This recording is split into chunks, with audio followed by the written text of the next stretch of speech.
New York, Brooklyn, at the Relay Tavern.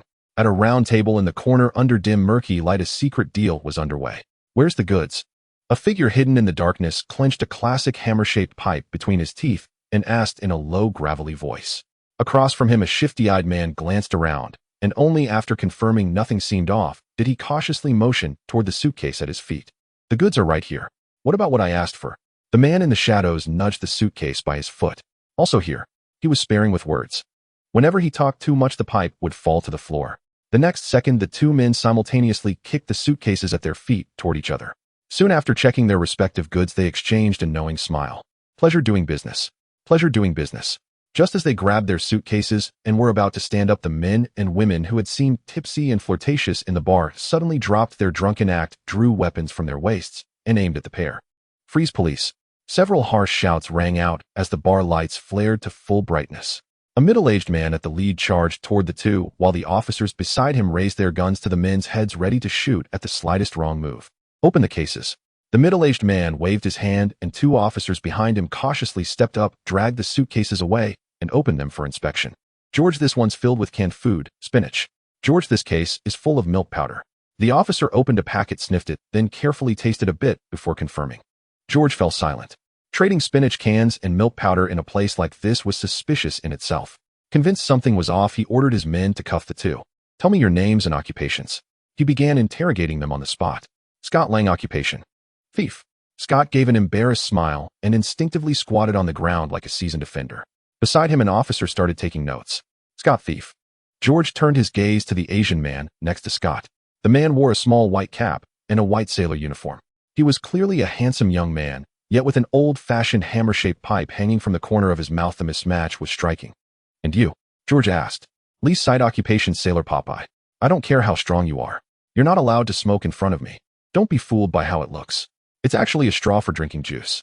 Lee Sight replied with dead seriousness, not a trace of nervousness on his face. With a mere thought, an interface resembling a game status window floated before his eyes. Lee Sight class Popeye Talent 1. Upon eating spinach, transforms into Popeye, gaining super strength, restoring life state, growing stronger in the face of stronger foes, combat power unknown, with a certain chance to trigger two-dimensional conceptual divine power. Talent 2. While working at sea, gains a random chance to traverse the multiverse. Events encountered may yield spinach seeds. Spinach seeds. By planting spinach with different attributes, one can permanently gain corresponding powers, which can be further amplified while in transformed state. This was his personal golden cheat as a transmigrator.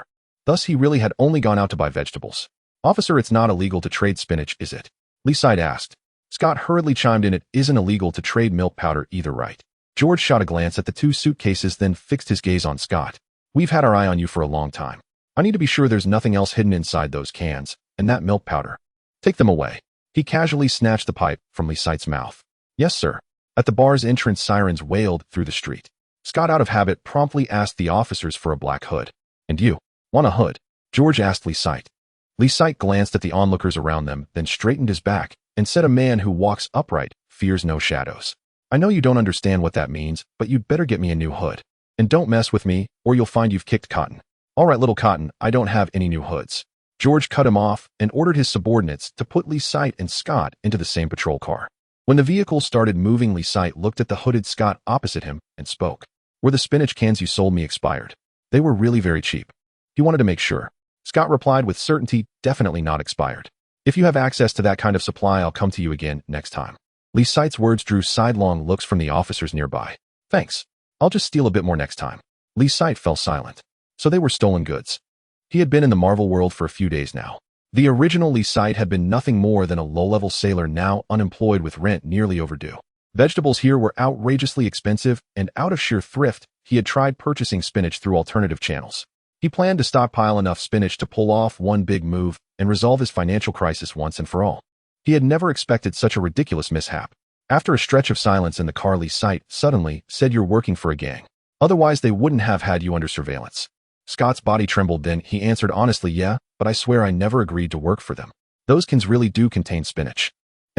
Next time you make a deal, don't make such bizarre requests. The milk powder you wanted is easy enough to buy, and you could pick a cafe as your meeting spot. I'm very sorry. I had just gotten off work during the day and didn't have time to go to the mall, and I'm used to selling what I steal to them in places like that. Scott paused. Because after the deal, they usually buy me a drink. Lee Sight drew in a deep breath, his cuffed fists tightening behind his back again and again. Damn it, future Ant-Man was even more frugal than he was. Suddenly chaos erupted outside the car. A violent wave of scorching heat slammed into the patrol car, ramming it into the vehicle behind. Everyone inside felt the world spin. Bang, bang, bang, crash. After a series of brutal impacts, the vehicle rolled over and came to rest beneath a billboard, while everyone inside was flung out onto the street by the force. Ugh, what happened? The heavily armed escorting officers lay groaning on the ground. Lee Sight and Scott, hands and feet shackled, had been battered until their heads were bleeding and multiple bones were fractured. Terrorist attack on District C Street, requesting backup, requesting backup. With only superficial wounds, George kicked open the car door, stumbled into a corner, and shouted into his walkie-talkie. Not far away, Lee Sight had been hurled by the sudden crash to the foot of a wall by the roadside. The handcuffs were sturdy, though lying on his side with his arms pinned behind him, his posture was twisted. His internal organs felt as though stabbed by needles, and his blood-smeared face was contorted and feral. Through his blood-blurred vision, he saw a massive mechanical body rampaging through a sea of fire. Tony, I worked for Stark Industries for 30 years. Is this how you repay me? Obadiah Stane piloting the upgraded Mark I smashed the Redan Gold Mark III away with a single punch. Roaring with rage, he lifted an arm and fired micromissiles, mercilessly bombarding the figure that had crashed into a storefront. Another deafening boom rolled across the battlefield as an all-engulfing wave of fire swept the area. Heat roared forth with shards of debris shooting in all directions. A metal fragment scraped past Lee Sight's cheek, cold sweat breaking out all over him. How had the final showdown between Ironmonger and Tony from Iron Man 1 ended up happening here? Truly wretched luck. For the first time, Lee Sight felt just how powerless an ordinary person was in the Marvel world. Until he ate spinach, he really was just an ordinary man. With his hands cuffed, he couldn't move at all, let alone eat spinach and turn into a rampaging brute. You okay? At some point, Scott had wriggled over to Lee Sight's side like a worm. He leaned against the wall, gasping for breath. Though he was covered in blood, he still managed a strained smile. My kid was just born. I almost never got the chance to see her, he said with relief. A thunderous explosion erupted again from the nearby battlefield, more blasts, rising shards of debris raining through the air. Scott shuddered in fright, quickly shrinking back, and discreetly used his special trick to slip out of his handcuffs. That's terrifying. What is that iron monster? Have aliens invaded Earth? Listening to Scott's rambling, Lee Sight felt his body growing colder, the pain seeming to fade. The realization jolted him awake. He was dying. Forcing his heavy eyelids open, he managed to say to Scott beside him, in my left pocket, there's what? On instinct, Scott slipped his hand into Lee Sight's pocket and pulled out a flattened green vegetable patty. It was Lee Sight's homemade emergency spinach cake. It existed for exactly this kind of situation. Feed me. Lee Sight stared fixedly at the spinach cake in Scott's hand. Scott's expression turned a bit odd. Buddy, that sounded kind of suggestive. Hurry. Lee Sight's voice grew weaker by the second. All right, I'm guessing you're a vegetarian. Scott casually shoved the spinach cake into Lee Sight's mouth. The texture of the spinach cake made Lee Sight retch. In truth, he didn't like spinach at all. He summoned the last of his strength and, mixed with the blood in his mouth, forced it down. In an instant, under Scott's stunned gaze, the wound on Lee Sight's forehead began to close rapidly. The bones that had been broken and twisted snapped back into place one after another, and his frail appearance vanished as he became lively and vigorous in the blink of an eye. Oh my God, man. Scott stared wide-eyed at Lee Sight's transformation, his jaw dropping. That's freaking insane. As the pain ebbed away and his body felt wonderfully light, Lee Sight glanced at the horrified Scott. He had Scott remove his handcuffs and then flexed, rolling his shoulders and limbs to loosen up. Thanks. Although he was back to full health, his body still hadn't become truly powerful. It wasn't enough. The battle raged on nearby. Lee Sight swept a glance around and instantly locked onto the spinach can scattered about 3 meters away. Go. Ignoring the chaos, he dashed forward and snatched a can from the ground. The can was already ruptured. Without hesitation, Lee Sight tipped his head back and gulped it down, not even thinking of chewing. This was how Popeye was meant to eat spinach. The instant he swallowed, he felt power flood his entire body, his muscles swelling at a tremendous rate. As his frame shot upward, his sailor uniform was completely stretched apart. The muscles of his arms became wildly exaggerated, like 2 giant iron hammers, delivering a fierce visual impact. Popeye, with a soft crack before he even exerted any force, the can in Lee Sight's hand had already been crushed flat. Compared to the tentative spinach boosts he had tried in the past few days, this emergency transformation in the face of mortal danger felt completely different. His entire body brimmed with explosive power. Scott stared blankly at Lee Sight's now outrageously muscular physique, frozen where he stood. Mom was right. Eating more vegetables really is good for you. At this moment, Tony was once again blasted into the air by a missile fired from Ironmonger's shoulder. Amid surging flames, Tony tumbled as he barely managed to stabilize the Mark III in midair. Sparks flickered beneath his feet as the flight system malfunctioned and the remaining energy was on the verge of running dry. Not bad you upgraded the armor. Obadiah's cold sneer echoed from within the Ironmonger suit. I made some improvements too. A thunderous boom followed. Jets of roaring fire spewed from the soles of the massive suit. The heavy mechanical armor slowly broke free from the pull of gravity and rose into the air while the ground beneath turned pitch black under the scorching heat. You won't escape. Obadiah laughed wildly as he lunged to grab Tony, only to feel the armor shudder a moment later as if something had seized it and would not allow it to climb any higher. What? In that instant, both Obadiah and Tony stared in astonishment as a flamboyantly muscular man appeared out of nowhere, ignoring the scorching flames blasting from Ironmonger's feet. With his bare hands, he clamped onto the armor's ankle, preventing it from rising any further. Impossible. How could a human body achieve something like this? Obadiah poured more power into the thrusters, yet the figure below remained as steady as a mountain. Horror flickered in Tony's eyes. He's holding back a rising suit of armor with sheer strength, standing firm on the ground. Even his hair isn't singed. This defies science. Is this guy Superman? No, he's Popeye. With List's thunderous shout, his bulging biceps swelled as if engines were roaring within them, and an unimaginable power erupted at that moment. Get down here. In the next heartbeat, List swung the Ironmonger armor like a club, smashing it into an empty bus by the roadside. A deafening explosion blossomed into the sky, and in the glare of the flames, List's silhouette stood like that of a deity. The stronger his opponent, the stronger he became. His true combat power was unfathomable. He had more or less figured that out. As he looked toward the bus engulfed in flames, the sound of grinding machinery rose, and a pair of massive mechanical hands brutally tore the vehicle in half. With heavy metallic thuds, Ironmonger strode out of the sea of fire, and Obadiah bellowed curses at List. Nosy bastard, die together with Tony. As he spoke, missiles streaked from the armor's shoulders, vowing to blast both List and Tony into pieces. Watch out, Tony cried. He started to move, then froze in midair the very next second. What am I seeing?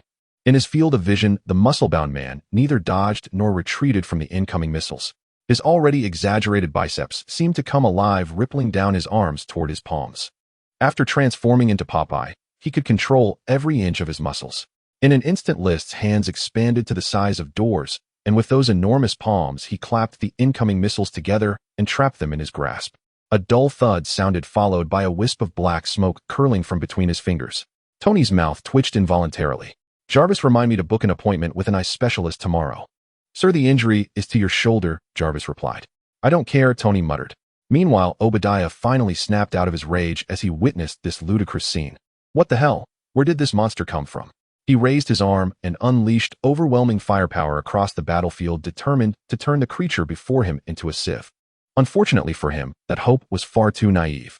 Bullets clanged against List's muscles, scattering sparks in every direction. The relentless impact forced him to stagger backward step by step. Feeling the strength in his body beginning to wane, List urgently needed to replenish his spinach. With a sharp crack, he locked onto an overturned police car nearby, raised his hand, and hurled it at Ironmonger, sending the armor flying. At the same time, he looked toward the scattered cans of spinach not far away and suddenly drew in a deep breath. A howling gale erupted at once, his chest swelling rapidly as debris within dozens of meters began to tremble. Strangely, only the spinach cans on the ground were swept up by the wind and pulled into his hand. What? Tony blinked. Jarvis, book a pulmonologist as well. Sir, there is nothing wrong with your lungs. Know that appointment's for him, Tony said. After breathing in that much exhaust, he must feel awful. List crushed a can in one hand. With a sharp crack, the spinach inside sucked straight into his mouth.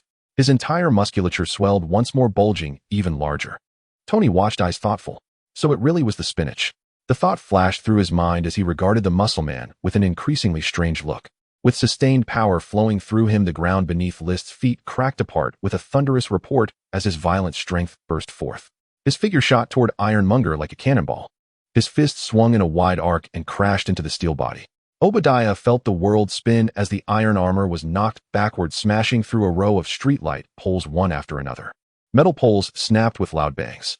List sprinted forward, grabbed a broken streetlight, twisted the two halves into a spiral, and finally tied them in a bow knot, barely managing to fix it in place.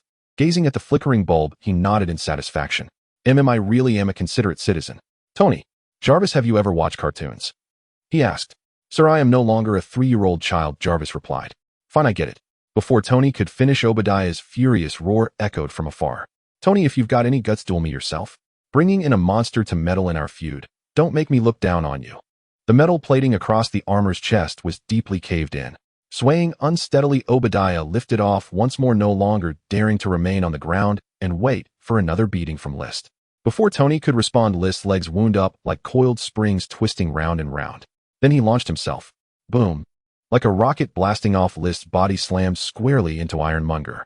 Fireworks blossomed across the sky, then gathered into a biceps-shaped light pattern that illuminated the night. Jarvis, tomorrow. No, book me that I specialist for tonight. Tony, usually so composed, could no longer remain calm. He watched in shock as fragments of the shattered Monger armor rained down from the sky, then under the influence of some mysterious force reassembled themselves into a complete suit. Finally, there was Obadiah, bruised and swollen, hanging from a swaying streetlight and crying for help. Help me. After falling from a height of over 1,000 meters, only to end up dangling from a lamppost, every law of physics Tony knew felt like a joke. Physics no longer exists. Whether it was Obadiah's current state or the armor that had just pieced itself back together, Tony's understanding of the world had been completely overturned. With a whistling crash, List dropped from the sky and smashed a pit into the ground. Completely unscathed, he leapt out of the crater, strode up to Monger, and roughly pried the arc reactor from its chest. A prompt flashed before his eyes. Participated in the Monger vs. Iron Man battle. Obtained spinach seeds, X1. Glancing at the system message, List smiled in satisfaction. If I plant the spinach on the reactor, the taste should be pretty good.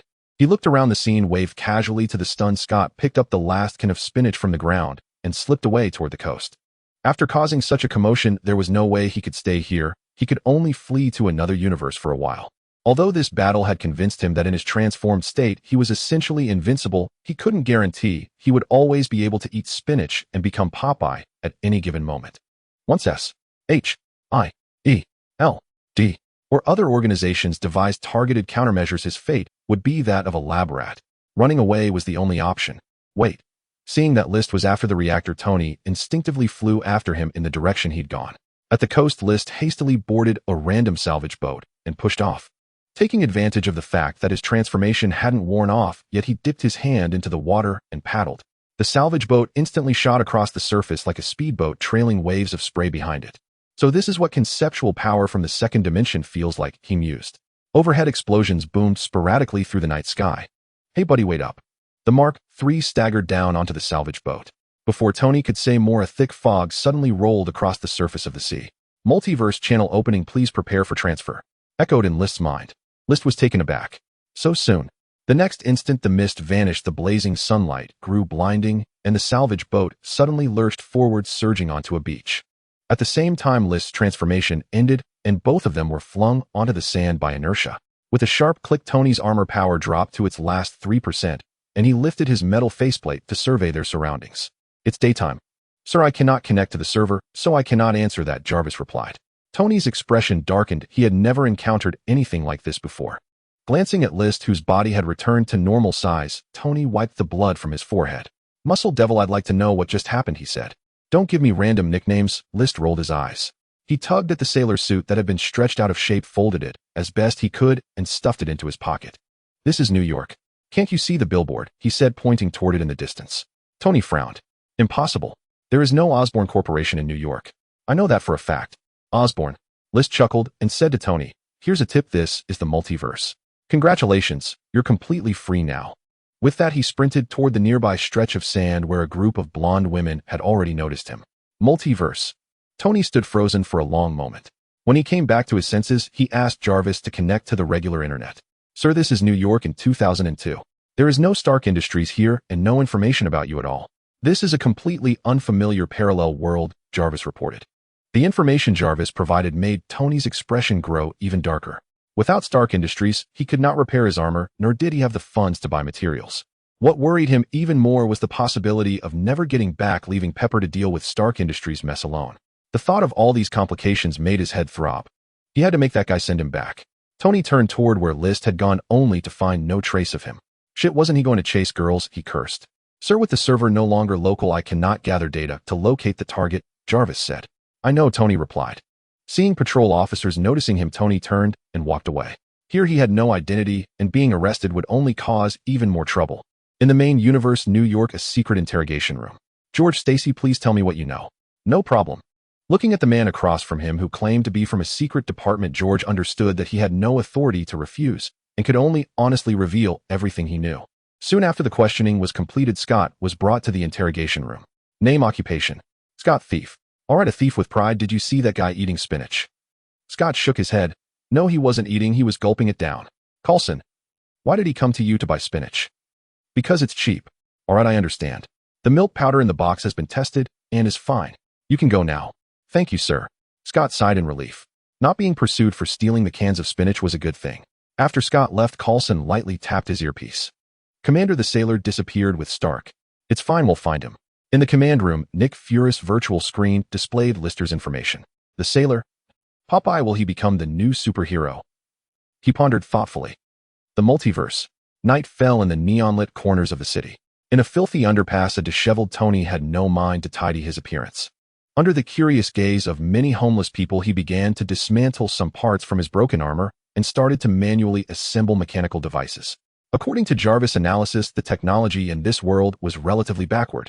As long as he could create a product that surpassed this era, he could use it to gain his first pot of gold, then buy materials to repair his armor and find that muscular devil to take him back.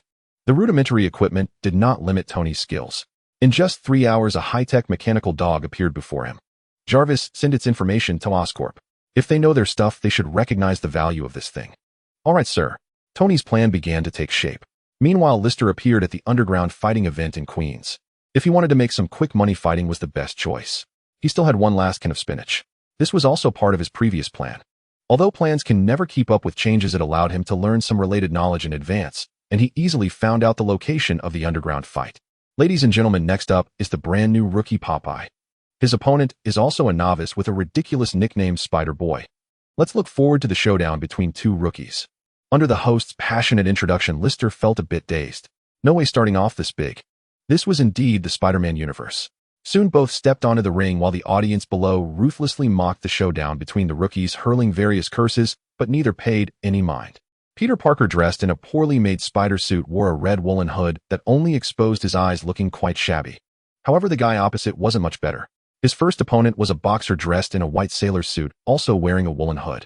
Observing the opponent's not-so-strong physique, Peter Parker gradually relaxed. Although it was his first time boxing, he was very confident in his strength. Ever since being bitten by the mutant spider, his body had undergone tremendous changes.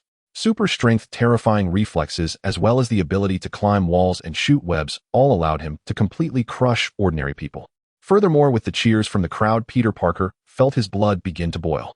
Winning this match would earn him $3,000, enough to buy the car Mary Jane loved most. To impress her, thinking of the wonderful life ahead, Peter Parker was full of enthusiasm. Ding! As the bell rang, the boxing match officially began, but his opponent began to ravenously gulp down spinach from a can. Although Peter Parker was surprised, he didn't think the opponent would pose any trouble for him. Moreover, eating before intense exercise is very unhealthy. Crack, crack. Suddenly, after gulping down the spinach, the loose sailor suit began to inflate, and his arms bulged with exaggerated muscles. In the blink of an eye, a wild aura spreading, and the cheers of the crowd reached a peak. What? Sensing the slight tremor of the ring beneath him, Peter Parker's hair stood on end, and his spider sense warned him to leap off the ring without hesitation.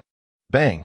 Just as he jumped off the ring, the iron cage of the ring exploded violently, a terrifying force recklessly tearing apart the entire ring. Debris scattering and chaos erupted in the audience. Oh my God, what happened? Shit, was that an earthquake? What did you see? I didn't see anything, I just saw Popeye jump once. This couldn't have been him, right? Impossible, he's Popeye, not a monster sailor. How could a human do that? It must have been a problem with the ring's quality. Refund. Refund. The audience was extremely dissatisfied, and the host and staff were thrown into chaos, completely unaware of what had happened. Below the ring, Peter Parker watched as Popeye walked down. As the opponent brushed past him, Peter Parker's pupils constricted, and his spider sense made him instinctively take a step back, not daring to stand in front of him. The earlier commotion must have been related to this guy. He could be sure that this boxer named Popeye was not simple. If he hadn't run fast enough, it wouldn't have just been the ring that got torn apart. He slowly calmed his heartbeat, looked around at the scene, and realized there wouldn't be any more matches for the next few days. So he returned to the changing room, changed his clothes, and left the boxing venue. Having not defeated his opponent, there was of course no reward. However, in just 3 minutes, he saw a familiar figure by the roadside along with a police car parked nearby. Uncle Ben, he exclaimed and hurried over. At this moment, Ben Parker was being questioned by the police officer. I'm fine, I was just bumped into. Sir, the guy from earlier was a criminal. Please tell me which direction he went. Oh, really? He seemed to have run that way. Ben Parker pointed in a direction, then turned back to Peter Parker and smiled. You're here. Peter Parker nervously looked at Ben Parker. Are you okay? He had heard the officer's words and could easily guess what Uncle Ben had just experienced.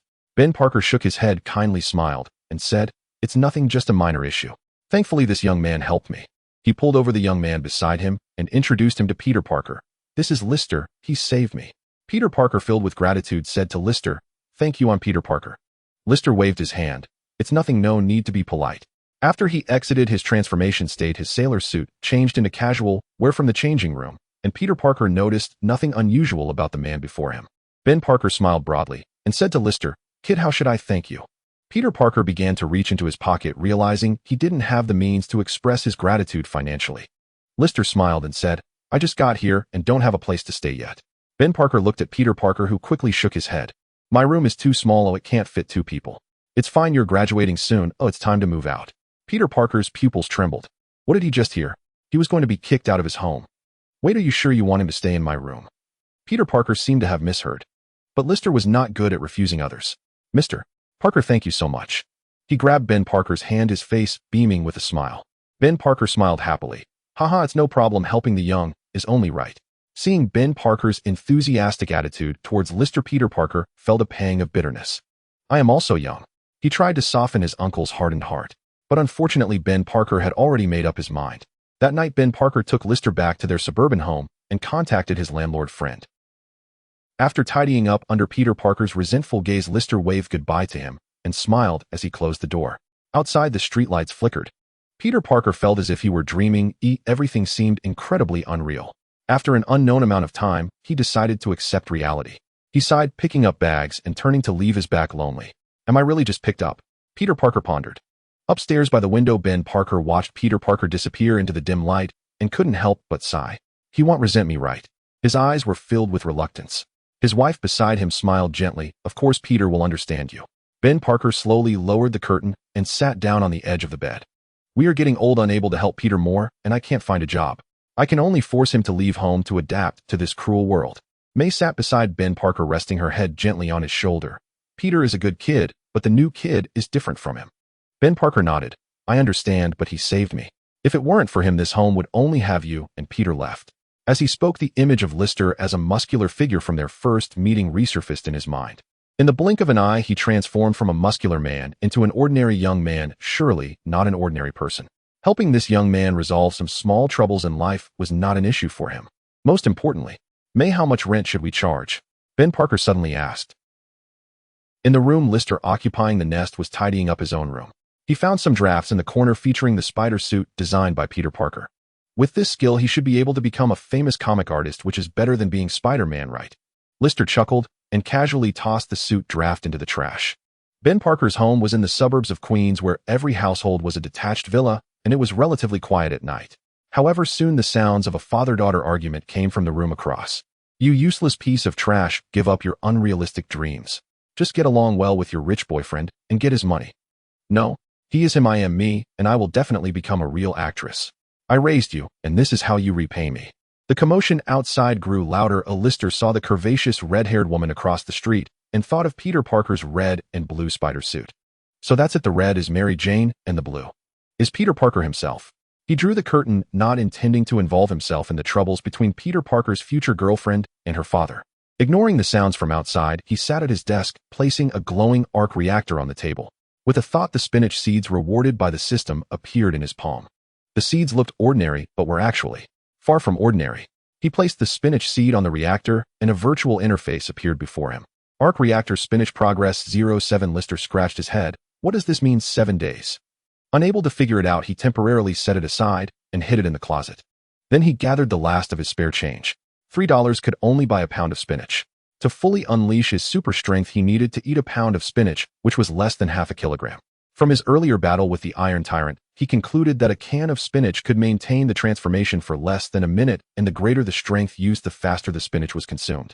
As for how strong he became after transforming into Popeye, he had no concept of it for now. However, the idea of becoming stronger against strong opponents was easy to understand. The stronger the opponent, the stronger Lister became. At the very least, it would be a 5,050 match. The downside was that he couldn't kill. After all, he was a two-dimensional character. After triggering the two-dimensional concept of divine power, even Superman would have to kneel and sing for submission. That's how he understood it. Before utilizing the super spinach to gain permanent super abilities, he had no means of self-defense without eating spinach. Therefore, his primary task was to earn money to stockpile a large amount of spinach. Only in this way could he possess enough strength to participate in Marvel events when they occurred and obtain spinach seeds. Speaking of making money, Lister thought of Iron Man Tony. He looked around the room, but couldn't find Peter Parker's computer. Or rather, Peter Parker couldn't afford a computer. Thinking about it, he walked out of the room and into the living room to turn on the TV. However, he did not find any trace of Tony in the news. Has this guy started to lay low? Lister shook his head, thinking that once Tony adapted to this world, he would probably cause a stir. Finding the other person wouldn't be difficult. It was getting late, so he tidied up and lay down to sleep. The next morning, he got up and went to the living room. "Lee, are you having breakfast?" At that moment, Aunt May came out of the kitchen with freshly toasted bread. "Is there spinach at home?" Lister stood up and took the plate from her. Aunt May smiled and sat at the table. "Kid, I suggest you get a job." "Yes, I plan to." Looking at the dry bread on the plate, Lister really had no appetite. He hadn't had a decent meal since crossing over. Aunt May noticed Lister's distaste for the bread and pointed to the fridge. "There are leftovers of pizza inside." "Thanks, but I don't need it." Lister stood up. "What do you want to eat tonight?" "He'll buy it back." "Do you have money?" "Not right now, but I will soon." "Well then, good luck and don't do anything bad." "I understand." Lister smiled in response. Both Uncle Ben and Aunt May were very kind people. No wonder Peter Parker, after being possessed by Venom, only thought about getting promoted and buying discounted suits instead of becoming a supervillain. Soon Lister put on the leisure jacket that Peter Parker had washed to a faded color and went out. At the nearby supermarket, he spent all his savings to buy a pound of spinach. Carefully separating the spinach into several small balls, he stuffed them into a bag and then headed towards the boxing company from the night before. Before long, he arrived at the company building and noticed many construction workers coming and going, presumably repairing the arena. With the efficiency of New York workers, it would take at least a week to finish. However, List was not here to fight in the arena. He entered the building and found the agent's office, pulling out a woolen hat to put on before knocking on the door. "Hi, Mr. Hart, I defeated that guy in pajamas last night, but you haven't paid me yet," he said as he entered. Having used the last can of spinach last night, he wouldn't come to collect debts without assurance. "You are Popeye." Upon seeing List's woolen hat, Hart immediately understood. "Sorry, there was an incident last night, and the referee didn't declare you the winner." Hart propped his feet up on the desk, unapologetically lighting a cigar, while the bodyguard beside him cast a threatening glance. List grinned. "Well, if you plan to default, then things just got much simpler." With that, he turned to close the door while stuffing a spinach ball into his mouth. There wasn't much spinach and the power it provided was limited, but it was enough to deal with ordinary people. After closing the door, the sounds of shattering furniture and screams echoed from the room. Bang! Aunt, you will regret this. Don't hit my face. A minute later, List walked out of the office satisfied, carrying a briefcase. The room behind him was in disarray, the safe violently breached and valuables swept clean. Hart and the bodyguards were all embedded in the wall, groaning weakly. A terrifying freak. Before long, List arrived in a small alley, casually discarding Peter's casual jacket. Watching the police cars rushing past the alley entrance, he took off his hat and stuffed bundles of dollars into a prepared black bag. In this era, there were no surveillance cameras on every corner, which made things much easier for List. "I am Popeye, also an outlaw." He grinned and leisurely ran to a nearby mall to buy daily necessities and food. He only bought a small amount of spinach cans, not ordering a large quantity, as it would be easy to trace. Before transforming into Popeye, he lacked the means to protect himself, making it necessary to conceal his identity. The cash for the boxing company was only about $100,000, which didn't sound like much, but its purchasing power was beyond imagination. Immediately, he went to the nearest car dealership and spent $30,000 to buy a Bumblebee. A civilian sports car was enough. There was no need to go for a luxury SUV for the sake of appearances. In the evening, when List drove the Bumblebee to the entrance, not only Ben Parker and Aunt May, but even the neighboring Mary Jane were drawn by the loud roar. "Oh kid, what did you do today?" Ben Parker looked at the cool car, concern evident in his eyes.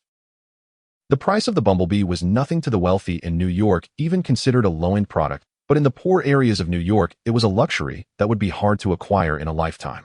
List waved his hand. "Don't worry, it's all good." He spotted Peter Parker coming home for a meal and raised a hand in greeting. "Hey Peter, want to give it a try?"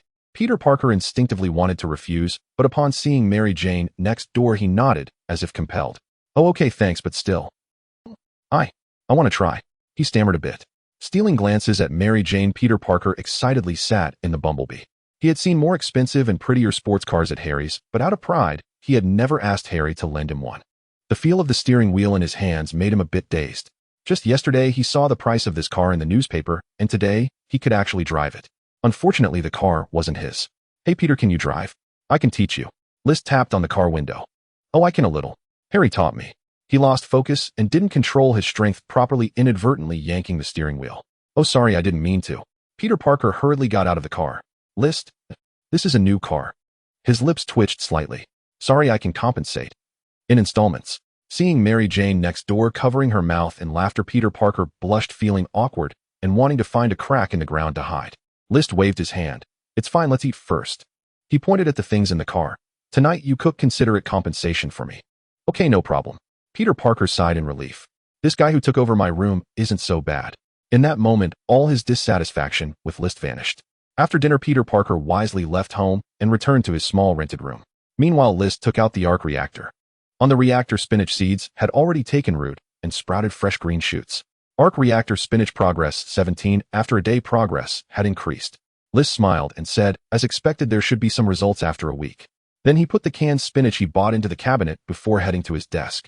He flipped through the newspapers from the past 2 days, trying to find any traces of the Iron Man. Unfortunately, there was no news of Tony. However, he found quite a bit of news regarding Osborne. Shareholders are withdrawing their investments. Osborne Group is on the brink of bankruptcy. Osborne's gene experiment failed. The group's industry is in jeopardy. A murder occurred in Osborne's laboratory. The killer stole experimental products.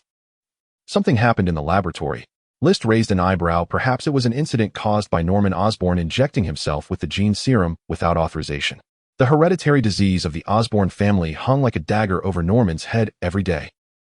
Moreover, with the experiment's failure and shareholders withdrawing their investments, Norman had to personally participate in the experimental gene trials just to prove that the experiment was safe and pull back the funds withdrawn by shareholders. But the result of this experiment turned Norman into the supervillain Green Goblin. List's fingers rhythmically tapped the table, pondering how to get involved in the Green Goblin incident. Meanwhile, at Norman's laboratory, "Mr. Osborne, I have successfully replicated your armor. I hope our cooperation will be pleasant." Tony completed the last procedure of the Green Goblin armor, finally letting out a long breath. In the mechanical bay, Norman looked at the Green Demon armor before him, his eyes filled with delight. "Very well, Mr. Stark is indeed a genius. I will help you sort out your armor laboratory," he said with a smile. Tony nodded, then suddenly seemed to remember something and asked, "Mr. Osborne, have you found the guy who stole the first-generation Green Goblin armor?" Norman shook his head. "Sigh, not yet. That guy is very cunning. He killed my employee, and I will make him pay the price." He gritted his teeth. Tony patted the armor's gliding thruster and confidently said, "That guy will definitely show up again, and with my improved armor, you'll find it very easy to defeat him." "It will certainly be so. Thank you for your help, Mr. Stark. Your presence is truly a surprise to me," Norman said with a trace of concealed pride and madness deep in his eyes. 1 week later. At this moment, a palm-sized green spinach had grown on the arc reactor. Looking at the glowing super spinach, Lister curiously reached out to touch the green leaves, causing a spark of electricity to flow through, making his fingers tingle. Can this thing really be eaten? He hesitated for a moment, braving the tingling sensation brought on by the arc spinach, and carefully plucked it. Buzz! In an instant, the brightness of the arc reactor dimmed, and the flickering arcs of the spinach slowly receded. Confirming that the energy of the arc spinach had fully gathered, Lister then made his way to the kitchen. He cooked himself a steak and paired it with the cooked spinach, presenting it beautifully on the plate. "Lister, eating steak so early in the morning is a bit strange for you."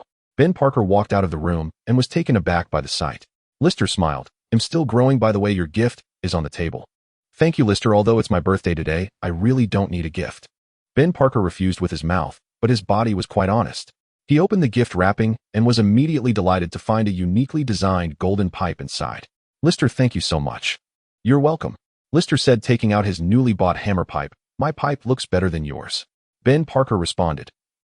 "Young people actually like these things quite nice." He laughed as he entered the kitchen to toast some bread. He didn't like to eat greasy foods in the morning. "It's not that I like it, it's just the character I need to maintain." Lister began to enjoy his breakfast. He finished the steak first, saving the spinach for last, as he didn't really like eating spinach. Before long, he ate the arc spinach only to feel an electric current surge through his abdomen, with faint blue arcs flashing in his vision. After the muscle paralysis, an indescribable comfort washed over him, as if he had just received a thorough rejuvenation. In one word, it was delightful. He stood up, stretched, and said to Ben Parker, who was still in the kitchen, "I'm heading back to my room now." He turned and returned to his room, trying to release the arcs from his body. Zzz. With focused concentration, a faint arc slowly rose from his fingertips, but it quickly disappeared. So weak. Lister frowned as he lightly tapped the bedside lamp with his finger. The arc flickered and the lamp lit up accordingly. However, within 3 seconds the light went out and Lister couldn't light it again. Lister, is this the permanent superpower? He turned around, picked up the arc reactor on the table, and cautiously injected a spark of arc energy. Zzz. In an instant the arc reactor shone brilliantly, its energy becoming animated under the pull of the arc. There's still plenty of energy left. Can we continue to grow spinach? Lister smiled. However, he didn't have any spinach seeds on hand, but the reactor could be utilized. Creating a simple energy release device was far more reliable than his superpower. He didn't know how to make such a device, but someone would. Knock knock. Hey Lister, are you there? The door was knocked and Lister opened it to find Peter Parker immediately displaying a friendly smile. Peter, I just happen to need your help. Peter Parker seemed a bit embarrassed. Actually, I need something from you too. Really? That's quite a coincidence. What would you like to drink, coffee or cola? Lister asked as they arrived in the living room. Peter Parker looked dazed for a moment. He felt like he had become the guest. No thanks. Lister poured Peter Parker a glass of juice. If I'm not mistaken, you're a student of Professor Kurt Connors. You have a great talent in biology. You followed my progress. Peter Parker asked in surprise.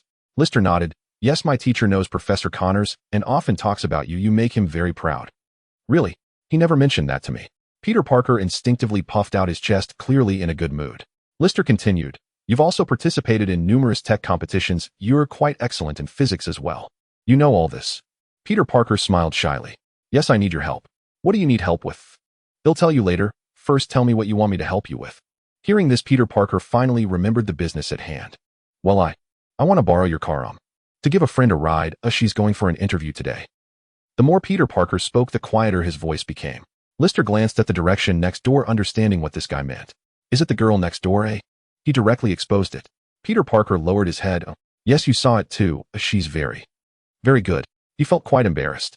Lister chuckled. Looks like you've changed a lot lately. You're actively asking girls out now. Although Ben Parker's departure had not influenced Peter Parker's decision to become a hero by punishing criminals, he had gained a lot of confidence from utilizing his superpower. Despite not having made money with his superpower, yet he had already mustered the courage to take the first step. Lister thought for a moment and continued. I've seen the girl next door. I guess her type isn't really like yours. As soon as he said this, Peter Parker's back slightly hunched over. The courage he had worked so hard to gather seemed to deflate again. I know. He forced a smile. Do you think I'm overestimating myself? Indeed, I don't deserve her as she's too beautiful, he added. Lister patted the dejected Peter on the shoulder and said with a smile, it's not a big deal. Actually, girls like heroes. Even without money, it's still. Forget it, being broke won't work either. He stared into Peter Parker's eyes. Heroes are necessary. In this city filled with crime, the appearance of heroes will leave all the girls utterly captivated, believe me. What? Peter Parker seemed intrigued. A hero? Yes. Lister handed the car keys to Peter. Take them. I know why you don't want to ask Harry for a ride. That would be too embarrassing. But don't forget what I told you. Put away your insecurities and bravely pursue what you want. If Peter Parker doesn't become Spider-Man, how could he participate in the Marvel events? Although Mary Jane jumping between Peter and Harry wasn't a good woman, if it could help Peter Parker complete his transformation into Spider-Man, it would still make good use of her. Peter Parker across from him thought for a long time before silently taking the car keys. Lister, thank you. I understand now. I will become the hero in Mary's heart. Haha, great. Watching Peter Parker leave, Lister's eyes narrowed, slightly harboring other intentions. Lister, you have a friend looking for you. At this moment, Ben Parker returned home with a familiar face. Tony Stark. Looking at Tony behind Ben Parker, Lister raised an eyebrow. How did you find me? My reactor has a locator installed. Tony pointed to his chest. Let's have a chat. Sure, let's talk. Nearby at a cozy coffee shop, Tony casually wiped the table in front of him with a napkin, occasionally making remarks. The table has only been wiped once, poor rating. The flowers in the vase haven't been changed in a week, poor rating. The decorations on the wall are subpar, poor rating. The waitress isn't pretty enough, poor rating. Mister, poor rating your coffee. A middle-aged woman placed the coffee on the table with one hand, her finger deliberately dipping into the coffee, attempting to disgust the chatty man. But Tony merely glanced at her and smiled, saying, thank you. After all, he wasn't going to drink it. Across from him, Lister noticed this and promptly placed the coffee he was about to drink back on the table to avoid any splashes. You're paying today. He noticed the metallic briefcase by Lister's feet. Tony shrugged nonchalantly, saying, no problem, I have money. I still can't figure out why your muscles have suddenly become so exaggerated. If you can't figure it out, then don't think about it. You should focus your energy elsewhere, Lister replied. Tony nodded. Indeed, but you know why I'm here to see you. Want to go back? Lister asked. Of course. You might be disappointed. What do you mean? Because I can't do it right now. Hearing this, Tony furrowed his brow. Since you can get here, you must have a way to go back. Lister shrugged. There is a way, but it's not possible right now, as the superpower to traverse the multiverse isn't always available. He lied. What are the conditions required? Tony asked seriously. Lister thought for a moment. It should be possible after some time. How long? Uncertain. You're not telling the truth. This is the truth. Really? Tony stared into Lister's eyes, pondering whether his words were true or false. What exactly is your purpose here? He asked again. Guess, Lister replied without giving a direct answer. Bringing Iron Man to this universe was an accident, but he indeed didn't plan to go back for the time being. Moreover, he wasn't sure if he could return to the universe he came from, as traversing the multiverse was random. Tony didn't get the answer he wanted and had to settle for less. That reactor belongs to me. He tried to use this excuse to get Lister to tell the truth, but unfortunately Lister didn't care. The reactor is compensation for my losses. Hey, after all, your battle with him injured me, he said, lightly tapping the table with his finger. If it weren't for that, I wouldn't have bothered to teach that guy a lesson. You should be grateful that I didn't beat you up along with him, he laughed. Looking at the smile on Lister's face, Tony recalled Obadiah's tragic fate, feeling a chill run down his spine. I admit you're quite terrifying, but I guess you didn't bring any spinach cans with you, he said, casually lifting his foot to step on the metallic briefcase at his feet. It was his portable battle armor, not as comprehensive as a full suit, but easy to carry and well-equipped with weaponry. Lister noticed this movement, his expression unchanged. Are you betting that my superpower comes from spinach? I had that thought. As soon as Tony finished speaking, Lister's fingers, which were tapping on the table, suddenly emitted a faint glow, and arcs of electricity spread out, causing the old lamp on the table to flicker repeatedly. My. Seeing this scene, Tony's expression turned serious. Could it be that he guessed wrong? He had delayed for quite a while to ascertain whether Lister had eaten spinach beforehand, but now it seemed to differ from what he had imagined. Noticing Lister hesitating, Tony couldn't help but smile inwardly and pulled out a pipe from his pocket. Dealing with smart people is simple. Give me a way to contact you. I'll reach out before I go back, he said, standing up to leave. Don't forget to pay. Watching Lister's retreating figure, Tony pondered for a moment before finally giving up on that idea. This man is too dangerous. Beep beep. At this moment, Norman suddenly contacted Tony. Tony, that guy has appeared. Ooh, I need your help. The modified armor you made is sufficient to deal with that guy. Tony picked up the metallic briefcase and stood up, saying, That's it, I have other matters to attend to. I'll contact you later. After hanging up, he said, Jarvis, I think something is off about that guy. Sir, who are you referring to? Both of them seem off. In the lowly group, Norman, clad in the Green Goblin armor, casually snapped the throat of an investor in front of him, pondering under his mask. Tony Stark, have you discovered something? For the mysteriously appearing Tony, he felt both fear and love.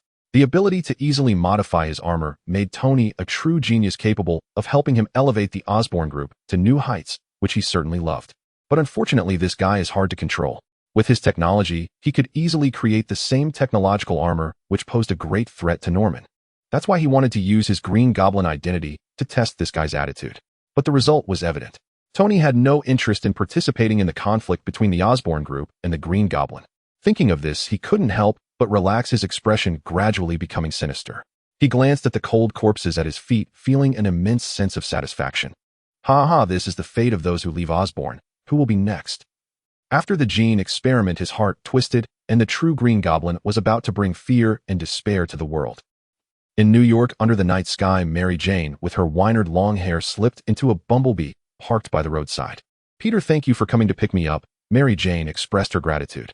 No problem, we're neighbors. It's only right, Peter Parker said, looking ahead while occasionally stealing glances at Mary Jane's beautiful profile. By the way, how did the interview go? He asked. Mary Jane lightly tucked her hair behind her ear, her expression a bit unnatural. No response yet. Peter Parker may be awkward, but he's not foolish. His tone carried reassurance. In my eyes, you're a very talented actress. I believe you will succeed. Do you want to grab a drink? His invitation was stiff, leaving Mary Jane a bit taken aback. Just the bar up ahead is fine. Hearing Mary Jane's response, Peter Parker felt a surge of excitement. She agreed. But the next moment, Mary Jane added, I work part-time there, don't tell Harry. Harry. The car came to a sudden stop at the roadside, and Peter Parker felt an ominous premonition surge within him. He turned to Mary Jane. You guys? Yes, we've started dating, Mary Jane replied to Peter. He doesn't like me working in places like this, you know. Peter Parker's heart trembled, his smile forced. I see, I understand. Even though the woman he secretly loved had a boyfriend, he still gallantly got out of the car to open the door for Mary Jane. "Peter, thank you. Whoever becomes your girlfriend will surely be very happy." Mary Jane's casual compliment left Peter Parker with a glimmer of hope. "Really? Of course, see you. Oh, I have to get to work." Watching Mary Jane leave Peter Parker's gaze was incredibly complex. Harry, his best friend, was now together with the woman he secretly loved, and it was hard for him to accept. If he had approached her earlier, would things have been different? He sat in the car for a long time. Until heavy rain fell at night, Mary Jane, heading out to deliver beer, was surrounded by a group of drunken men at the intersection, and only then did Peter Parker come back to his senses. He suddenly remembered Lister's words. "Become a hero. Tonight, Spider-Man." In the night sky, the Mark armor streaked across the city like a shooting star. Tony asked Jarvis, "How much has the performance of Mark IV improved compared to Mark III?" Looking at the data presented by Jarvis, Tony nodded slightly. "Osborn's laboratory is passable. The performance of Mark IV has improved slightly, which is commendable, but there is one thing I am not satisfied with." "Sir, what seems to be the problem?" "I need to urinate. The armor doesn't have a filtration system." "Sir, your idea is truly brilliant." "I think so too." After completing the test of Mark IV, Tony immediately decided to go back and add a filtration system to the armor. He had already devised that after the filtration system was completed, he would not only be able to urinate freely while wearing the armor, but also filter it into drinking water to replenish his consumed fluids. Simply perfect. As Mark IV soared through the low sky, the dark alley below echoed with the curses of women and the lewd laughter of men. "Get lost, you scum. You think just because you're rich we won't know about your wealthy boyfriend." "Sir, a crime scene has been detected. I know from the sound it's a seductive woman." "Sir, your understanding of women is truly admirable." "Thank you for the compliment." Tony dove down towards the alley without hesitation. Boom. Flames erupted beneath Mark Armor's feet as the golden-red figure burst into the alley, effortlessly gliding past clotheslines and various debris, stirring up a violent gust of wind. Capturing the scene, a burgundy figure was being harassed by a group of men, and Tony's sense of justice was already off the charts. "Hey, trash, that's not how you pursue a woman." Before the armor even touched ground, a tranquilizer weapon had already launched from Tony's shoulder. But before the weapon could fire, a red and blue figure suddenly soared from above. "Sir, watch out for an aerial ambush." "No." Bang. Suddenly, the two figures collided midair, startling the drunks in the alley. What was that? Who would jump off a building here? Amid their curious gazes, two uncontrolled figures crashed through windows and balconies, debris showering down as they tumbled against the wall to the ground. "On my back." At this moment, Peter Parker, clad in a spider suit, propped himself against the wall, rubbing his spine with a grimace beneath his mask.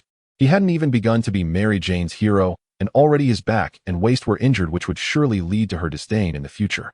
Meanwhile, the Mark armor, having fallen into the garbage heap, showed significant wear, with some dents appearing as Jarvis quickly ran a self-diagnostic. "Sir, the armor has sustained 5 damage. "What?" Tony emerged from the garbage pile, staring in astonishment at the red and blue figure. "This guy damaged the armor, but he doesn't look injured. Is he made of iron?" "Sir, the impact just now would have been fatal to an ordinary person. The opponent is likely a superhuman." "I figured as much. This is a superpowered criminal." Saying this, Tony raised his hand and aimed at the red and blue figure. Clearly, he had misunderstood something. "Masked superhero, that spider emblem on your chest is quite stylish." With a surge of light from his palm, the arc pulse cannon shot out without hesitation. Bang. In an instant, the light flickered and Peter Parker's spider sense raced. He had no time to care for his back and shot a web to swing against the wall. Bang. The trash can in the alley was penetrated by the laser, and Peter Parker, pressed against the wall, showed a hint of shock in his eyes. What kind of weapon is this? He glanced at the Iron Man in the garbage pile, then at the drunks behind him, and Mary Jane hiding in the corner. Bastard, you're all in it together. He immediately shot another web, rapidly approaching Iron Man, while Tony responded in kind, firing arc pulse cannons from both palms. Bang, bang, bang. Whoosh, whoosh. The red and blue figure nimbly dodged the palm cannon attacks, moving slowly, but seemingly able to predict the attacks in advance, which surprised Tony. Interesting ability.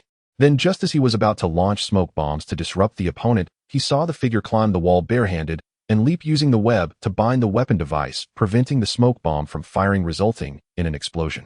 Bang. White smoke enveloped Tony's figure, and Peter Parker seized the moment to swing towards Mary Jane. "Hey, how are you?" Ignoring the stunned drunks from the fight, he aimed to comfort the frightened Mary Jane. "Stay away from that woman, you monster." From the smoke, Tony's curses could be heard, followed by several laser beams. The spider sense warned Peter Parker, and just as he tried to dodge, he saw the terror on Mary Jane's face. No. Concerned about Mary Jane being caught in the crossfire, Peter Parker was a moment too slow and was hit by several lasers. Bang. The red and blue figure was swept away by the impact into the depths of the alley, followed by a barrage of tranquilizer darts shooting out from the smoke to subdue the drunks. Click, click. In the fearful gaze of Mary Jane, the towering Iron Man slowly approached her.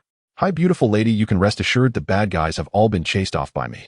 Tony reached out to pull Mary Jane up from the ground, casually wrapping his arm around her waist.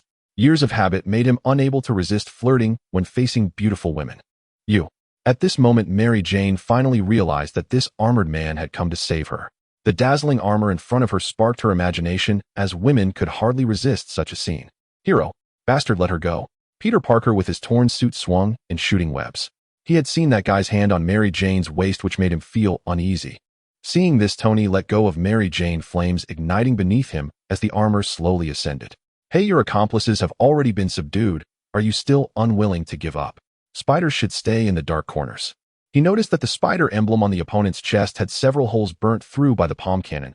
Although the suit had bloodstains, it didn't seem serious, likely just a burn on the skin. "Jarvis, this guy's body is too tough, we must relocate the battlefield." "Sir, I understand your intention and have already planned a suitable location for you." Jarvis began searching for nearby locations suitable for combat. Tony rushed towards Peter Parker, engaging him in close combat, while guiding him away from the area. He knew that ranged weapons would be difficult to affect this guy. Bang! Clang, clang, clang. The battle resumed, and the dark alley echoed with the sounds of metal clashes. On the balcony in the alley, Lister watched this scene, feeling utterly bewildered. A strange plot is about to unfold. Bang! Bang! Bang! In the dark alley, metal clashed, sending sparks flying while lasers sporadically zipped through the walls. After a brief exchange, Peter Parker was struck by a laser and sent crashing into the wall, while Tony was similarly hit in the chest by the immense force his armored body embedding into the wall. Cough, cough. At this moment, blood trickled from the corner of Peter Parker's mouth, his chest charred black, and various parts of his body suffered varying degrees of burns and bruises. Tony's condition was not much better. His armor was dented all over, and the overwhelming power of his opponent left him shocked. Even with the armors cushioning, his body was still injured. Blood dripped from his forehead down his cheek as Tony looked down at the dent in his chest. The metallic protective layer surrounding the arc reactor flickered with sparks, and the energy flow was not smooth, which would affect the armor's power. In this battle, the two were at a stalemate. For a moment, neither made a move, resulting in a tense standoff. Peter Parker seized the chance to recover his strength, while Tony quickly contemplated the next tactics. Not being able to lure the opponent to the planned location was detrimental to him. No help. Suddenly, a scream from Mary Jane rang out not far away, startling both men. Turning around, they saw Mary Jane being lifted in midair by an exaggeratedly large hand. In the dim light, the extremely muscular Devil Hulk appeared before them. "Stop fighting," the newcomer with a hammer-shaped smoking pipe in his mouth said, "because you can't kill anyone like this." "It's you." Tony's expression turned grave. "It's you," Peter Parker exclaimed. The words escaped their lips simultaneously, and they looked at each other in surprise. "Do you know him? Do you know him? It should be that guy. It should be that guy. Tony." "Peter." "List." Click, click. At this moment, he was already wearing his signature sailor suit, and his explosive muscles flexed as he walked, crushing debris and stones beneath his feet, creating an imposing presence. A wild aura swept through, intensifying Peter Parker's sense of crisis. Compared to the last time he encountered this guy in the arena, this Popeye seemed even more terrifying now. Tony gazed at the Devil Hulk before him, his brows furrowing. No, it seemed not to be that guy, because the muscular man in front of him looked completely different from List. Could there be others with such abilities? He pondered within. List chose not to wear a mask to hide his identity after transforming into Popeye, because he found he could perfectly control all his muscles, facial muscles included. He looked at the two disheveled figures before him and grinned menacingly. "They'll give you a chance for a hero to save the beauty, Iron Man, Spider-Man." He beckoned with his fingers, exuding a provocative air resembling a quintessential villain. "Spider-Man versus Iron Man, this must be a Marvel event, right? We'll find out by trying." "What?" Upon hearing this, Tony and Peter Parker exchanged puzzled glances. "You came to save her. You came to save her. Of course. Of course. Oh, this damn mutual understanding. Oh, this damn mutual understanding. Tony." Peter Parker. Despite not knowing why the other was fixated on Mary Jane, they still chose to cooperate. Immediately, Tony raised his hand to fire a palm cannon, while Peter Parker shot his webs and leaped onto a high wall. Bang! As the laser came, List casually dropped Mary Jane, blocking the arc energy with one hand, while slapping Peter Parker, who charged and sending him flying. These two simple actions demonstrated his terrifying strength. Peter Parker was sent flying into the wall, and Tony felt that his opponent was far more challenging than the masked little spider. The armor was severely damaged, and it was no match for this guy.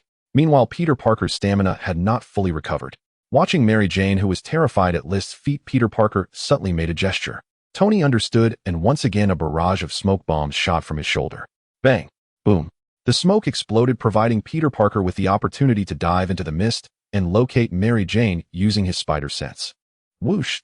In the next moment, webs shot out from the smoke, and Peter Parker successfully rescued Mary Jane. Following that, the arc reactor on Tony's chest shone brightly, and the cluster cannon unleashed full power, locking onto the strong figure within the smoke. Boom! With a loud explosion, List's body crashed through the wall, falling into the street and flipping a parked car. Boom! The car exploded, and pedestrians screamed in panic. Oh no, I hit him. Tony, somewhat surprised, excitedly soared into the sky, launching micro-missiles to lock onto the figure amidst the flames. Bang! Bang! Bang! Immediately, a series of explosions engulfed the street, aiming to completely suppress List's actions. Meanwhile, Peter Parker secured Mary Jane in the alley and turned to shoot his webs towards the street. He didn't know why he felt compelled to confront that terrifying guy. He had simply come to save Mary Jane. Yet hearing the terrified screams of bystanders, he couldn't help but want to stop that guy. He wanted to save those people. His rational mind told him to leave immediately, but he instinctively chose to stay. Why was that? Suddenly, Mary Jane, with a complex expression, called out to Peter. Wait, thank you for saving me. She realized that the earlier situation was a misunderstanding. Peter Parker paused. I'm glad you're okay. After saying this, he shot his web and leapt over the high wall. Watching Peter Parker's departing figure, Mary Jane's gaze became slightly dazed. Hero. Soon the figure of Iron Man emerged in her mind. Boom. Meanwhile, List struck the ground with both hands amidst the sea of flames, creating a whirlwind that instantly extinguished the surrounding fire. Click, click, click. The storm swept away the heat wave, causing streetlights to flicker and break. In the next moment, Mark's armor zipped through the street, with Tony clutching List's body as they soared into the sky. Hey buddy, I don't want to be fireworks, be gentle. Tony remained playful. I don't understand what you're saying. List rejected the identity verification, raising his hand and violently tearing off a piece of metal from Tony's armor. Oh shit. Boom. The armor went out of control and crashed into the city, and the two crashed through the corner of the rooftop and into a nearby European-style building. Off. Terrorist attack. Run. Employees forced to work overtime fled in a panic as desks and chairs in the office were blown apart by lasers, papers flying everywhere, and lights flickering as Tony maneuvered the armor away from List's grasp. Hey, Pajama Man. He shouted out the window as a nimble figure darted into the office. I'm here. Peter Parker swung in with his webs, kicking List in the face, only to see him quickly draw a door on the wall beside him. Finally, what Tony had feared happened. List opened the door from behind, and Peter Parker, rushing in, crashed into the inexplicably appearing wall door. Bang! With a loud noise, Peter Parker's body sank into the wall door, and as List closed it, Peter Parker was ejected from the building. Tony. Jarvis, let's watch cartoons together tomorrow. I need to find the flaw in this guy's plan. Sir, I've scheduled an appointment with a neurologist for you. My God, what am I seeing? In the corner, Jonah Jameson widened his eyes and instinctively bit through the cigar in his mouth. A muscular sailor capable of manually crafting doors and windows, the Iron Man, he was battling fiercely, and a spider boy lurking in the shadows. What is happening in this world? Aliens are invading Earth. His inner world began to crumble. Editor, this is big news. Suddenly, the beautiful Secretary Betty reminded Jonah. Hearing this, Jonah's eyes lit up, and he broke into a wide grin. Haha, yes indeed, this is big news. It will be featured on the main page of the Horn Herald tomorrow. He looked around the employees present and pointed at a temp, saying, Yes, you go out and film their battle. Me. Eddie pointed at himself, looking unhappy. He did not come to this place from the Globe Daily to get himself killed. I'm not going. He decisively refused. If you go, your internship will end. Not going. They'll give you more money. Not going. $300. Not going. $500. Not going. $1,000, that's the highest I can go. I'll do it. Eddie decisively grabbed the camera, skillfully executed a slide, and hid under the desk, carefully peeking out to capture the scene. Jonah, seeing this, couldn't help but praise, not bad, very agile. No wonder you're a reporter from Globe Daily, you got a good deal. Just as he finished speaking, a loud crash echoed in the office as Tony raised his hand to shoot the palm cannon, followed by an explosion of fire under his feet as he rushed towards the balcony. Hey, come chase me. He intended to draw Lister away.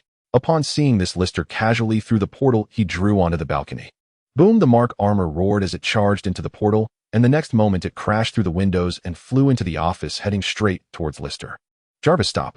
Tony shouted. Sir, the braking system is too late. Bang! With a sudden lunge, Lister sidestepped, and a massive hand locked onto the armor's ankle. Bang! Swinging the armor around several times, debris flew from the walls, and finally Tony crashed heavily to the ground, pinned down by Lister's foot on his chest. The arc reactor on his chest flickered with sparks, and Tony was utterly exasperated. "Hey, Sailor Man, I don't want to save that lady anymore. Can you give me a chance?" Tony's habit of being talkative remained unchanged. Lister grinned, "But you already saved her." The system still gave no indication, or it seemed it wasn't enough. Just then Peter Parker's shout suddenly came from behind. "Hey, big guy, look here." Hearing the voice, Lister didn't turn around and kicked Tony towards the flying Peter Parker. Oh no. Bang! In that instant, the two crashed out of the window, falling from the building.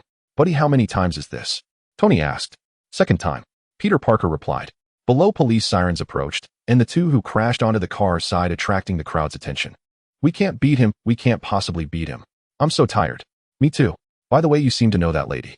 Mary Jane. I was just nearby when you interrupted me before I was about to become her hero."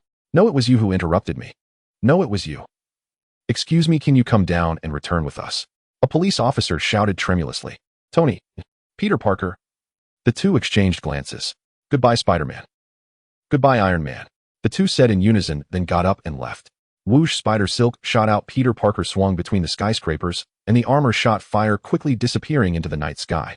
On a nearby balcony, Norman stared blankly at the direction where the two figures disappeared, subconsciously crushing the wine glass in his hand. What happened? Behind him, Harry hurriedly came forward to check his father's hand. Seeing that there were no wounds, he said with Stark's help, "The Osborn group's crisis has passed. Do you still have worries?" Norman came back to his senses and smiled. "No, of course not, just saw two strange guys." Harry leaned out to look at the police cars on the street. "Looks like something happened." "Don't mind those." Norman patted Harry's shoulder. "Come back to the group with me. You are the only heir." Harry refused again. "No, I have my own things to do. I will prove myself." Hearing this, Norman felt quite helpless. It's not that he's afraid of a wealthy heir going astray, but of a wealthy heir starting a business. He was the same. "All right, I believe you will succeed." After the family gathering ended, Norman walked into the elevator under Harry's watch. Tap, tap, tap. The elevator descended slowly, and listening to the strange noises of the old elevator, Norman recalled a scene he had seen earlier, and suddenly the devil's laughter echoed in his ears. "Ha ha ha, there are not only you among the powerful humans in this world. Your plan is grand, but someone will stop you." Norman's expression darkened. His fists gradually clenched, and a hint of coldness appeared in his eyes. "Yes, I also discovered another suit of armor. It bears the shadow of Stark technology. Then it must be him." The devil sneered. "First recruit him. If he refuses, then kill him." Norman's lips curled up slightly, revealing a cruel smile. "Of course, I really hate to part with that genius." Meanwhile, in the Horn Herald office, Lister crushed a can of spinach, swallowing the green spinach in one breath, restoring the diminished power within him to its peak. The taste of spinach made him a bit nauseous, but he still made a gesture towards the camera in the corner. After all, he couldn't look too ugly on screen. "Oh, he responded to me." Eddie was overjoyed. Before he could take more shots, Lister swiftly moved to the balcony. "What exaggerated muscles. God, is the gym his home? I like his chest muscles. His body must be amazing." Upon discovering Lister's figure, gasps arose from the crowd. Seeing the crowd below filled with curious citizens, Lister decided to give New York a dose of two-dimensional shock. He turned around, pulled out a power line, and after a spark of electricity, he fashioned it into a rope and threw it at the protruding decorations on the opposite building. The people below were startled. What is he going to do? He wouldn't dare swing over, would he? How could he possibly do that with such a thin wire? He's looking for death. The police officers on the scene immediately shouted through the loudspeaker, "Sailor Man, stop now." But the next moment, Lister had already ensnared the protruding decoration on the opposite building with the electric wire, and then pulled with all his strength. Instantly, the ground trembled, and the crowd gasped. "What's happening? Is it an earthquake?" "No, look behind you." "God, how is this possible? The building is moving." In the incredulous gaze of the crowd, the building across was slowly being dragged closer by Lister, as if it were a toy, creating a bizarre and shocking scene that left the audience stunned. "Run. God, this is not scientific." The crowd quickly regained their senses and hurriedly fled. Crack. Finally, under Eddie's lens, the distance between the two buildings was less than a meter. Lister stepped over to the opposite building, as if walking on flat ground, quickly disappearing from sight. The next day, the content published by the Horn Daily caused a sensation throughout the city and spread to the world at an unimaginable speed. Shocking. The mysterious Iron Man and muscular sailor. The masked Spider-Man teamed up with Iron Man to battle the muscular sailor, suffering a crushing defeat. The muscular sailor dragged a building, stemming from the speculation of Mr. Jonah Jameson. The supervillains of human society are public enemies. Relevant departments are seeking public opinions, considering whether to relocate the John building from the center of the road. Amid the noisy outside world, Lister enjoyed his own tranquility. Participated in the Spider-Man vs. Iron Man event, received Spinach Seed, X1. He placed the second Spinach Seed on the reactor. Arcane Spinach. Progress, 07. The familiar progress panel remained, and once matured it would also yield the familiar taste of spinach. This left Lister with mixed feelings. He didn't really like eating spinach. After 2 cans last night, he was still experiencing waves of nausea. Fortunately, he had learned how to participate in Marvel events more efficiently. Whether it was the terrifying incidents caused by supervillains or chaotic battles triggered by him, these all belonged to Marvel events. After participating in the events, he could also receive spinach seeds, which he had proven once again. Thus, Lister could create Marvel events in his own way to obtain a large amount of spinach seeds. The simplest and most effective method was to act as a villain himself. However, due to his lack of self-defense ability before eating spinach, he had to think carefully about this matter. While pondering, Lister hid the reactor for growing spinach in the cupboard. Upon leaving the room, Peter Parker had been waiting for some time. "Peter, did you get into a fight with someone?" Lister asked knowingly. Peter Parker instinctively covered his eye and forced a smile, saying, "Hey Lee, I came here to tell you." Before he could finish, Lister interrupted. "I know you came to return the car." He picked up the car keys from the table. "I happen to have something to go out for. The car is parked outside, right?" This. Peter Parker's face turned red, feeling quite embarrassed and guilty. Upon seeing this, Lister had an ominous premonition. What happened? Was there a car accident? A sort of. Peter Parker couldn't bear to look Lister in the eye. Lister's expression turned strange as he turned to head outside. Just as the tow truck left, a pile of stinking scrap metal was parked at the doorstep. Who did this? Lister lost his composure. Behind him, Peter Parker weakly explained, "Last night, there was a strong man in a sailor outfit who damaged your car." What? Lister became even more frantic. How did he not notice at the time? Damn it, I was too busy showing off. The next moment, Peter Parker gathered his courage and said, "Don't worry, I drove the car out. I will pay for it. Can we do it in installments?" Hearing this, Lister sighed in relief. "It's fine, I bought insurance." "I didn't buy insurance." He remembered, and his expression became grim. Peter Parker was taken aback. Did buying a car require buying insurance? How did I not know?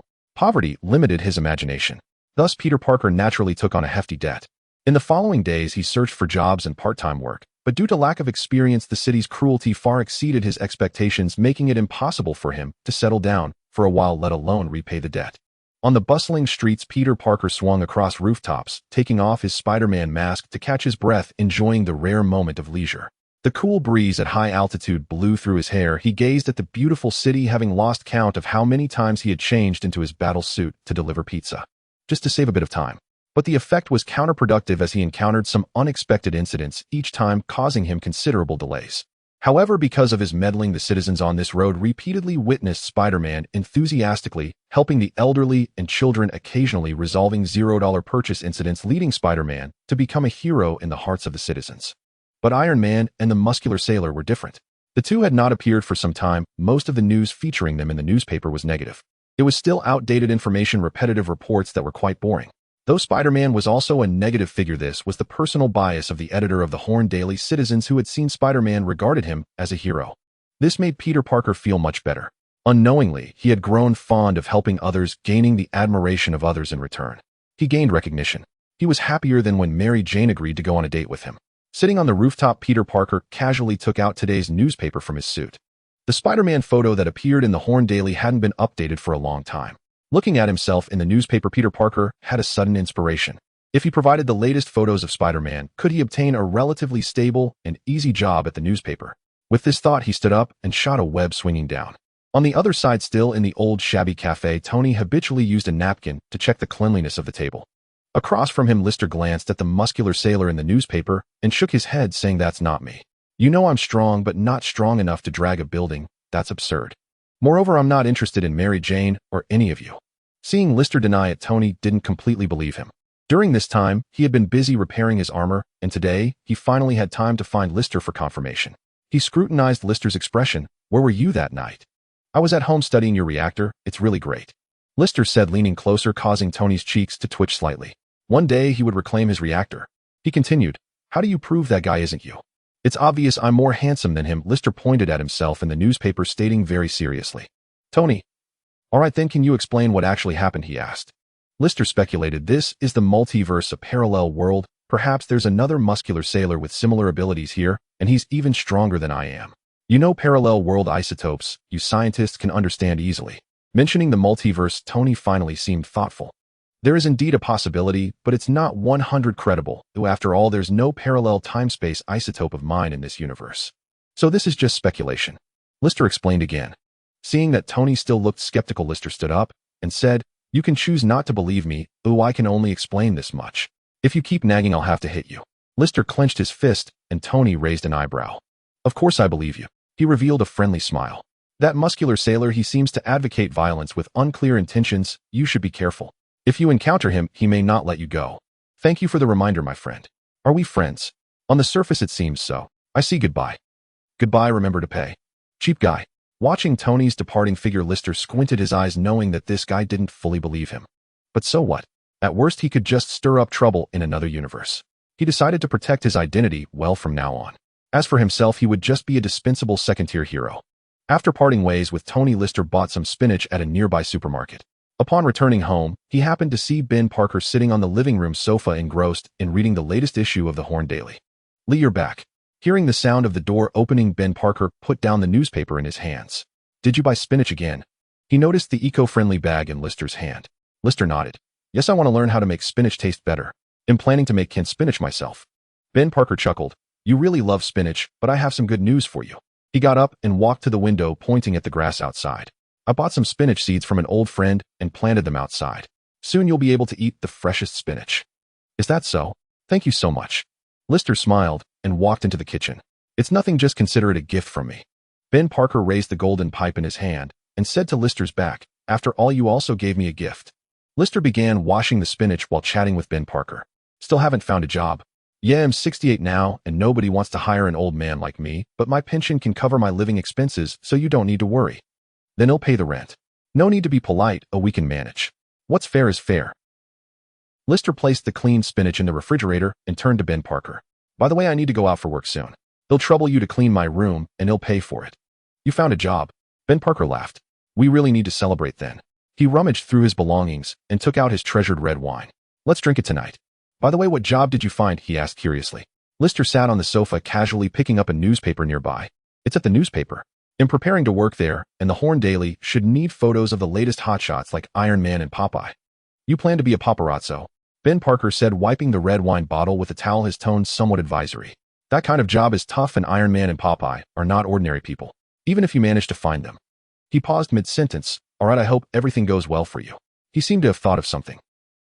"I'm fine," Lister replied, then noticed that the Spider-Man photo in the newspaper that hadn't been updated for a long time had actually changed. "The editor of the Horn Daily doesn't like Spider-Man, that's what I think." He raised the newspaper. Ben Parker put down the red wine bottle. "Yes, but I heard that Spider-Man has saved quite a few people in reality, and his reputation is quite good." As he spoke, he walked into the kitchen to prepare clean wine glasses. Lister pondered. The latest Spider-Man photo in the newspaper was clearly staged, meaning there was only one possibility. Peter Parker went to work at the Horn Daily. With this guy's bad luck, he certainly wouldn't earn too much. The days of repayment were far away, and Lister had to rely on himself to make money. Of course, making money couldn't rely on selling photos of Popeye. The profit was too low. The reason he chose to go to the newspaper was to keep track of Peter Parker's movements. The newspaper was a good channel. Moreover, compared to the police, the newspaper often had the sharpest intelligence instincts. Most importantly, being a reporter would help him connect with other villains in this universe.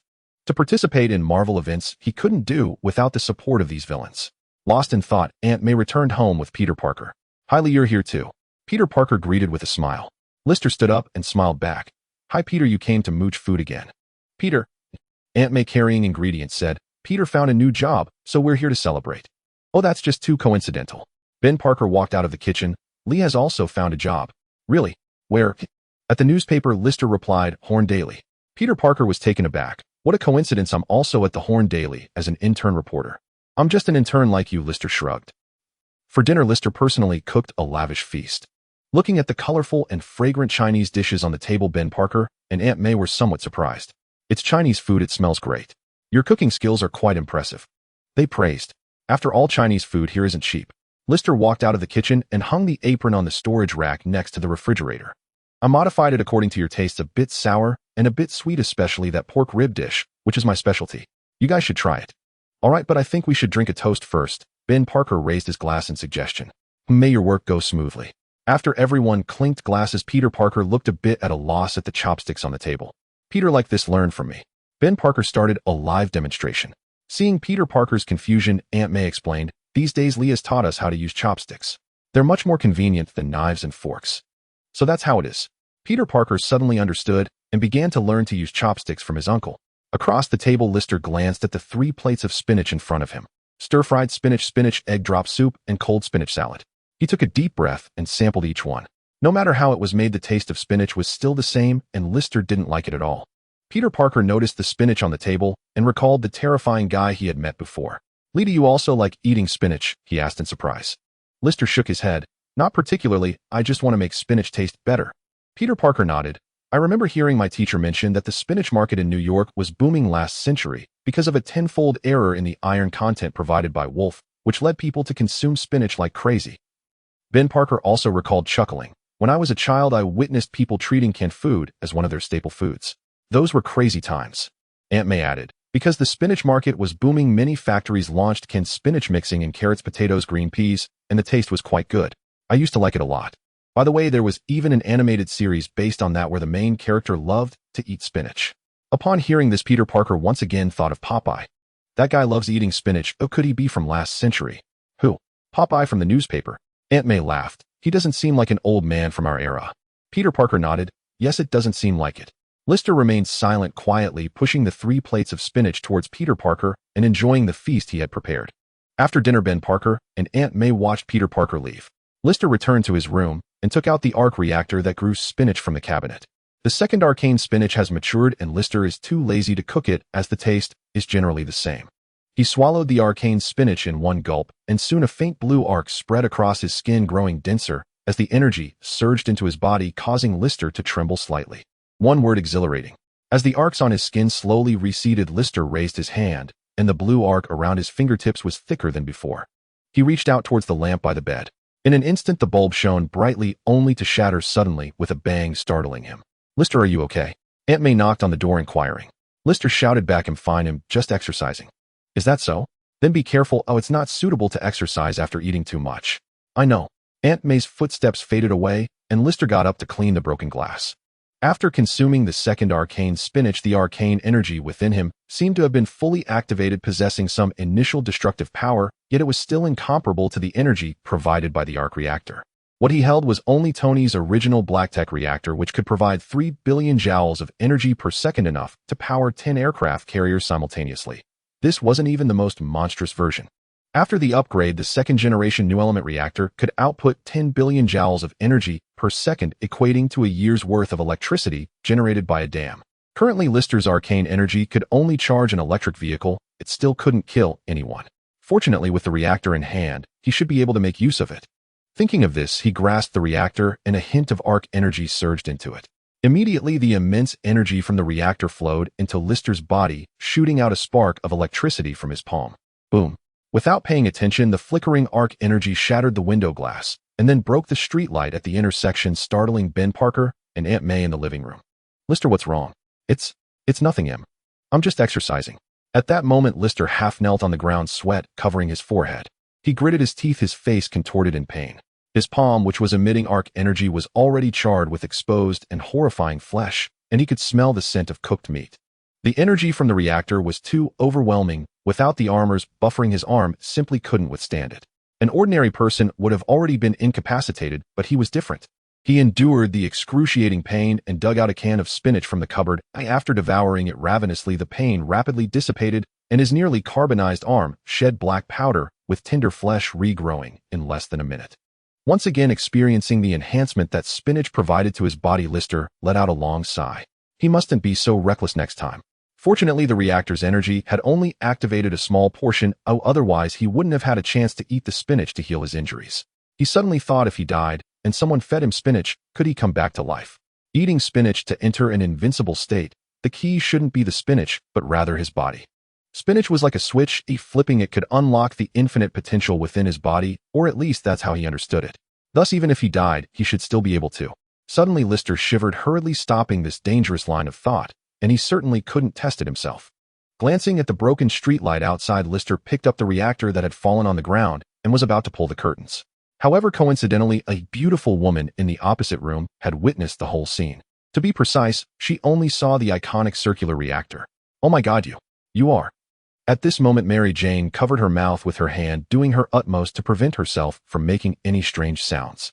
Her eyes widened, filled with surprise and complex emotions. You are Iron Man. She would never forget the reactor on Iron Man's chest. Lister replied. It seems a strange plot was about to begin again. The next day, Mary Jane visited Ben Parker with a gift. Hi Ben, this is a gift for you and May. Oh Mary Jane, thank you for the gift. Seeing Mary Jane's bashful smile, Ben Parker chuckled as he peeked into Peter Parker's room. Peter has already moved out. Oh, I can give you his address. No, I'm looking for Iron. No, I'm looking for him. She pointed to Lister's room. Ben Parker was puzzled. Oh, when did they meet? Oh, alright, I'll let him know. No, we'll go in to find him. Okay. Under Ben Parker's strange gaze, Mary Jane gently knocked on Lister's door. Click. As Lister opened the door to let Mary Jane in, Aunt May approached Ben Parker with some fruit. The young people today are really enthusiastic, she said with a kind smile. Ben Parker wore a troubled expression. Indeed, very enthusiastic, but Peter, you know that guy has always had a crush on that neighbor girl. This is a matter between young people. I trust Peter, Aunt May said. Ben Parker shrugged. Well, I hope he figures it out. But I heard Mary Jane is dating Harry. What does that mean? Who knows? The two exchanged glances, shaking their heads helplessly. In the room, Lister finally repaired the window. Mary Jane sat obediently on the edge of the bed, gazing at Lister's back with sparkling eyes. Hi, we haven't introduced ourselves yet. Mary Jane. Peter Parker has mentioned you. You saved Uncle Ben. You truly are a hero. She initiated the conversation. Lister turned around, seeing Mary Jane in this manner. He couldn't help but rub his forehead, feeling trouble was coming. You might have misunderstood him, not that guy. Don't worry, I will keep your secret. Mary Jane tucked a strand of hair behind her ear, exuding her feminine charm. I know the newspaper content makes you not want to expose yourself. I won't tell anyone. Lister twitched the corner of his mouth. I thank you, but you can't let your boyfriend know either. As soon as these words came out, Mary Jane was taken aback. Harry. Yes, isn't he your boyfriend? Lister crossed his arms, scrutinizing her with a teasing tone. He was quite curious to see how this woman would handle it. Mary Jane's gaze flickered, and she nervously said, I won't tell him, or I have things to do. He'll find you tonight. Bye. After saying that, she hurriedly left the room, leaving Lister in a daze. Find me tonight. He was taken aback for a moment, then rolled his eyes. Do you think just because you're looking for me I have to wait for you? Does she really think she's that important? He scoffed, turned around, and left with the new camera he had just bought. Horn Dallas, intern reporter, clocking in. In a bustling metropolis, cars flowed like a river. Lisite rode a second-hand motorcycle, making his way from the suburbs to the noisy city center. Today is World Unity Day, and the streets are crowded with pedestrians buzzing with excitement. With the morning rush causing frequent traffic jams, car horns blared incessantly. Lisite skillfully navigated through the congested roads on his motorcycle, occasionally taking shortcuts through side streets. Then, he got lost. Hey little yellow man, did you drink milk this morning? Passing by a dirty alley, a group of tattooed men and women blocked Lisite's path. The leading man played with a butterfly knife, his expression perfectly embodying the essence of coolness. Boom. Lisite stopped his motorcycle at the alley entrance, removing his helmet. How do you know how to get to the Horndale building? He asked. The tattooed leader took off his jacket to showcase his demonic tattoo, while his underlings skillfully surrounded Lisite. Answer my question, did you drink milk today? The man pulled over a poorly developed girl. How about it, $300 for one time, a bargain for you? His tone was flippant, full of insinuation. Lisite, buddy, your generosity exceeds my expectations, and you're quite diligent too, starting your business so early in the morning. That's commendable. However, I prefer a lighter breakfast in the morning, and am in a hurry to get to work, maybe another day. He declined while stepping off his motorcycle and walking into the alley. What are you waiting for? Come in, you can't just stand at the entrance, it's quite embarrassing, he said to the man. The group exchanged glances. Jack, does this guy seem serious? What a naive fellow. Remember, look for more of these little yellow men in the future. They know nothing about New York. Don't forget to ride off with the bike later. Jack wore a smug smile, and with a wave of his hand the group rushed into the alley. Naive guy, get your money out. It's not spinach, it's money, you jerk. Oh, what are you doing? God, what kind of monster is this? Bang, bang, bang. Off. A piercing scream echoed through the alley, accompanied by the sound of bones cracking. Lisite walked out of the alley with a satisfied expression. Exactly $300, a small profit. He stuffed the money he had just earned into his pocket and raised his middle finger towards the alley. What kind of freedom is America if you can't even bring a little handgun? After sneering, he rode off on his motorcycle. What a great place this is. Shortly after, a patrolling officer passing by heard the cries from the alley and rushed in. Upon seeing the scene before them, the officer's expressions changed. Oh my God, what a cruel guy. How could this be done? It's simply unscientific. In the alley, various disheveled figures were embedded in the walls, awkwardly spelling out standard English words. Are you okay? The officers exchanged glances, then called for backup. Calling the precinct, we need 2 shovels at the alley on Huama Street, in Zone C. Horn Daily Building. Boom. The small motorcycle parked by the roadside with no way forward, only 2 closely positioned European-style buildings. The surrounding pedestrians were numerous, mostly students here to take photos. Lisite locked his second-hand motorcycle and walked straight toward the Horn Daily Building. Since the Popeye dragging incident, this place has become one of New York's top tourist attractions, drawing crowds rivaling the Statue of Liberty. Gwen, get a little closer. Yes, just like that. As he passed by a group of female students taking pictures, Lisite heard a familiar name. He paused, instinctively glancing at the blonde girl below, who was posing with a peace sign. She had delicate features, very fair skin, and a high ponytail. The golden bangs on her forehead made her look less fashionable, and her posing seemed stiff, as if her enthusiasm was lacking. Examining the girl's somewhat familiar face, Lisite thought of another Spider-Man. Hi sir, your camera looks great. Could you help us take a picture? One of the female students noticed Lisite. Lisite smiled. Sure, are you all in? Yes. All right, you all stand over there. It'll start now. Click. Lisite snapped several pictures in quick succession, then pointed toward the Horn Daily office. I work right there. You can come back for the photos in a couple of days. Thank you so much. No problem. The girls asked for Lisite's contact information, while Gwen shyly handed him 2 bills from the crowd. Thank you. This is your payment for taking our photo. Lisite accepted the money without hesitation, smiling as he said, He'll make sure to edit your photos nicely since you gave so much. Gwen chuckled. Then you better work hard. Ooh, I have high standards. No problem. Goodbye. After waving, Lisite turned and went upstairs. In truth, he didn't know how to edit photos at all. Hey Betty, how have you been lately? Walking into the Horn Daily office building, Lisite greeted the beautiful secretary. Is Mr. Jonah in? I'm here for an interview. Lisite, right? Betty glanced at the resume Lisite handed over and nodded. A Yale University graduate. It just so happens that another Yale graduate came for an interview yesterday. What a coincidence. Indeed, quite a coincidence. Lisite maintained a smile. When out and about, one's identity is given by oneself, and he was quite adept at this. By the way, do you know me? Betty suddenly reacted. Lisite nodded. I heard there was a beautiful secretary named Betty here. I knew it was you at first sight. Finally, Betty stopped frowning. She smiled and walked towards the editor's office, saying, You have a good eye, but I can't influence the editor's decisions. You might want to focus on taking pictures of Spider-Man. He knocked on the office door, reminding her, the editor has recently been keen on employees who can take pictures of Spider-Man. Lisite shrugged. Too bad I'm not friends with Spider-Man. Then you might not become my colleague. Betty said as she opened the office door. Boss, this gentleman is here for an interview. Lisite. Peter Parker, scolded harshly a moment ago, turned to see Lisite and was momentarily stunned. You're here for an interview? Yes, I'm here for an interview. You said you found a job. Peter Parker looked at him strangely. Lisite offered no explanation, glancing at the Spider-Man photo on the desk. Did you take this? It has a great feel. Thank you. Peter Parker's smile was forced. Meanwhile, Jonah Jameson, sitting at the desk with a cigar, lightly tapped the table. Just a reminder, I'm the boss here. Newcomer, you don't meet our hiring criteria. You can leave.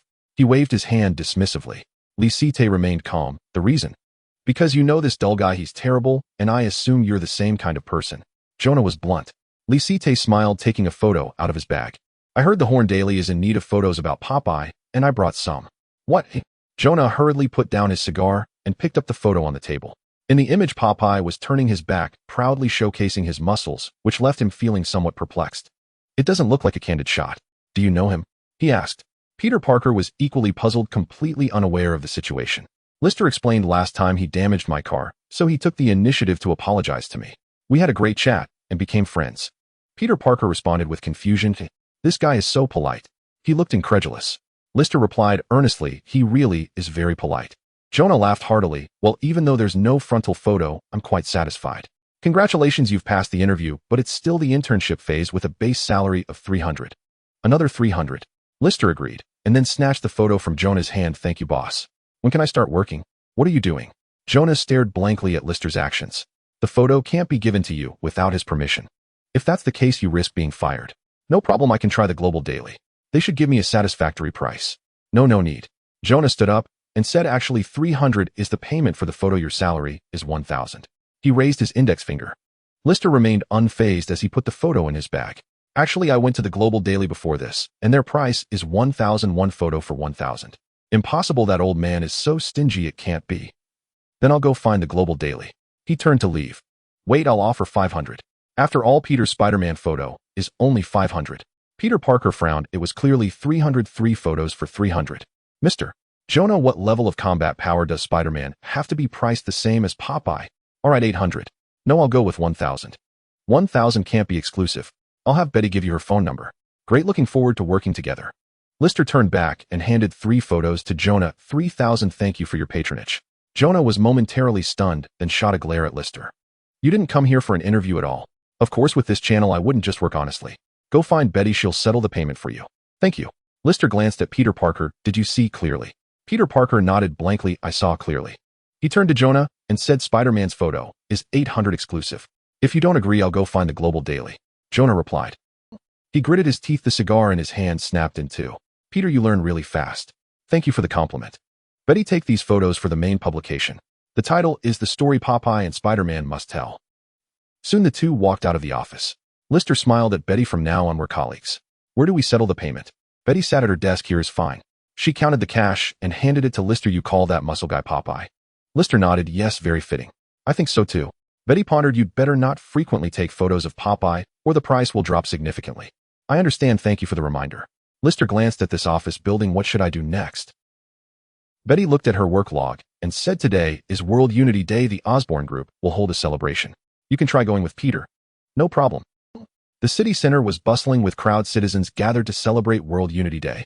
At the Osborne Company building, Lister and Peter Parker held their cameras waiting for the Osborne shareholders to appear. Lee, do you really know Popeye? Before the celebration starts, Peter Parker finally voiced his doubts. Lister remained unfazed. Of course, but don't get too excited. He doesn't have the money to cover the damages to my car. Peter Parker replied. I think he should at least pay half. He said weakly. Lister twitched his mouth. Actually, this guy might not have to pay a dime. All right, I'll talk to him about it. Thank you, Lister. A single statement reduced his debt by half, leaving Peter Parker very pleased. By the way, Peter, are you friends with Spider-Man? Lister asked knowingly. The photo you took wasn't a candid shot. Peter Parker's expression stiffened slightly. Yes, it was a coincidental encounter. He told me that Popeye is very dangerous, so be careful. Don't worry, although he's powerful, I'm not a pushover. Spinach is vegetarian. That's not important. As they chatted, the shareholders finally appeared upstairs. Peter Parker pointed at the young figure above. That's Harry, my friend. I know, I also saw your neighbor. She's wearing a cheongsam, very tasteful. Lister chuckled. Mary Jane. Peter Parker noticed Mary Jane standing beside Harry. Her beauty captivated Peter Parker's gaze. Peter, they seem to be saying something, getting very close. Oh, they're about to kiss. Lister teased Peter Parker from the side. Peter Parker watched the scene with a bitter and sour expression. As if sensing Peter's gaze, Mary Jane instinctively turned her head away from Harry's intimate gesture and happened to see Lister below. It's him. Mary Jane's heart trembled, quickly taking a step back to distance herself from Harry. It's Peter. Harry didn't notice anything unusual about Mary Jane and also saw Peter Parker below. Hi, Peter, he waved to greet him. Peter Parker below smiled and waved, raising his camera to capture a shot of the scene. Beside them, Lister ignored Mary Jane's complex expression. He felt a pat on his shoulder and turned to find Gwen and her classmates. Hi, good to see you again. Is that your friend? Gwen glanced at Mary Jane above. She's beautiful. She must be watching you. Lister shrugged and glanced at Peter beside him. It's just a misunderstanding, you know how it is. Gwen realized that Peter Parker was staring blankly at the top. So that's how it is. Do I misread the situation? She didn't know Peter Parker yet. Lister smiled. No worries, it's very crowded today. Be careful.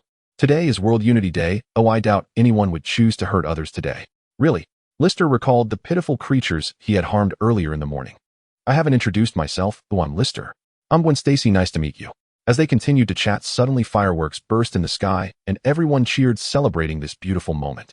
Unfortunately, amidst the splendid fireworks, an uninvited guest appeared. No two.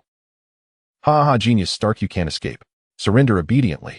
Fireworks exploded in the sky as a red and silver battle armor plunged into the heart of the fireworks display, while a green demon chased after him on a flying device, occasionally letting out excited, sinister laughs. Sir, the armor has sustained 49 damage. Please replace it with a new one. Jarvis reminded. Hearing Jarvis' warning, the virtual interface in front of Tony flashed with red exclamation marks, and his expression soured. My friend, you should know that the new armor is already out of commission. The thief who stole the original Green Goblin armor reappeared, seemingly well aware of his weaknesses, launching a surprise attack while he had just left the armor laboratory. If it weren't for the portable armor he carried, this guy would have already taken his life. The Mark V portable armor's attack and defense had dropped significantly, making it no match for this opponent. Worse still, Jarvis' signal was malfunctioning, and he couldn't connect to Osborne's server, as if it had been forcibly interrupted. This left him unable to summon his Mark IV armor, forcing him to use the portable armor's flight system to buy time. He resolved that after this crisis, he would definitely build his own server, refusing to be led by others. He glanced back at the original Green Goblin, unable to suppress his curses. Damn it, is this really the first-generation armor developed by Norman's company? Its endurance is comparable to my reactor. No. He suddenly remembered the old reactor he had left in the laboratory. After the Ironmonger incident, he had removed his old reactor and made a new one for himself. The old reactor was left in the laboratory. If the enemy could steal Norman's Green Goblin armor, they could potentially steal his reactor as well. Otherwise, it wouldn't explain how this guy could chase him for so long. With this thought, Tony's anxiety grew. This thief was going to be a real problem. He just hoped Norman would notice in time and come to provide support. Suddenly, Tony maneuvered the armor over a hot air balloon in the square, and the battered armor began to emit black smoke, the flames flickering beneath him as his flying speed dwindled. Sir, there are many pedestrians ahead. Please be careful. Jarvis reminded again. I know, but today is World Unity Day. There are people everywhere, you understand. Despite saying this, Tony still awkwardly maneuvered the armor to pass over the Osborn building, intending to lead the pursuer elsewhere. Ha ha ha, what a kind Iron Man. Behind him, Norman transformed into the Green Goblin, wore a face full of mockery and menace. Stark, no more running. He suddenly threw a pumpkin bomb into the crowd. No. Tony reacted just in time, the armor swooping in to catch the falling pumpkin bomb. Boom. The explosion in midair unleashed a wave of heat, and the portable armor fell diagonally, crashing into the parking lot beneath the Osborn building. It's Iron Man. He saved us. Oh. Run. What a terrifying demon. Today is World Unity Day. Stop it. The sudden explosion caused the civilians to scream in terror, the scene turning chaotic as a swarm of people fled like headless flies, while the shareholders above noticed the incoming Green Goblin. No, that's the armor developed by the company. It's that thief. Quick, notify Mr. Norman. Everyone hurriedly rushed into the hall, Harry pulling Mary Jane to evacuate urgently.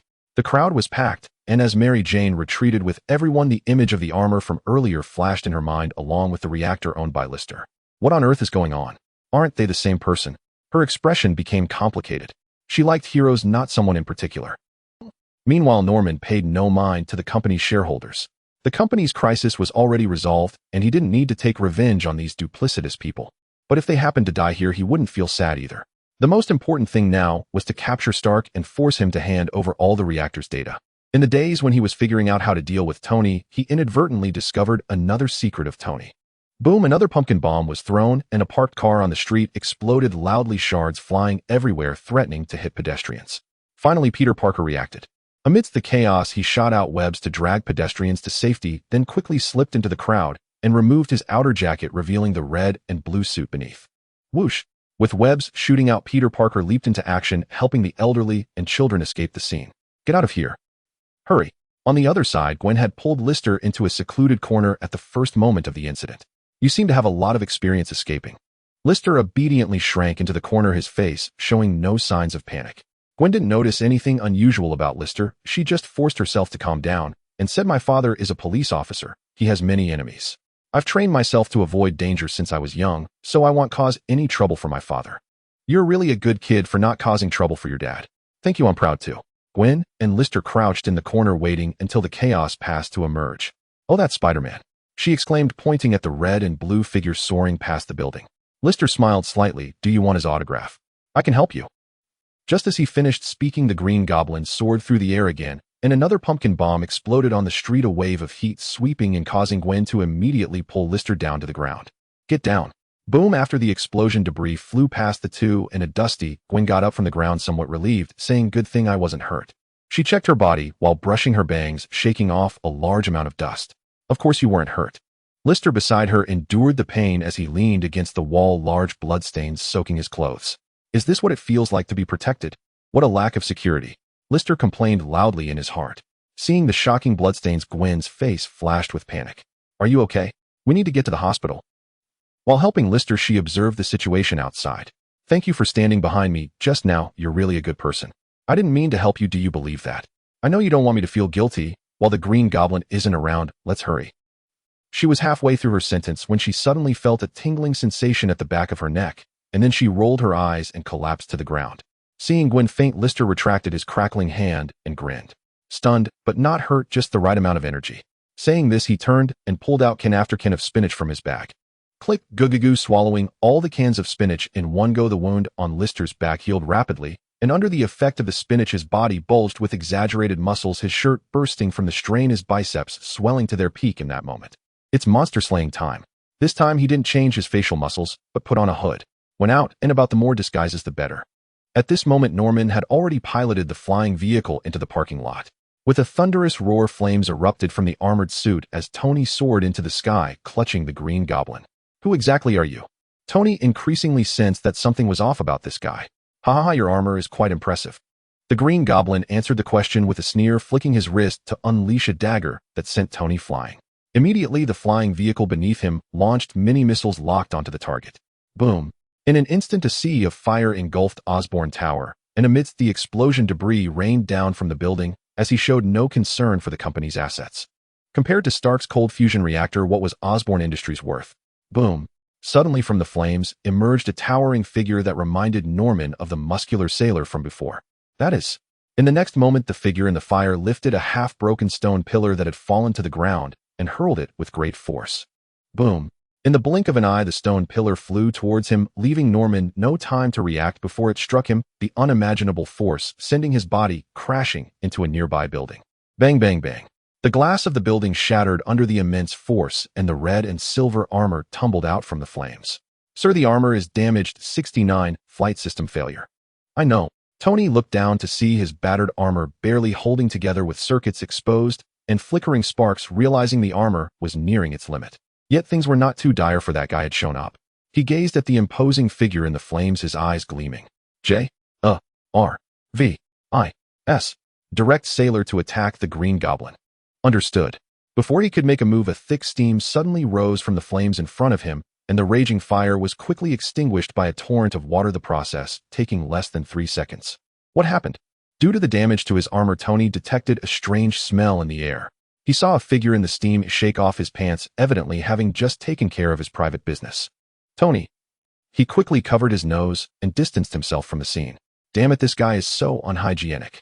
He cursed under his breath. Meanwhile, Peter Parker swung down with his web, landing on the outer wall of the building, and immediately noticed Lister's actions, his eyes widening in shock. It's him, what a capable bladder, but completely unscientific. He scratched his head in confusion. 1P can extinguish a raging fire, I really can't understand. You insufferable pest, you've successfully angered me. This was followed by an enraged roar from the building across, as the green figure floated out on his flying device, his chest armor slightly dented, but not severely. Seeing this, Lister couldn't help but sigh. As expected, no matter how exaggerated the scene, it couldn't kill anyone. As the steam dissipated, Lister with his hood was revealed to everyone's sight. He is wearing a hood. Tony and Peter Parker exchanged puzzled looks, but understood the next moment.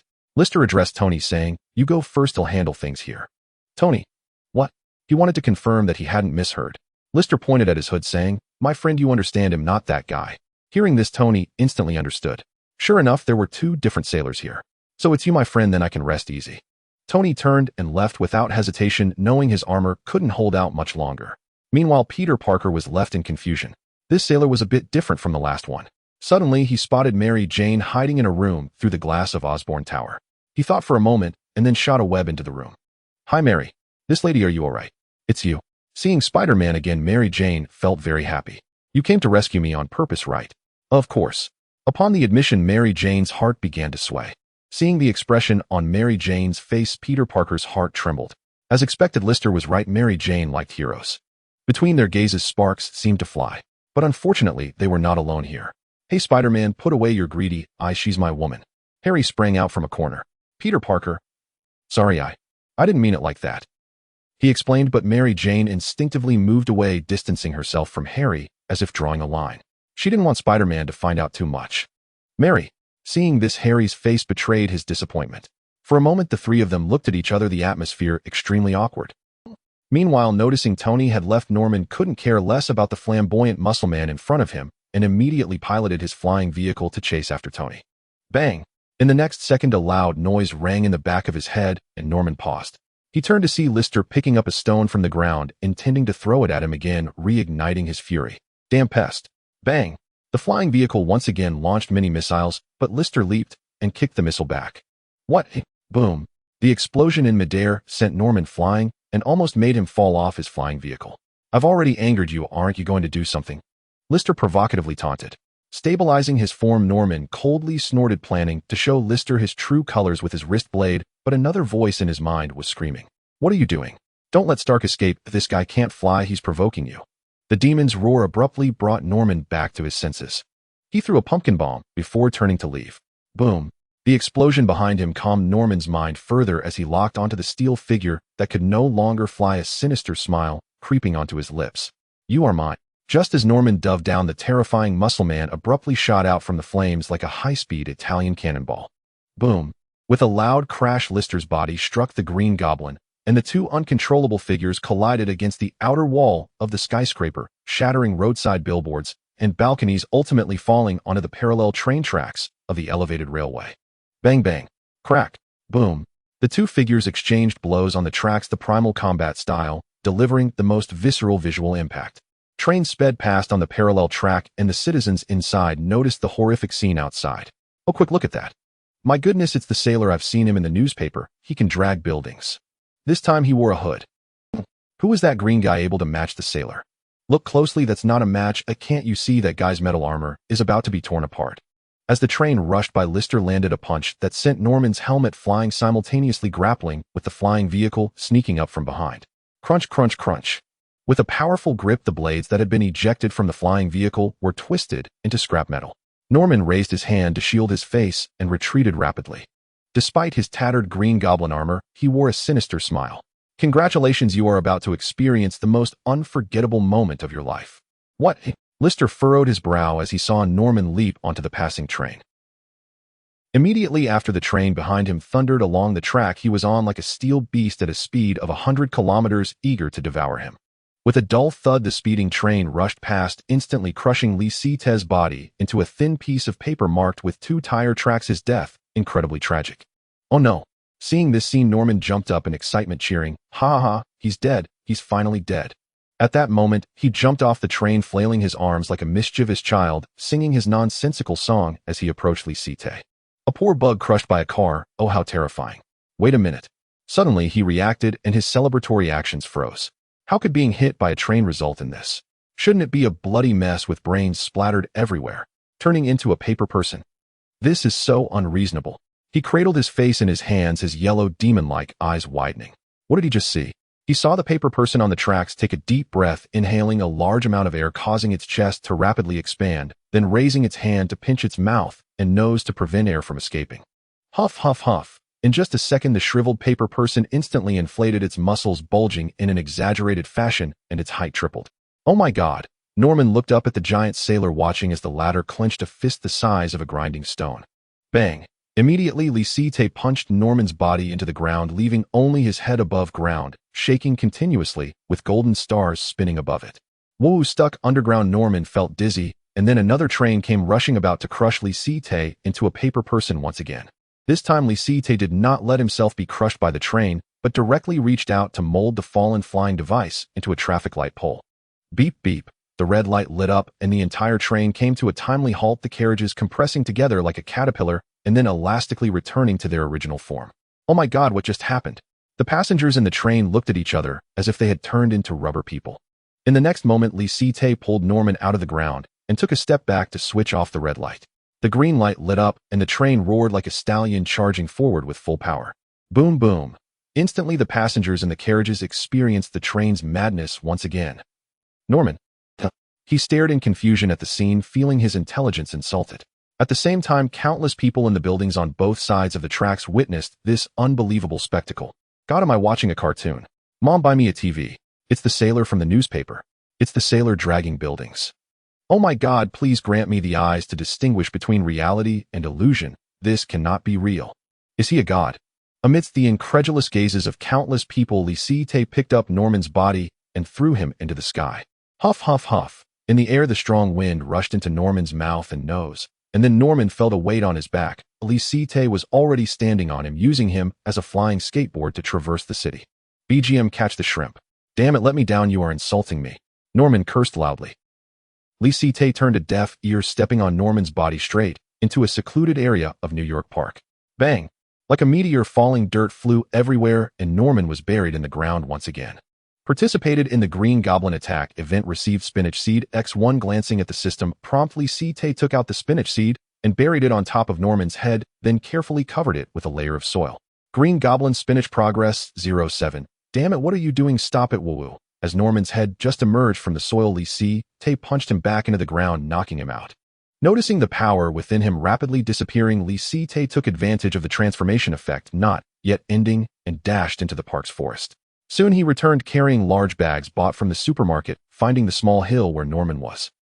Lee grinned, taking out can after can of spinach to transform into the sailor.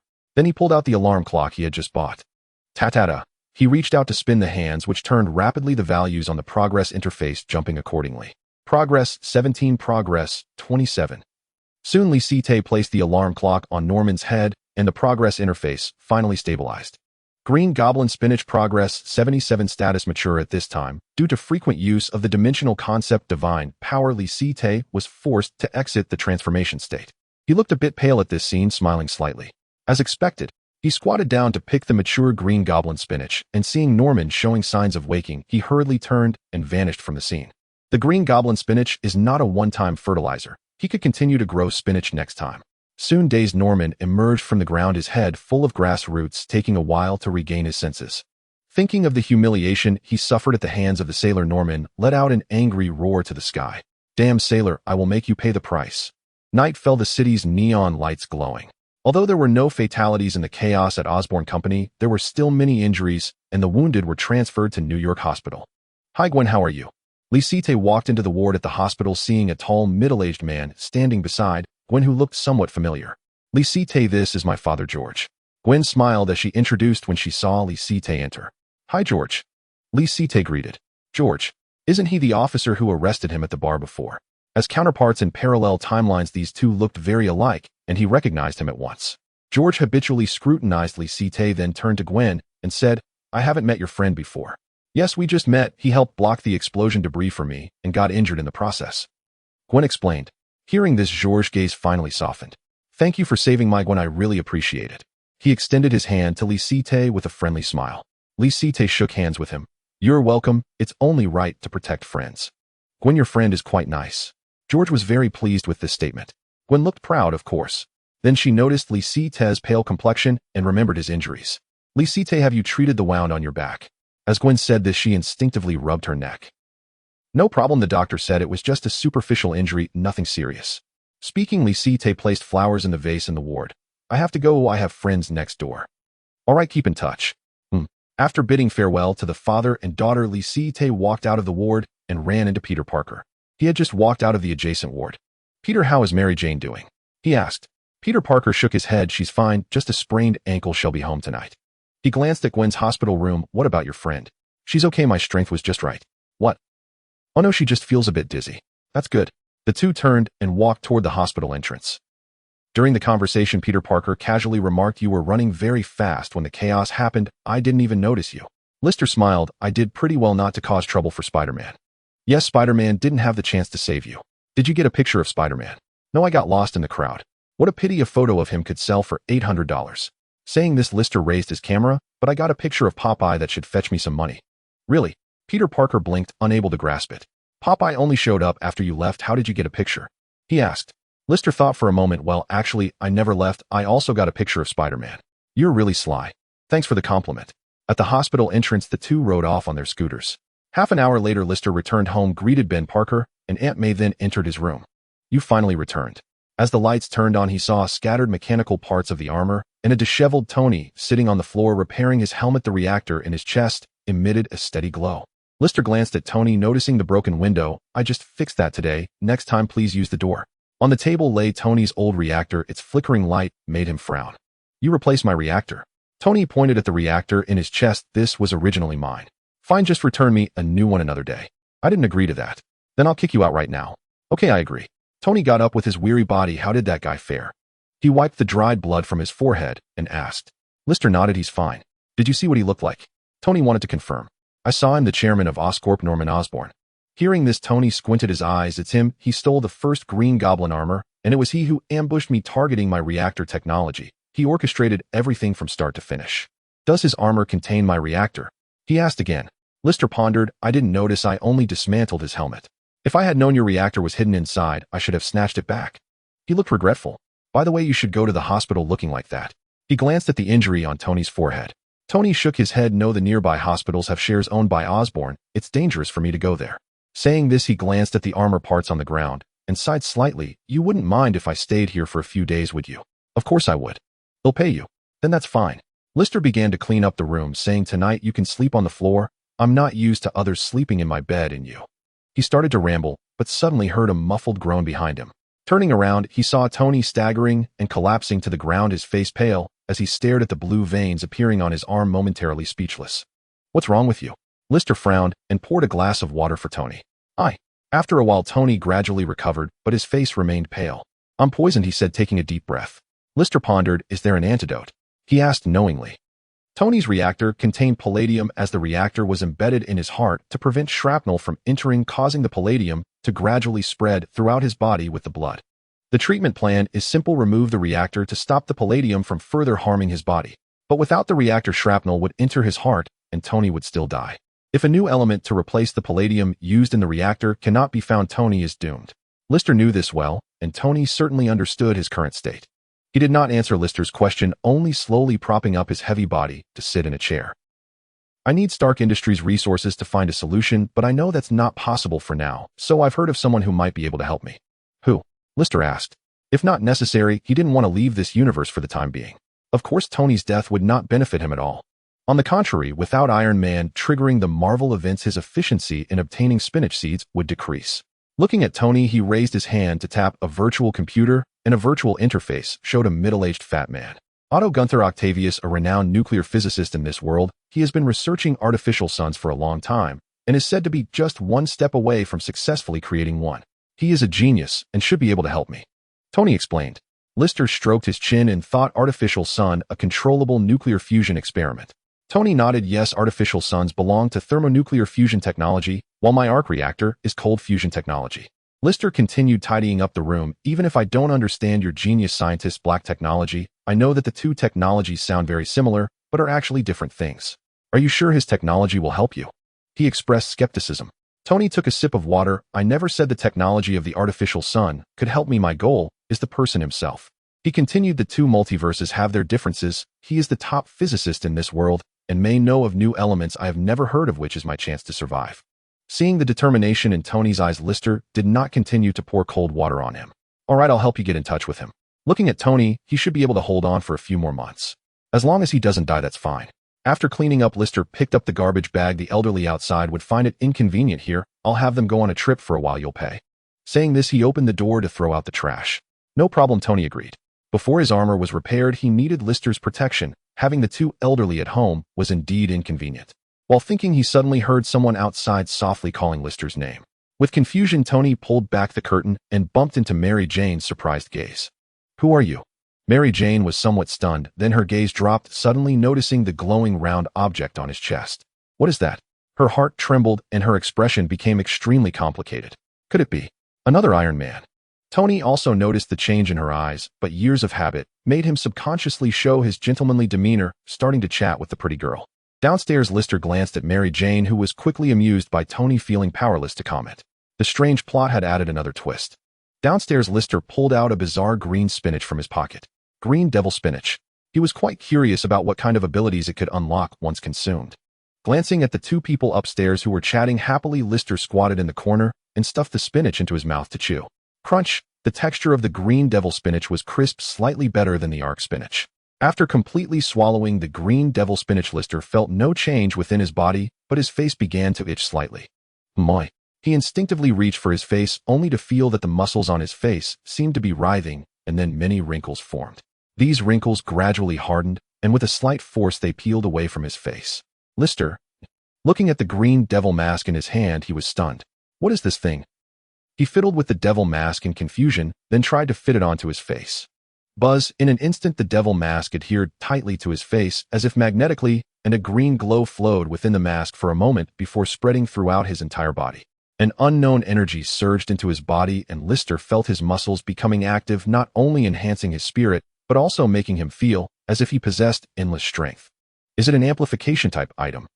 Lister thought to himself, squatting down and crushing the stone brick beneath his feet, realizing the power amplification was quite good, at least on par with an ordinary superhero's strength. However, this amplification came quickly and faded just as fast. In less than half a minute, the power within him had completely receded. Subsequently, the devil mask on his face gradually faded, disappearing from sight. Touching his handsome face reminiscent of Asa, Lister let out a sigh of relief. Fortunately, it's not a permanent attachment, otherwise I would truly become a monster for life. As he spoke, he focused his mind, and the devil mask appeared on his face again, but it did not grant him any power. After a series of experiments, Lister withdrew the devil mask, feeling somewhat disappointed. The permanent superpower that manifested after consuming the green devil spinach was the ability to generate a devil mask, which should provide strength comparable to the green devil, but the duration was very short, lasting only 30 seconds. Only by consuming more green devil spinach could he permanently increase the amplification time of the devil mask. Rather than an amplification, it was more of borrowing the power of the green devil. This was somewhat different from the permanent superpower he had imagined. However, it was still good that this ability could be used at any time. When he couldn't eat spinach, this ability could compensate for his weaknesses to some extent. Next came testing the devil mask's cooldown time. Seeing that it was getting late, he threw away the trash and went upstairs. Hey, your beautiful neighbor next door is very pretty. Oh, I like her a lot. You should have nothing to do with her, right? As Lister just entered the room, Tony directly asked. No connection. She just saw my reactor and mistook me for Iron Man, then said she would come looking for me tonight. As he spoke, Lister glanced at the window across. It seems she has found the real Iron Man. He smiled playfully. Seeing Lister's smile, Tony immediately sensed something was off. Hey buddy, if you like her, I absolutely won't get involved with your matters. Although I've had many women, I have principles. That's not the case. Lister waved his hand and then closed the curtains. It's Peter Parker who likes her. Who is Peter Parker? Spider-Man. Is it him? Tony's expression suddenly turned strange.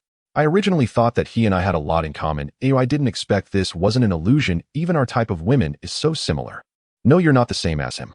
Lister said seriously. You like beautiful women, while Peter only likes her. Looks like you know Spider-Man quite well. Tony didn't mind Lister's teasing. This room belongs to Peter. I'm just temporarily staying here. Oh, in that case, staying here means I'm indebted to him. Tony pondered. In that case, it would be rather inconsiderate for me to flirt with that girl. But she seems to like me quite a bit. He chuckled again. Having drifted in a foreign land, he didn't mind having a bit more fun in life. Lister shrugged, sending Tony off to sleep on the floor while he lay on the bed. You can do whatever you want to. I can't control you, but if we get back and someone asks about you, I won't hide it. Are you threatening me? Tony's smile stiffened as he recalled how Pepper would ignore him when angry, causing him a headache. Forget it. Compared to the girl next door, I still prefer my Pepper. After all, the girl next door has nothing but youth and beauty. As he spoke, he shouted towards the window. I love Pepper. Lister, what are you doing? His mouth twitched. Tony turned around, rejecting the girl next door. All right, turn off the lights and sleep. Can we have the light on? Just a small one. The lamp was broken by me. Oh, you're such a mischievous one. Take that back. Oh, I don't like people without boundaries. All right. The next day, early in the morning, Lister got up and went to the bathroom to wash up. After locking the bathroom door, he focused his mind, and a grotesque devil mask immediately appeared on his face. The power of the green devil surged into his body, only to be cut off by Lister in an instant. Calculating the time, he realized he could use the power of the devil mask again in 8 hours. The cooldown time was not too long. After washing up, Lister went to the kitchen to make breakfast. Ben, maybe you want to go on a trip? He asked the two elderly people in the living room. Ben Parker put down the newspaper in his hands and looked towards the kitchen in surprise. Do you want to go? Lister carried a fried egg out of the kitchen. I earned a bit of money recently and thought of letting you go out for some fun. Child, making money is tough nowadays, but don't spend recklessly. Aunt May, who was mopping the floor, put down her work and advised. Lister sat at the table taking a bite of half a fried egg. No problem, it's my heartfelt intention. If you refuse, you'll be very unhappy. Ben Parker looked at the newspaper article about Popeye and thought for a moment. All right, I want to go to Bali. Ben, what are you talking about? Aunt May was somewhat dissatisfied. Dear, don't worry, give the child some space. Ben Parker stood up, took Aunt May's hand, and then spoke to Lister. Can we play for a few days? A week will be fine. All right, I'm looking forward to this trip. As he spoke, Ben Parker took Aunt May into the room to pack their bags, showing no signs of dragging their feet. Crunch, Tony opened the door. He's a wise old man. He should know something. Lister shrugged. That's why Peter can become a superhero. A superhero? Tony thought of Spider-Man and smiled slightly. He's not quite there yet. At noon, Ben Parker and Aunt May packed their luggage without informing Peter Parker and directly headed to the airport. Tony casually entered the living room and asked, Is there coffee? Lister ignored Tony's rudeness, sitting on the sofa while picking up today's newspaper, admiring the cool and stylish image of himself on the front page. "Can your armor be repaired in a week?" he casually inquired while Tony fiddled with the makeshift coffee machine, showing signs of disdain. "Of course not. I want to try and retrieve the Mark IV armor kept in the lab." Lister nodded. "If you want my help, that will come at a different price." "I'm not interested in money. If you want it, I can give it to you," Tony said, rummaging through cabinets for coffee beans. "It's in the first cabinet on the left in the fridge." Lister reminded him, "Thanks." Tony took out the coffee beans and meticulously picked out the rough, substandard ones. "Before that, I'd like to ask you to buy some things from the market to help alleviate the toxins in my body. And then go reclaim my armor." "No problem." Seeing that it was almost time, Lister got up and headed out. Before leaving, Tony handed him a list. Lister rode his little motorcycle at high speed to the Horn newspaper building. "Hi, Mr. Jonah, here is a photo of Popeye." In the office, Lister handed the photo to Jonah and continued without waiting for a response. "I know many people took photos of Popeye yesterday, but you also know those pictures are too rough to justify a lower price." Jonah, who was about to do something, heard this and was immediately infuriated, nearly biting through the cigar in his mouth.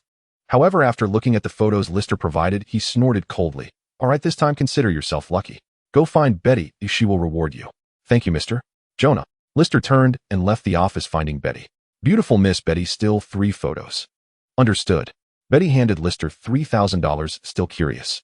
"Yesterday at Oscorp, that green demon was terrifying. Ew, I can't believe you had the courage to stay there and captured such clear photos. Truly unbelievable." Lister smiled slightly. "The bigger the waves, the more valuable the fish." "I like that saying." Betty grinned, handing Lister a note with her personal number. Lister raised an eyebrow at the note. "What is this? Are you serious? Can you help me contact Dr. Otto? I would like to interview him." He changed the subject. Betty nodded with a smile. "Of course, but you know I'm free tonight." Lister silently nodded. For Tony Sake, he could even sacrifice himself. He was too great. "Tony, this is what you owe me." Just then, Peter Parker walked into the editor's office. As Jonah unleashed a tirade, Peter Parker walked out of the office with his tail between his legs. "Peter, what happened?" Lister approached him. Peter Parker forced a smile. "Nothing, I failed to get an advance on my salary." Lister patted him on the shoulder. "It's not a big deal. How about this? You introduce me to interview your friend. I'm your friend's father, Mr. Osborne, and he'll give you an introduction fee." "Huh?" Peter Parker exclaimed, confused. "Is that even possible?" Betty shook her head helplessly. "Peter, you should learn more about this industry. Otherwise you won't earn enough money to buy gifts for the girl you like." She had already seen through it. Peter Parker's request for an advance wasn't just about rent, but also about women. Feeling exposed by Betty's words, Peter Parker became quite embarrassed. "Thank you, Betty. I will work hard." He turned to Lister. $300 for the introduction fee. Is that all right?" $200 is fine too, he added. Betty's face showed disappointment at his lack of ambition. "Mr. Osborne is the most successful businessman in New York. He won't accept interviews without a special reason. If you have the ability to introduce him, you should at least get $1,000 for the introduction fee." As she said this, she turned and rolled her eyes, not wanting to continue teaching this dull guy how to do things. Seeing Peter Parker's face turn red, Lister pulled out $1,000 from his wallet. "It's fine, Peter. I'm counting on you for this." "Wait, he'll only collect your introduction fee after it's successful." Peter Parker insisted on his principles. "No problem, he'll wait for your good news." "Okay, he'll come find you later." After leaving the Horn newspaper building, Lister went to the market to buy the things Tony needed. Various fruits and vegetables, as well as a juicer. In the afternoon, Lister returned home carrying the items, only to find Tony and Mary Jane happily chatting in the living room. "Hi, you're back." Tony waved to greet him. Mary Jane's expression was somewhat unnatural and even awkward upon seeing Lister return. Lister showed no emotional fluctuation. He placed the items on the table, saying, "Tony, you handle your things yourself." "No problem, I really need them right now." Tony immediately got up to start mixing the fruits and vegetables to make juice, which could help alleviate the palladium toxins in his body. As Lister saw that it was almost time, he politely said to Mary Jane, "Peter will come over later. Would you like to join us for dinner?" "Thank you for the invitation, but you see, I hope you don't misunderstand anything." Mary Jane's eyes showed a hint of guilt. Lister's cheeks twitched slightly. What does this guy mean? He felt a bit frantic. Can a normal person show up? Just then the landline at home rang, and Lister got up to answer the phone. "Hello, is this Lister?" A familiar voice came from the other end of the line. "Gwen?" "Yes, it's me." "Hi there, Gwen, is there something you need?" "Actually, those photos are with me. I'll deliver them to you tomorrow." "Are you at school?" "I'm at a classmate's house in Queens, just." "Oh, I saw your friend nearby. What a coincidence. Is he here to see you?" Before Lister could make excuses, Peter Parker's voice came through the phone. "You're Lister's friend who I've seen you before. What a coincidence. I'm just about to find him. Are you too?" "Yes, together." "Of course." The call ended and Lister couldn't help but rub his temples. This time he was probably going to be publicly executed. Soon after, Peter Parker and Gwen knocked on the door, and Lister could only brace himself to open it. "Hi, Peter, Gwen," he greeted while raising his hand, then noticed Harry behind Peter Parker. Lister instinctively looked back and saw Mary Jane also looking uncomfortable. He smiled. "Great, a battlefield tonight." "Hello, I am Harry." "I am Lister." "He is Peter." "I am Gwen." After entering, everyone introduced themselves and began preparing dinner. Peter Parker walked into the kitchen with freshly purchased ingredients. Tonight, he was the one cooking. As soon as he entered, he was slightly taken aback upon seeing Tony fiddling with vegetable juice. He noticed the arc reactor on Tony's chest and immediately thought of Iron Man he had encountered before. "You are." "I am Tony." "I am Peter." The two spoke in unison, their confusion gradually transforming into contemplation. "Nice to meet you." "Nice to meet you." Their introductions synchronized once more, causing them both to pause. This damn synergy. This damn synergy. Tony rubbed his forehead and said, "All right, buddy, I know who you are now." Peter Parker smiled shyly. "I know you know who I am." He glanced at the kitchen, which was splattered with vegetable juice, and asked, "Do you need my help?" "Of course, I am not used to this juicer. I can teach you." "No need, I can learn just by watching." Before long, Tony brought the vegetable juice to the living room. Upon seeing Harry, he was momentarily stunned, then regained his composure. "Hi, Harry." He even took the initiative to greet him. Harry, seeing Tony here, was also full of curiosity. "Mr. Stark, what are you doing here?" Tony helped Osborn Group solve a technical problem, and as Norman's son, he had certainly met Tony. "Why can't I be here?" Tony sat on the sofa and took a sip of vegetable juice, feeling relaxed all over. Harry frowned. "My father said you should be on vacation in Bali right now." "Is that how your father explained it?" Tony said nonchalantly. "Well, I'm back now." Harry saw that Tony's attitude towards him remained lukewarm. He didn't think too much about it, knowing that this man had always been like this. "Mr. Stark, you know about Iron Man and the Green Goblin, right?" he asked again. Tony nodded. "I know a bit. They stole my father's armor and the reactor from your chest. We must make them pay." He expressed his anger. "You seem to know nothing." "What do I know?" "Nothing." After Tony's words, he said no more, and Harry felt it was inappropriate to continue asking. Mary Jane, listening to their conversation, began to feel conflicted. What does it mean? The glowing core in Iron Man's chest was stolen, so the Stark in front of her is not Iron Man. Thinking of this, her interest in Tony suddenly diminished. Gwen, on the other hand, listened to their conversation and then recalled something. "What about the photos you took for us?" "My sisters can't wait," she said to Lister. Lister maintained a smile. "Don't worry, you'll get them to you later. Just enjoy Peter's dinner. His steak is quite good." "Is that so?" "I'm starting to look forward to it." Gwen seemed to have guessed something, smiling at Lister with a teasing tone. "Of course, I'm also looking forward to the photos you take for me." Lister's smile slightly stiffened. "Would you mind waiting another day?" "I would mind. I'll go help Peter. You can also look forward to my cooking." Saying this, Lister got up and quickly walked into the kitchen. "Hi, Lister." Harry agreed to help us, so I invited him over for dinner. "You don't mind, right?" Peter, who was dealing with the steak, asked. Lister rolled his eyes. "You only just now ask if I mind. Can I say I do?" "Sorry, I didn't mean it like that." "It's fine. By the way, Mary Jane and Harry seem a bit off," Lister said. Hearing this, Peter Parker couldn't help but reveal a slight smile. "They broke up. Mary Jane fell in love with someone else." "Wow, is that cheating?" "No, you misunderstood her." "All right, good luck." Lister patted Peter Parker on the shoulder, feeling pity for this poor man. This guy still didn't know that Mary Jane had fallen for more than one person. "Hey, Peter, my father called me. I'm stepping out for a bit." At this moment, Harry rushed out of the house, while Lister, helping with the steak, seemed contemplative. He looked at Tony in the living room. Norman seems to be close to finding out. If the father and son were on the phone, the fact that Tony was here would likely be exposed. Tony appeared indifferent. "Just right, I have a plan." "But that's not my plan." Lister sat beside Tony, looking serious. "If anything here gets broken, can you compensate me?" "Of course." "Thanks, but I still don't want to expose my identity right now." "Is that so?" Tony pondered, then he'll proactively arrange a meeting with Mr. Osborne. You know what to do. "Understood." Their conversation was ambiguous, and Mary Jane and Gwen nearby had no idea what they were discussing. But a woman's sixth sense told them that Lister and Tony had secrets. Gwen did not ask further, and Mary Jane, whose interest in Tony had greatly diminished naturally, did not either. Soon after, Harry returned and smiled at Lister. "My father is willing to accept your interview right tonight. He will come over personally." "I've never seen him so eager to accept an interview."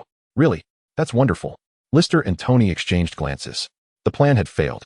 Half an hour later, 7 steaks along with some vegetable salad and side dishes were set on the table. "Hi kids, how are you?" The doorbell rang and Norman entered with a friendly smile, carrying 2 bottles of fine red wine. "Hey Stark, it's great to have you back. Ooh, I really need you." Norman greeted Tony seemingly as if nothing unpleasant had happened between them. Tony also smiled slightly. "So do I. Next, I'm going to give you a big surprise." "Is that so?" "I am looking forward to it." Both are seasoned actors, maintaining a tacit peace. Everyone then sat down to enjoy dinner. Looking at the delicious food on the table, Norman first praised Peter Parker's cooking skills. "Peter, your steak looks great, huh? Spinach. I don't remember you liking that kind of vegetable." Norman casually asked, and Peter Parker glanced at Mary Jane, feeling good, began to joke. "Because I want to build muscle lately. Eating spinach to build muscle." Everyone was surprised and could not understand Peter Parker's humor. Peter Parker felt a bit embarrassed and quickly explained, "Because Popeye also likes to eat spinach. Oh, I've seen him eat spinach and then transform into a muscle man." "Is that so?" Norman squinted his eyes. "How do you know?" "I'm a journalist. Lister is too. He has taken many photos of Popeye." Peter Parker's answer made Tony unable to suppress a smile. He glanced at the frowning Lister, raising an eyebrow to indicate that this was not his statement. With Norman's suspicion, he would certainly guess something. "Are you Lister?" Norman noticed the man across from him. Lister remained expressionless. "Yes, I appreciate Mr. Osborne for accepting my interview." He raised his glass in a gesture. Norman maintained his smile. "It's fine, you're Peter's friend. I'm happy to help." After clinking glasses with Lister, he glanced at Tony beside him. "So you and Lister are friends too?" Tony nodded. "Yes, I'm very safe here. No one can force me to do anything, you understand." Seeing Tony admit it, Norman's smile grew increasingly stiff. He could be certain that the fellow before him was the previous Popeye. With this guy around, he simply couldn't take Tony away. It's time to change the plan. He appeared somewhat dazed and accidentally knocked over his wine glass. "Oh damn." The red wine soaked his clothes, and Norman instinctively exposed his temper, his sudden outburst surprising everyone. Noticing Harry's astonished expression, Norman quickly regained his composure and forced a smile. "I'm fine, I'll head back first. You youngsters enjoy yourselves." Saying this, he hurriedly left, and Harry rushed after him. "Hey, what about tonight's interview? You already promised." The father and son left, and Tony shrugged with a smile. What a clean freak, everyone dig in. And a young busybody. Lister shot a disgruntled glance at Peter Parker, then directly picked up a steak with his chopsticks to eat. What he thought would be an exciting battlefield turned out to be disappointing. Soon dinner ended hastily, and Harry did not return. Peter Parker went to tidy up the kitchen while Tony exchanged a glance with Lister before heading back to prepare. "Lee, thank you for tonight's dinner. You can come to my place next time." Gwen said goodbye and got up to leave. She didn't ask about the photo, and Lister avoided a small awkwardness. "Of course." Lister smiled and was about to see Gwen out.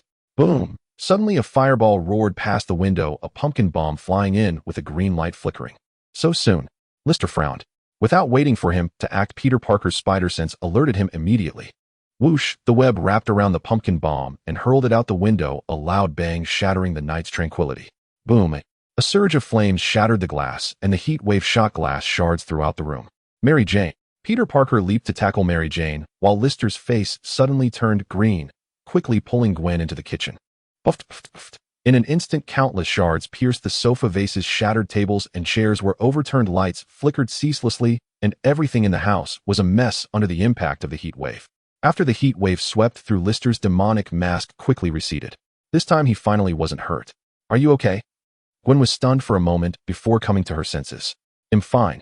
Your face turned green from fright. "That's your illusion." Lister grinned and placed his hand on the back of Gwen's neck. Zzz.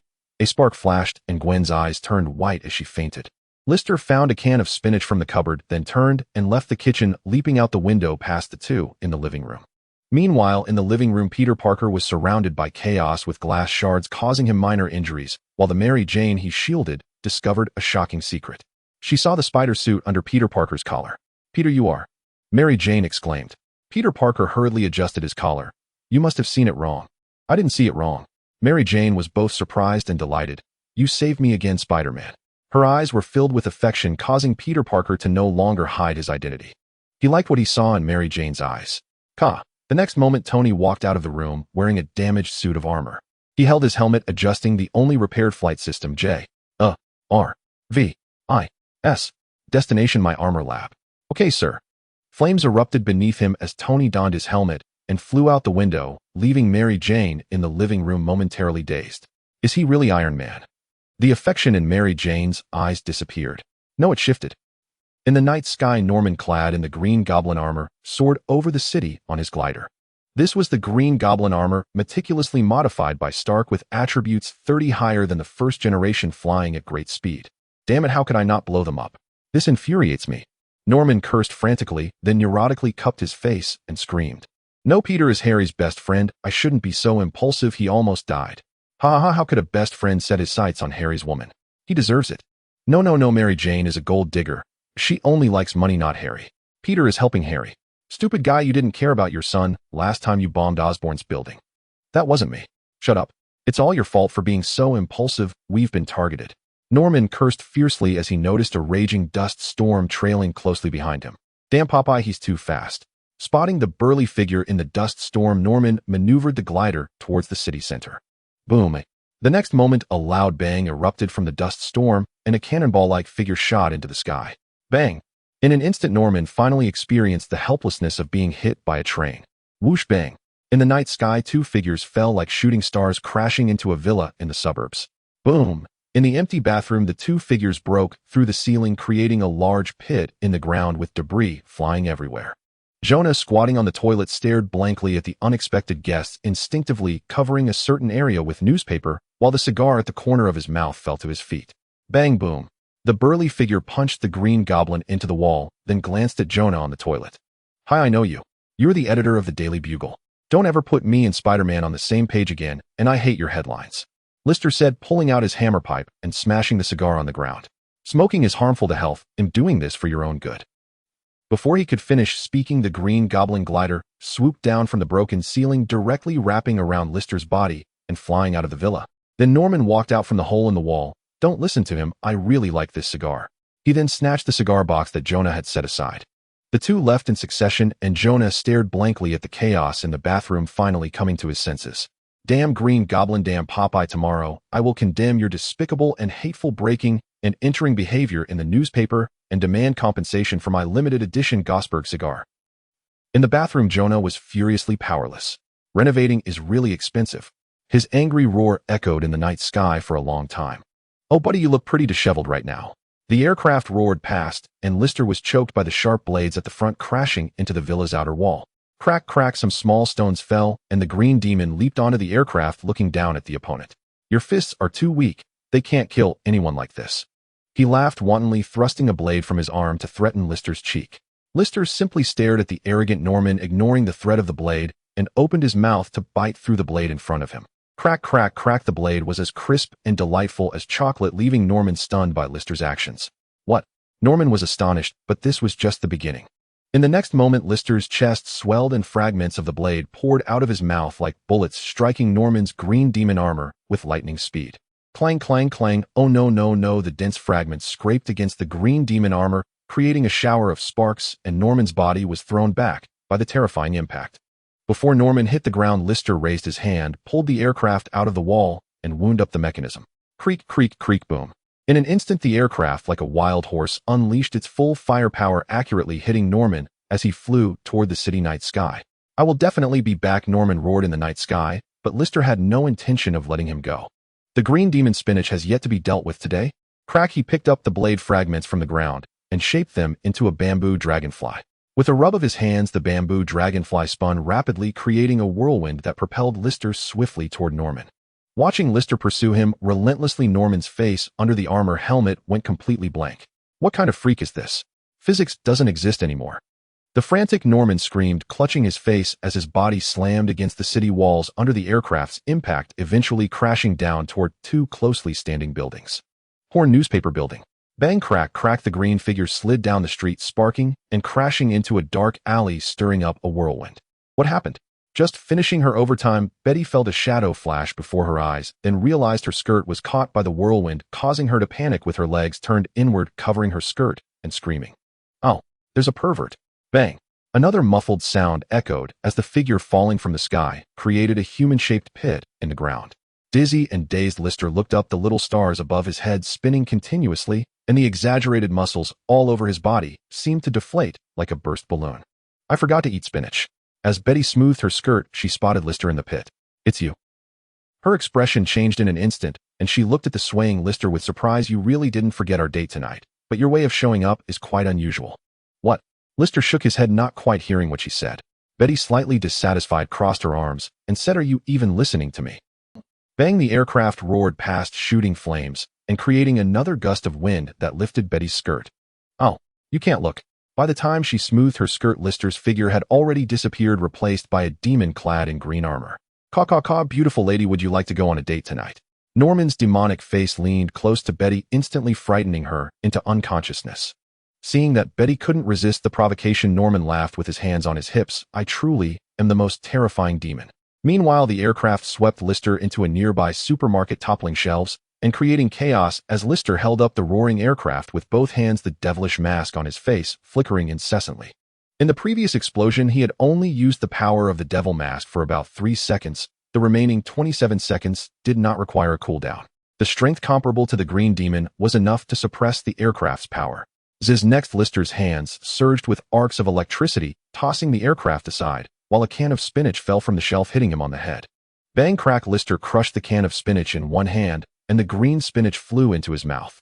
Crack crack boom. The violent power erupted from within him again as the muscle-bound demon burst out of the supermarket. One punch. Strong force. Sailor. In Norman's rapidly widening pupils, Lister's fist became bigger than a sandbag. Bang.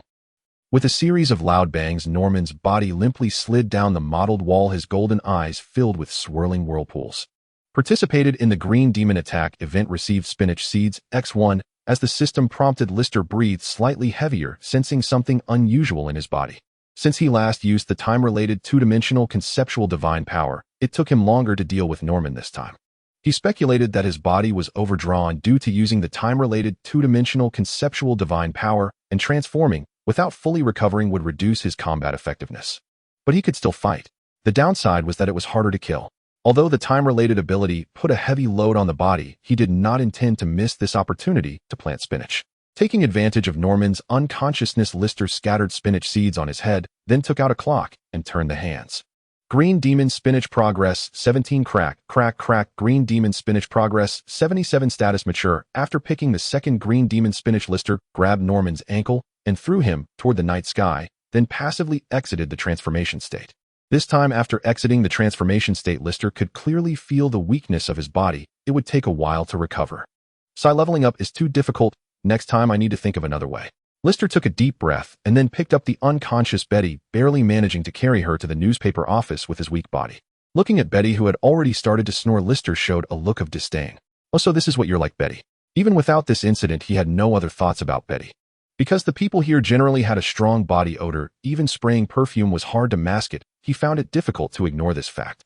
Of course, if it were a superhero after body modification, perhaps it would be different. After covering Betty with a blanket, he turned and carefully closed the office door.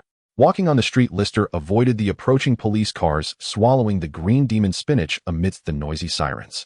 This time, there was no unusual reaction on his face. Instead, his right arm felt a bit itchy, and large patches of green skin began to grow. The skin shed to form a hard armor-like layer, which then sank into the skin of his arm after 30 seconds. The time he could use the Green Demon power increased by 30 seconds, but Lister was not very happy. Continuing to eat the Green Demon Spinach, he estimated that soon his whole body would turn green. This was the price of having superpowers. Oh, so green. Lister lamented, holding his head. He definitely did not want to become the Hulk. The next day, when Lisite returned home dragging his tired body, he found that Tony had already called in the renovation crew to start working. Hey, you're back. Thank you for holding Norman off yesterday. My mark for has returned. Tony appeared to be in a good mood. Lisite glanced at the workers in the house, then plopped down on the grass in the yard.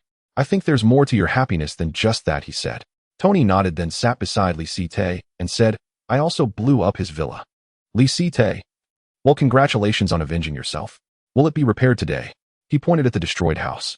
Of course, I paid extra. It will be done by tonight. Book me a 5-star hotel. I want to rest. No problem. Tony then noticed that Lisite's complexion wasn't good. Are you all right? He handed him a cup of coffee. It's nothing serious. Lisite stood up, patted his backside, and turned to see Peter Parker walking out of the neighboring house. That was Mary Jane's home. Hi, Lisite, you're back. Peter Parker wore a proud expression.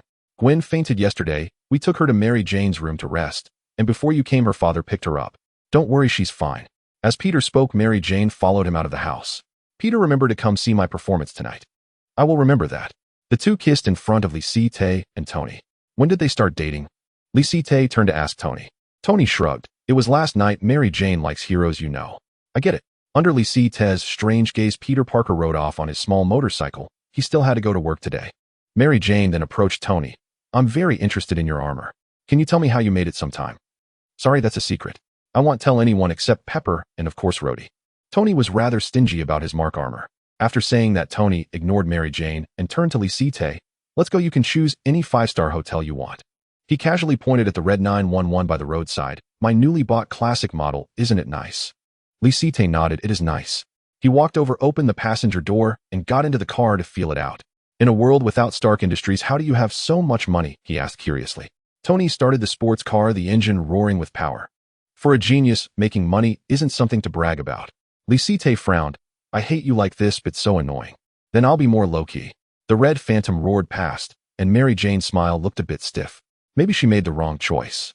Compared to the honest and introverted Peter Parker, she actually preferred humorous and charming men. At the Reggie Hotel, in the presidential suite, Lisite dived into the soft bed without washing up. In the living room, Tony didn't disturb Lisite's rest. He tapped his wristwatch and opened a virtual computer, saying to J.R.V.I.S. Let me see what he's doing. Okay, sir. The virtual interface flashed and Norman's figure appeared on the screen. Off. Damn Popeye, damn Lisite, I will make you pay. In the chairman's office, Norman frantically smashed everything in the room. And Stark, I hate you. That house was left to me by my father, containing the glory of the entire Osborne family. As items were destroyed, the screen abruptly cut off. Clearly the surveillance camera left by Tony had been smashed. This guy is indeed a lunatic. Norman's days were dreadful, and Tony felt relieved. He brewed himself a cup of coffee and then picked up today's newspaper. Popeye the intruder, a public enemy. The Green Goblin who robbed cigars, a poor and helpless old man, has something to say. Mr. Jonah Jameson reminds citizens to protect their bathroom ceilings. A beautiful secretary sleeping in the boss office at night. Is it a distortion of human nature or the boss sister-in-law? What a mess. Tony casually put down the newspaper. He was completely uninterested in this gossip. J.R.V.I.S. Let's get started. Oh, we need to have our own server. Okay, sir. The Mark IV armor is a modular armor that requires precise calculations to maximize its abilities. Without an excellent server, J.R.V.I.S.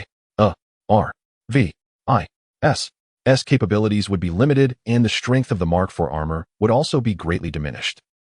As night fell, Lisite finally woke up from his sleep. It's 9 o'clock, you've slept a long time. Tony handed him a cup of hot milk.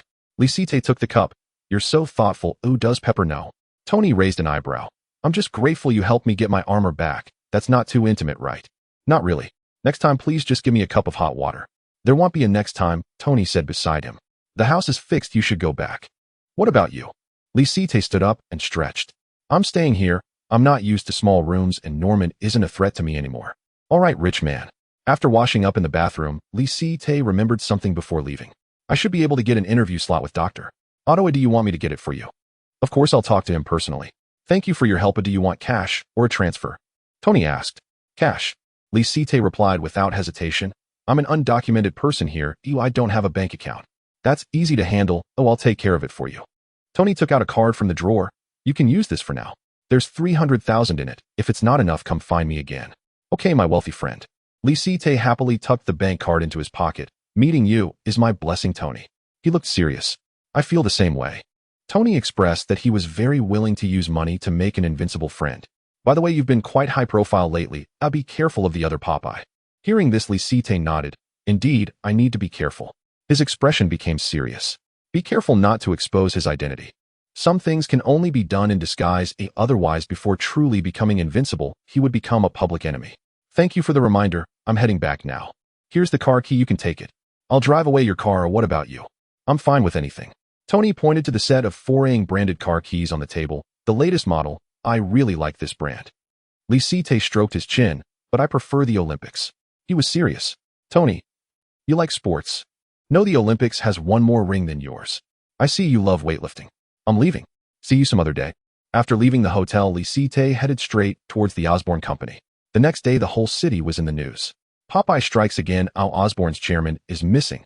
In the outskirts, a dilapidated castle stands amidst the forest, overgrown with weeds, and lush green vines shroud the entirety of the castle's doors and windows, allowing only a faint ray of sunlight to filter through the branches and illuminate the dark room.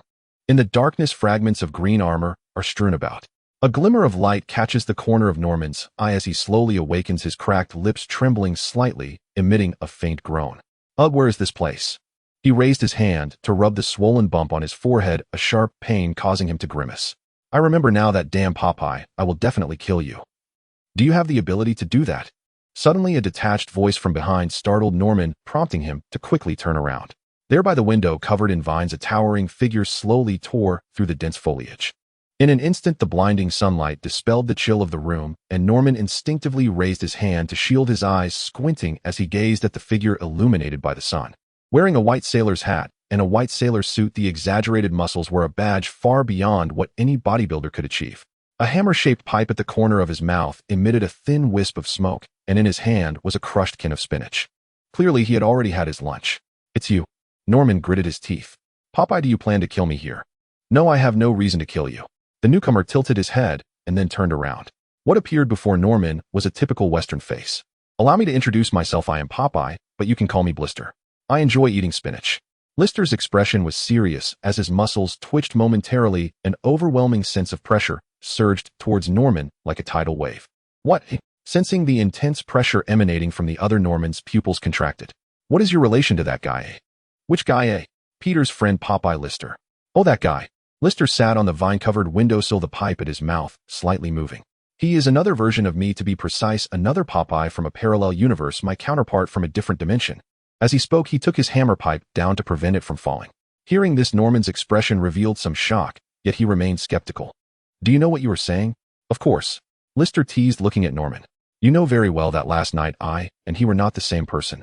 With that remark, Norman finally recalled the battle from the previous night. Unlike that guy, the Popeye before him never used strange abilities, but simply relied on brute force to demolish the Osborn building, fiercely shattering his armor and then knocking him unconscious and bringing him here. He carefully observed the Popeye before him, one Western face and one Eastern face, and judging by their combat styles and appearances, they indeed could not be the same person. So is it possible that the other Popeye from the multiverse is real? He pondered within himself. "What's wrong? Haven't you remembered what happened last night? I should have taken it easier on you." Lister once again revealed a hint of mockery. "Damn it, you are as despicable as that guy." Norman felt quite unhappy, but he knew he was no match for the other and could only swallow his anger. After being continuously beaten by Popeye, his confidence had completely shattered. He realized he could no longer be the world's most terrifying demon. Lister ignored the hatred in Norman's eyes. He had his reasons for changing his identity. "I don't care if you believe me or not. I just want to tell everyone that this world does not allow a second Popeye to exist." He slowly approached Norman, looking down at the middle-aged man before him. "Cooperate with me, and I will help you restore the glory of the Osborn family, and you will help me deal with that Popeye." "What?"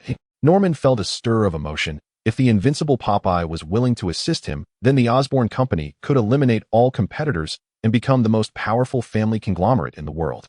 "Is what you said true?" He propped himself up with weary limbs and slowly stood up. Lister's lips curled slightly. "Do you have any other choices? You are already targeted by Popeye, and there is also an Iron Man. You cannot defeat them. Can you tell me about the multiverse?" he asked again. "Of course." Lister turned around, picked up a can of spinach from the modeled table, and while eating he said, "You are also an excellent scientist familiar with parallel universes, so I want to elaborate further. But I have confirmed that guy indeed came from another parallel world, and so did Iron Man. I am the invincible Popeye, and that guy is too. As counterparts from parallel dimensions, our powers are nearly identical, but he has Iron Man to help him, so to defeat him, I must find a reliable ally. And you, Norman Osborn, are the ally I have been looking for." Lister looked directly at Norman, making him more convinced of his words. Norman pondered for a moment and then asked, "What should I do?" Lister grinned. "First deal with Iron Man, and then we will join forces to defeat that guy.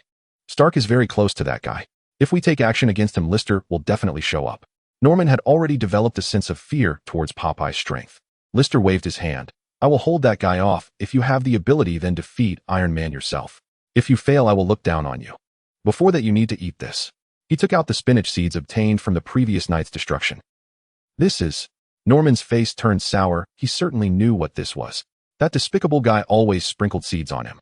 Although he did not know why, he understood it could not be a good thing.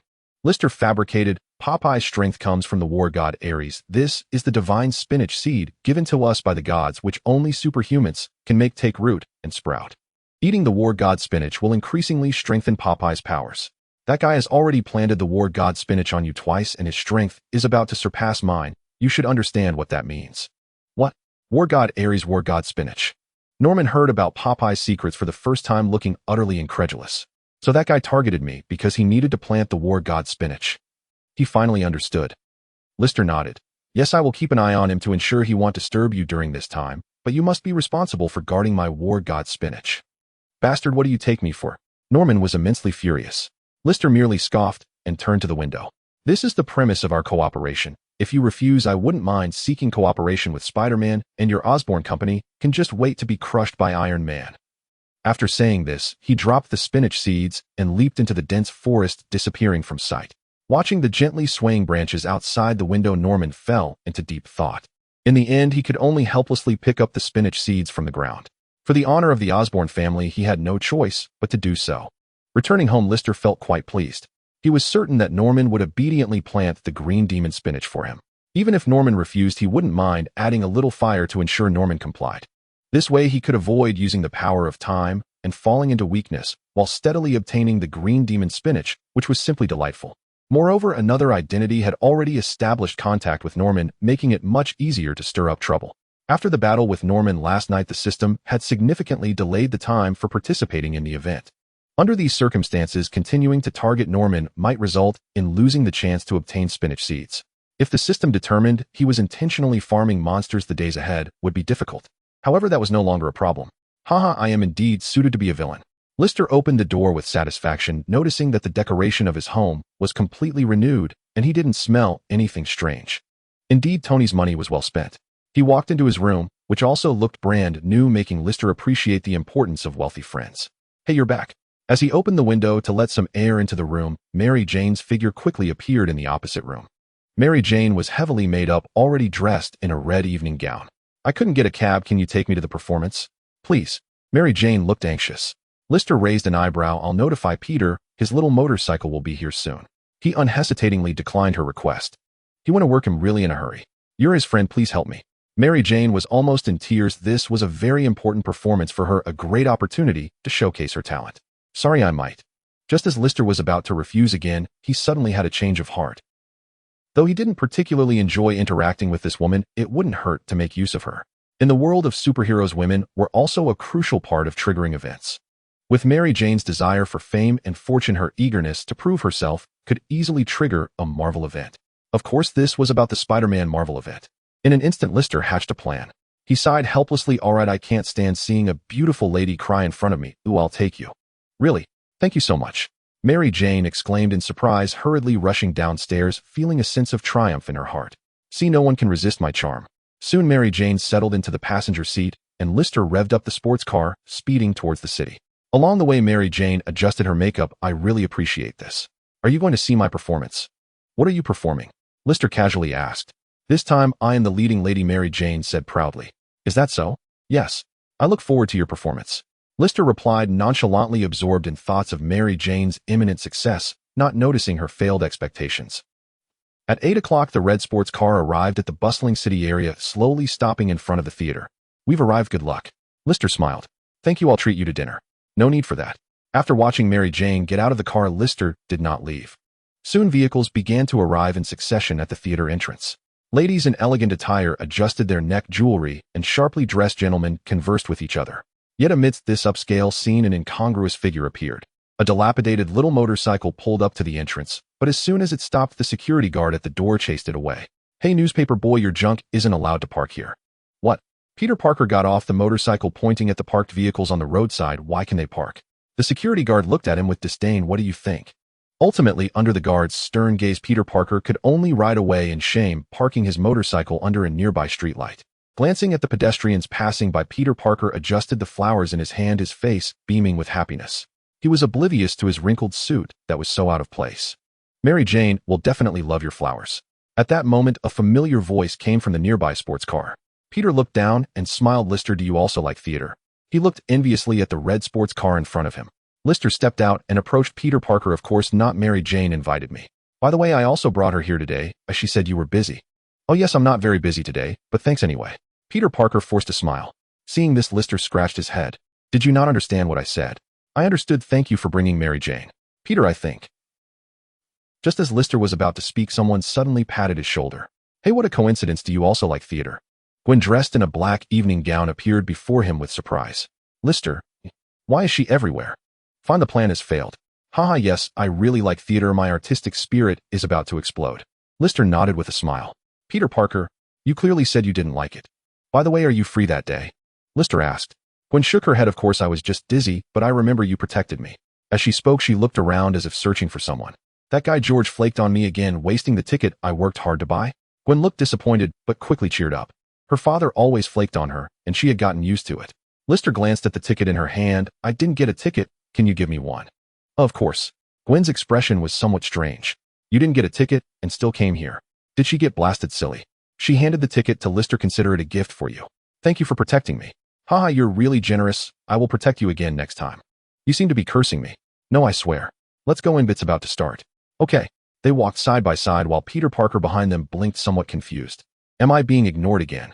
Soon everyone entered, and Lister noticed that the seats of the three were quite close together.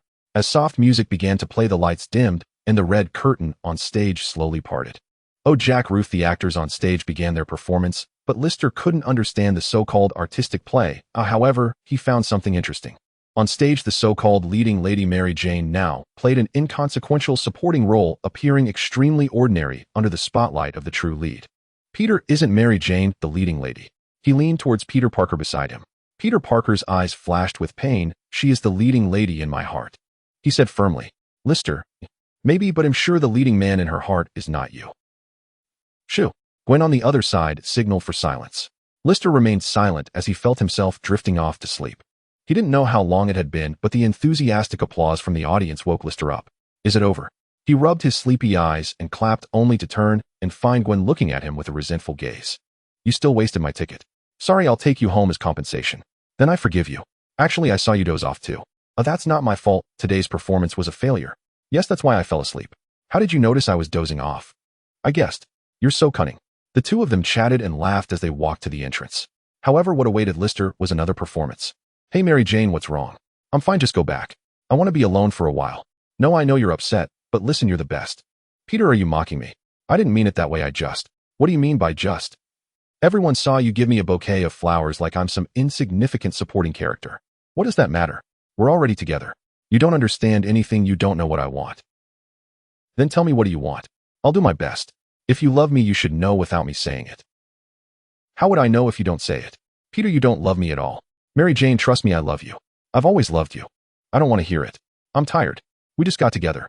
Peter Parker and Mary Jane argued loudly by the roadside, their escalating voices drawing the attention of passers-by. Seeing this, Gwen was filled with confusion. Why are they fighting? Lister shrugged. Who knows? Maybe she's upset because her leading role was taken. But Peter has already comforted her. Her unhappiness isn't caused by Peter. That's strange. As a normal woman, she found it hard to understand. Lister laughed. Maybe Peter can't give her what she wants. Gwen looked perplexed, but I heard Mary Jane say that Peter is her hero. She should love him. A hero is only a hero when needed. In everyday life, heroes go unrecognized. What she needs is something else. As Lister spoke, he opened the car door saying, let's go. This is their own matter. We don't need to interfere. All right. Before Gwen could approach, Mary Jane suddenly pushed Peter Parker away and swiftly sat in the passenger seat, turning back to Peter and saying, this is it, Peter. You don't understand me at all. Peter Parker, why? What did I do wrong? The flowers in his hand fell to the ground, his eyes filled with sorrow. Mary Jane ignored Peter Parker's sadness, tears in her eyes, as she told Lister, you see, I'm really unhappy right now. Take me to a nearby bar, and let's have a drink. Her tone held no trace of pleading, almost like a command, yet seemed like a charity. To her, no man could refuse her. This was the confidence she had built over the years. Lister, what does this guy mean? Is he joking? Gwen frowned slightly, instinctively taking a step back. She also didn't believe Lister would refuse the request of a seemingly pitiful woman, as Mary Jane was indeed very beautiful. However, the next moment Lister's reaction surprised her. Lister rolled his eyes, and then turned, forcing a professional fake smile, which made Gwen almost laugh. Sorry, my passenger seat has already been booked. I'm not the kind of person who goes back on my word, so please get out of the car. Seeing Lister's blunt refusal, Mary Jane finally noticed Gwen by the roadside. She was momentarily stunned, followed by a cringing embarrassment. I'm sorry, I'm really sorry. Feeling wronged, she covered her face with her hands and cried loudly, but Lister, considering himself a steel, straight man, motioned for Peter Parker to take Mary Jane out of the car. Peter, sorry. Lister pulled Gwen over, signaling her to get in the car. Peter Parker looked apologetic. I should be the one saying sorry. Mary Jane is in a bad mood today. Oh, I hope you can forgive her. Lister glanced at Mary Jane, who was crouching by the roadside and crying, and couldn't help but laugh. This has nothing to do with me. Of course I will forgive her. Saying this, he turned and got into the car, the sports car roaring as it drove into the street, quickly disappearing. On the way, Gwen couldn't help but be curious. If you agree to her, you'll have a good time tonight. I think this is a great opportunity, as she won't refuse you. Her words had a hint of probing. Lister smiled lightly. She's Peter's favorite woman. I won't do that. Free love is in vogue now. Oh, it doesn't matter if you do that. They just broke up. You don't understand, this is called integrity. What? Gwen didn't quite understand what that was. Lister explained, I'm not interested in Mary Jane, so there's no need to agree to her for a moment of pleasure. After all, she's really troublesome. Gwen seemed to understand, but was unsure. You're not having physical issues, are you? Her gaze was strange. Lister. I'm very healthy. Really? Of course I'll find a chance to prove it to you. When? Another day. Lister looked at Gwen. I promise to take you home. I won't neglect my friend for that kind of person, or it's not worth it. What do you think? Are we already friends? Isn't that so? Yeah, we are friends. Gwen pointed to the apartment ahead. My friend, I'll get out there. Okay. The sports car slowly pulled over to the roadside. Before getting out, Gwen smiled at Lister, saying, I think you're very different from the men here. I'm really happy to be with you. Is that so? Lister adjusted his hairstyle in the rearview mirror, pretending seriously, my charm is well hidden, but you found it. You're really a genius. Gwen didn't understand the last part, thinking it was Lister complimenting her. Good night, you humorous and interesting man. Good night forever, 18-year-old girl. Thus, Gwen gained a wealth of emotional value, watching the red phantom disappear into the street as she got out of the car. Is the person in the car your classmate? Suddenly, a serious George appeared behind Gwen, startling her. Oh, George, are you trying to scare me to death? Gwen patted her chest. George still looked serious. Have you made new friends? Is it a male classmate? No, it's that reporter you've seen. I remember, he's Lister. George's expression softened slightly, then frowned. A reporter driving a sports car. Seeing George starting to be suspicious again, Gwen couldn't help but roll her eyes. George, you're not planning to investigate my friend again, are you? Please don't do that. It makes me very uncomfortable, my dear daddy. I've grown up. In my eyes, you will always be a child. God, someone save me from this daddy-controlled little girl. Gwen sighed dramatically and turned to leave, rubbing her temples. Watching Gwen's back, George put away his serious expression and smiled as he followed her. You admitted it. Meanwhile, Lister drove to the Horndaly building and found Betty, who had just finished her shift. He needed an interview slot with Dr. Otto. This was something he promised Tony. After securing the interview slot, Lister, to express his gratitude, sent Betty home and politely declined her invitation to come upstairs. Unless Betty's dog could do a backflip. He then arrived at the Reggie Hotel and found Tony handing over the interview proof for Dr. Otto. Here you go. When do you plan to go see him? Lister took the coffee Tony handed him and casually asked. Tony thought for a moment. Tomorrow works. After all, my time is quite limited, and I hope to gain something from it. Good luck. I'm heading back now, Lister said after taking a sip of the bitter coffee, slightly frowning before placing it on the table. Wait, this is for you. Before leaving, Tony handed him a new reactor. This was also something Tony had promised Lister. Stuffing the reactor into his pocket, Lister thanked him and left the Reggie Hotel. He sped home, arriving in the dead of night. After washing up, Lister lay in bed, still able to faintly hear Mary Jane's sobs from the room across the window, along with the drunken rants of her father. A drunken dad, a sick mom, a school-going brother, and a broken her. The buffs are almost maxed out. Lister grinned and then took out the new reactor. With a thought, a rough green keratin layer suddenly appeared on his right arm, resembling a demonic hand, fierce and frightening. Zee! An arc of electricity surged. The energy from the reactor was immediately channeled out, dense arcs rushing into his palm along the demonic arm. Buzz! In an instant, an electric arc pulse shot out, akin to the pulse cannon of the Mark suit, blasting another recently repaired streetlight. This time, Lister opened the window in advance. Watching the wisps of white smoke rising from his palm, he quickly retracted the power of the green demon in his arm, returning to normal, not as messy as last time. He smiled with satisfaction. Very good, although I can't fully activate the reactor's energy. 1/10 is sufficient. After eating a few more green demon spinach, he should be able to arm himself with the reactor.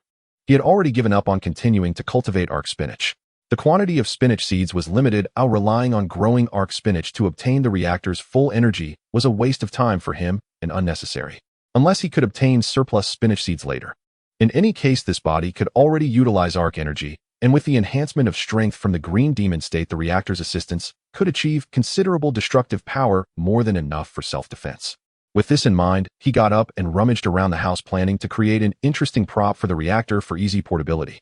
Tony's small arc reactor was very stable and would not explode even under heavy impact, so he felt assured.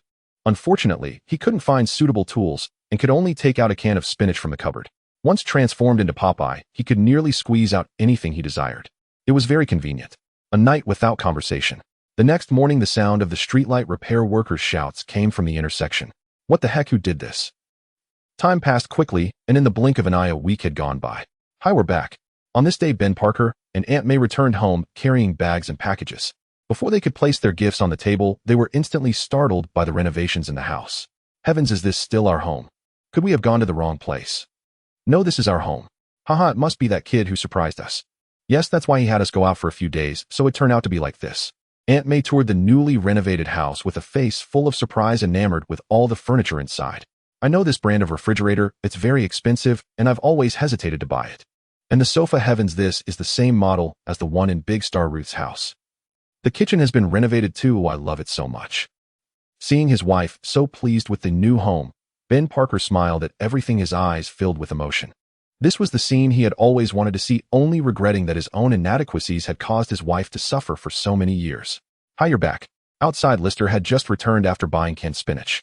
Kid, you've surprised us greatly. Aunt May, with tears in her eyes, welcomed Lister and gave him a heartfelt hug. Haha, I'm glad you like it. Lister entered and introduced the new furniture, then laughed. To celebrate your return, let's invite Peter over tonight. Of course, I'll handle the cooking tonight. I can't wait to try out the new kitchen. Don't worry, I won't compete with you for that. Looking at Aunt May busy in the kitchen, Lister turned to Ben Parker. How was the trip?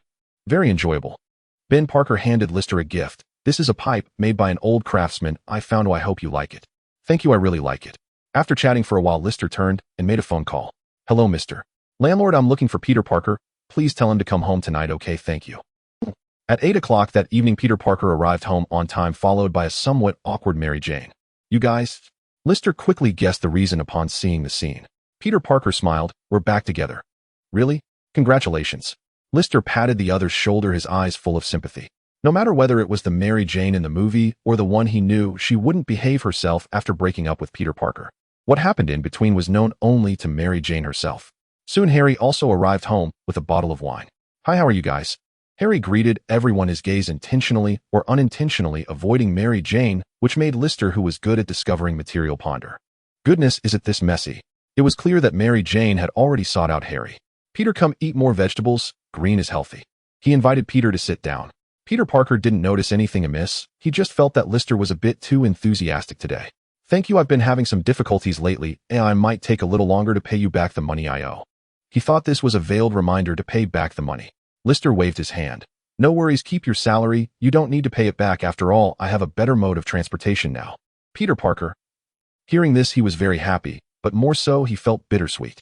As a fellow journalist, he was really poor. Soon everyone sat down eating and chatting. Harry, how's your father doing lately? He's been wearing a hat all the time. Ew, I don't know what's inside. He won't even wash his head. Really? That's quite strange. Yes, I planned to take off his hat while he was sleeping yesterday, and he flew into a rage at me. Listening to the conversation of the few, Lister pondered and prepared to head out. You all have fun, and I need to step out for a bit. Are you going to find Gwen? Peter Parker suddenly asked. Lister wondered, what do you mean? Peter smiled. I ran into Gwen at school. She also works in Professor Connor's lab. She often mentions you. I guess you two have a good relationship. Is that so? Lister chuckled, not paying much attention. The green demon spinach on Norman's head should be ready. It was harvest time again. Nighttime, Osborne building. After undergoing several rounds of destruction, the building has long since fallen into disrepair, and even though the workers are laboring through the night, they have only managed to repair less than half. The business of Osborne Company has temporarily shifted to its subsidiary, while the only intact underground wine cellar serves as Norman Osborn's secret base. Here he can freely study his Green Goblin battle armor and devise his revenge plan without anyone disturbing him. Norman stood bare-chested in front of the mirror, slowly removing the black top hat from his head, revealing a lush green spinach emanating an enticing green glow. Oh, my friend, this is the power bestowed by the god of war, Ares. Are you sure you won't swallow it now? A demonic whisper echoed in his ears, and the Norman in the mirror displayed a sinister grin. The demon reappeared, and Norman, with a conflicted expression, carefully touched the green spinach on his head. He felt somewhat tempted, but memories of that invincible figure flooded his mind, instantly cooling his restless heart. No, this is the premise for him to help me defeat Tony and revitalize the Osborne family. I cannot do this. Norman struggled to withdraw his hand, desperately trying to control his greed. Haha, do you really believe he will help you? You are too naive. He is merely using you.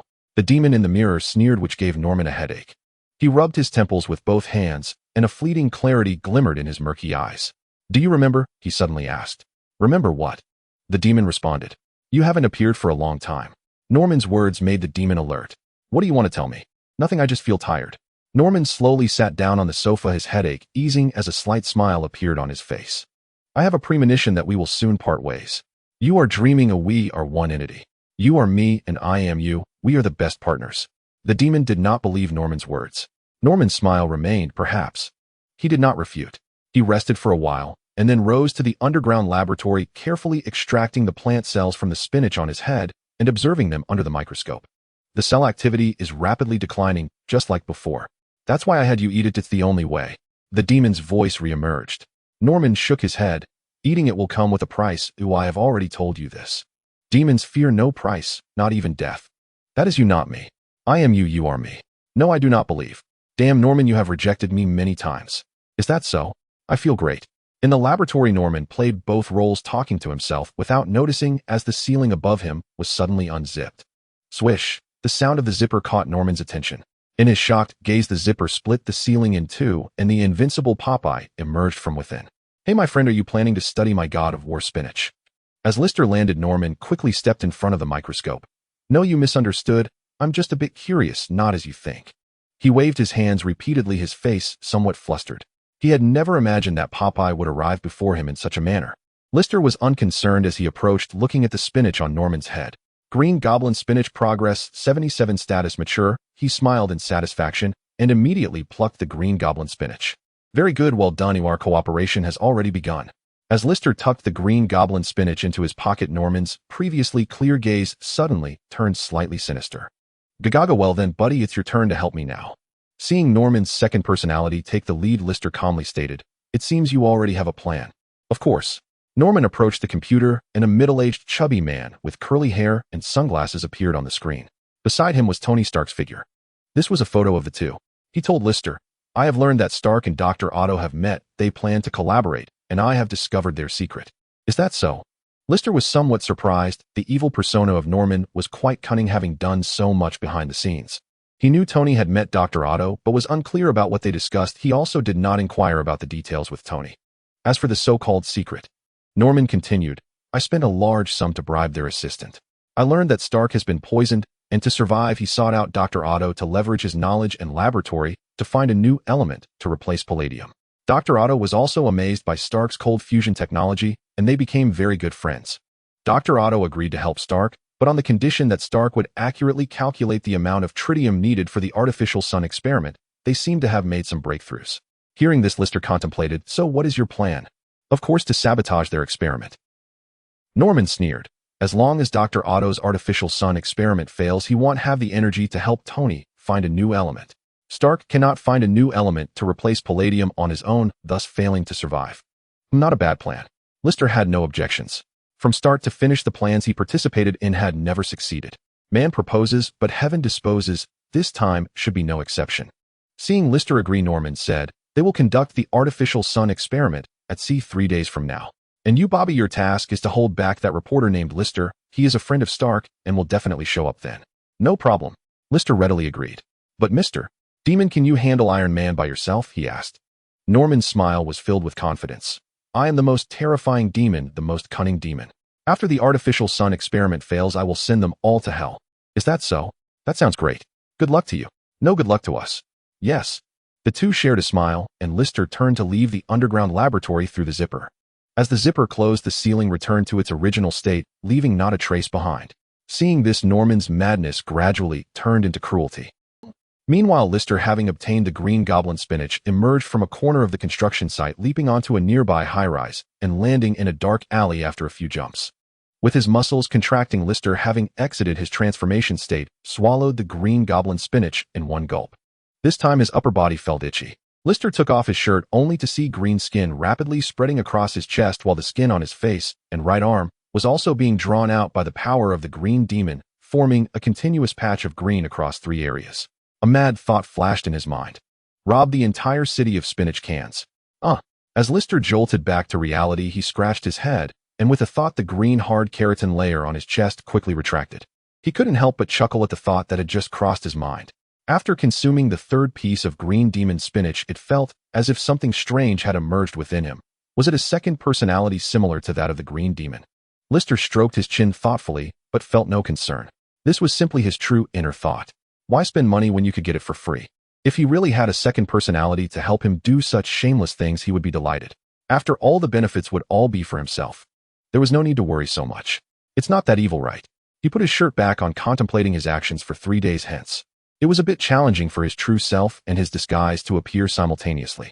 To be precise, he was always on the brink of his disguise being exposed. Until he acquired a technique similar to Loki's cloning ability, he couldn't recklessly cause trouble. After all, the secret that Popeye needed spinach to transform had already been guessed by many. This weakness was easily targeted. With only one Popeye, the entire world would seek various methods to eliminate him out of fear of his invincible power. Superman being killed by Batman was a classic case in point. But if there were two opposing Popeyes, the situation would be entirely different. Unless one day Lister no longer needed spinach to be invincible. Lister felt quite helpless about that. If he could have hidden his identity well from the start, he wouldn't have to deal with such complications. This was a small lesson learned. He walked out of the alley, and his old-fashioned flip phone suddenly rang. It was a message from Tony. On the luxurious cruise ship, 3 days later, Tony held a press conference aiming to let the entire world see the artificial sun experiment he was involved in. As high-profile as ever, Lister chuckled. His profession was Popeye, and once he engaged in activities on the ship, he would involuntarily cross into parallel universes. Coincidentally, that day Tony and Dr. Otto were also present. Norman would be there too, and Peter Parker, being a journalist, was likely to join in on the chaos. The supervillains and superheroes in this universe were still too few. Catching these few sheep wouldn't yield too much wool. It wouldn't be a bad idea to check out other parallel universes. With that thought, he replied to Tony's message and then drove back home. By the time he returned, it was already past midnight, and he happened to encounter Peter Parker and Mary Jane arguing at the door. "You're always so busy. I don't know what you're busy with." "Mary Jane, let me explain. You said I was your hero, so I'm doing what I should be doing." "What are you doing?" "Showing off as Spider-Man in the newspapers." Don't you think he has become a hero in everyone's eyes? Don't you like that?" "I hate it. You've changed. You're not the same as before." "It's only been less than a week. I haven't changed." "No, you've changed. You're no longer my hero. My hero would never miss any of my performances." "Mary Jane, I promise you I will definitely make it to your performance in 3 days. You have to believe me." "Stop lying to me, Peter. I heard what you said on the phone. You won't have time that day." "I will make it." "Forget it, I'm tired." Mary Jane showed a disappointed expression and turned to get into Harry's sports car. This time Harry did not reject her as Lister had. "Peter, I will take care of Mary Jane. You guys calm down and trust me." After comforting Peter Parker, Harry drove away. Peter Parker stared blankly at the disappearing car, feeling dejected. Seeing this, Lister approached Peter Parker and patted him on the shoulder. "How about switching things up?" "Peter Parker, are you trying to comfort me? Is it hard to tell?" "But this isn't comfort. I love Mary Jane." "Is that love? You're clearly just lusting after her body." "No, I swear." Peter Parker turned to look at Mary Jane's room, his expression complex. In a low mood, he spoke about his past for the first time in front of someone else. "When I was 6 years old, I first met Mary Jane, and I was instantly attracted to her. She was beautiful even as a child. I quietly watched her until recently when she finally noticed me. This moment I waited for 16 years. I was so happy to be with her. You have no idea what that feeling is like." My miserable life seemed to drift away. He turned around, intending to say something further to Lister, but found no one was there. "Peter Parker." On the other side, Lister walked in, grumbling, "Crazy, why say that to me? If you had told Mary Jane these things earlier, you wouldn't have quarreled. What a blockhead." 3 days later, on the luxurious cruise ship at sea. On the deck, Lister and Tony stood side by side. The sea breeze blew across their faces. Lister took off his sunglasses and gazed at the horizon where the sea met the sky. "How's the progress?" he asked. Tony took a deep breath. "Pretty good. Dr. Otto has agreed to help me on the condition that his artificial sun experiment is successful." As he spoke, he raised his glass and took a sip of vegetable juice, slightly alleviating the palladium element within him. Lister turned and took a fruit platter from a passing waiter. "Are you sure the artificial sun experiment will succeed?" He bit into a mango. Tony was very confident. "Of course. Dr. Otto is an excellent scientist. I helped him accurately calculate the value of tritium. There's no problem at all." "Is that so?" Lister caught sight of Peter, who was photographing guests, and waved Peter over here. "Coming. Hi, Mr. Stark. I would like to interview you. Why was the artificial sun experiment chosen to be conducted at sea? Is it because if the artificial sun fails, the marine environment can quickly contain the high temperatures and gravitational instability resulting from the failure?" "I don't like hearing the word failure." Tony interrupted Peter Parker's interview. He was Iron Man. He was proud. Meanwhile, Lister said to Tony, "Can Peter see your calculation results?" Tony was surprised. "You think he's more capable than me?" He looked at the confused Peter. "Little spider, have you studied nuclear physics?" Peter Parker shook his head. "No, I haven't studied it." "You heard that he hasn't studied it." Tony shrugged at Lister unreservedly, stating, "Not everyone is a genius like me." "All right, genius, good luck." Lister did not continue to intervene in the matter. He had already sensed what was about to happen next. "Hey, Mr. Stark, look here." Soon more and more reporters gathered around and businessmen approached Tony to inquire about Dr. Otto's artificial sun experiment seeking collaboration. Although the experiment has not yet succeeded, establishing good relations in advance could benefit them. List was quickly pushed to the edge of the crowd. Peter Parker was in a similar situation. Peter, you won't get the latest news like this, List remarked. Peter Parker looked at List. You remember, you were also pushed out. I'm different. Last week Tony gave me $300,000. I'm not afraid of a salary cut. What? Peter Parker froze once again, lamenting the gap between people. He also had wealthy friends, but List's boldness was unmatched. They give you money, and you actually want it. He felt some regret for rejecting Harry's entrepreneurial invitation a while ago. If he had agreed, he would at least be the vice president of the group now. Soon he snapped back to reality and chuckled, well, congratulations to you. Everyone has their own ambitions. He regarded Harry as a good friend and believed that friendship should be pure without any mingling of interests. Hey, Peter. At that moment, Harry arrived with Norman on the deck. Hey, Harry. Peter Parker smiled and greeted the two. Hey, Peter, how have you been lately? Norman's gaze fell on List, and he kindly asked, have you encountered any trouble recently? List calmly replied, just a little trouble. Really? Then you need to work hard, Norman said, relieved, thinking that Bobby wouldn't let him down.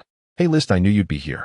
Among the crowd, Gwen approached in a gown, smiling, holding a champagne glass, greeting Peter Parker and the others before looking at List. Surprised. List, how did you end up here? He asked. Gwen glanced towards the cabin. I came with Professor Connors. He is very interested in this artificial sun experiment. Professor Connors. List followed Gwen's gaze and saw a one-armed, middle-aged man happily chatting with Dr. Otto. More and more people are coming. He murmured. What? Gwen leaned closer to List.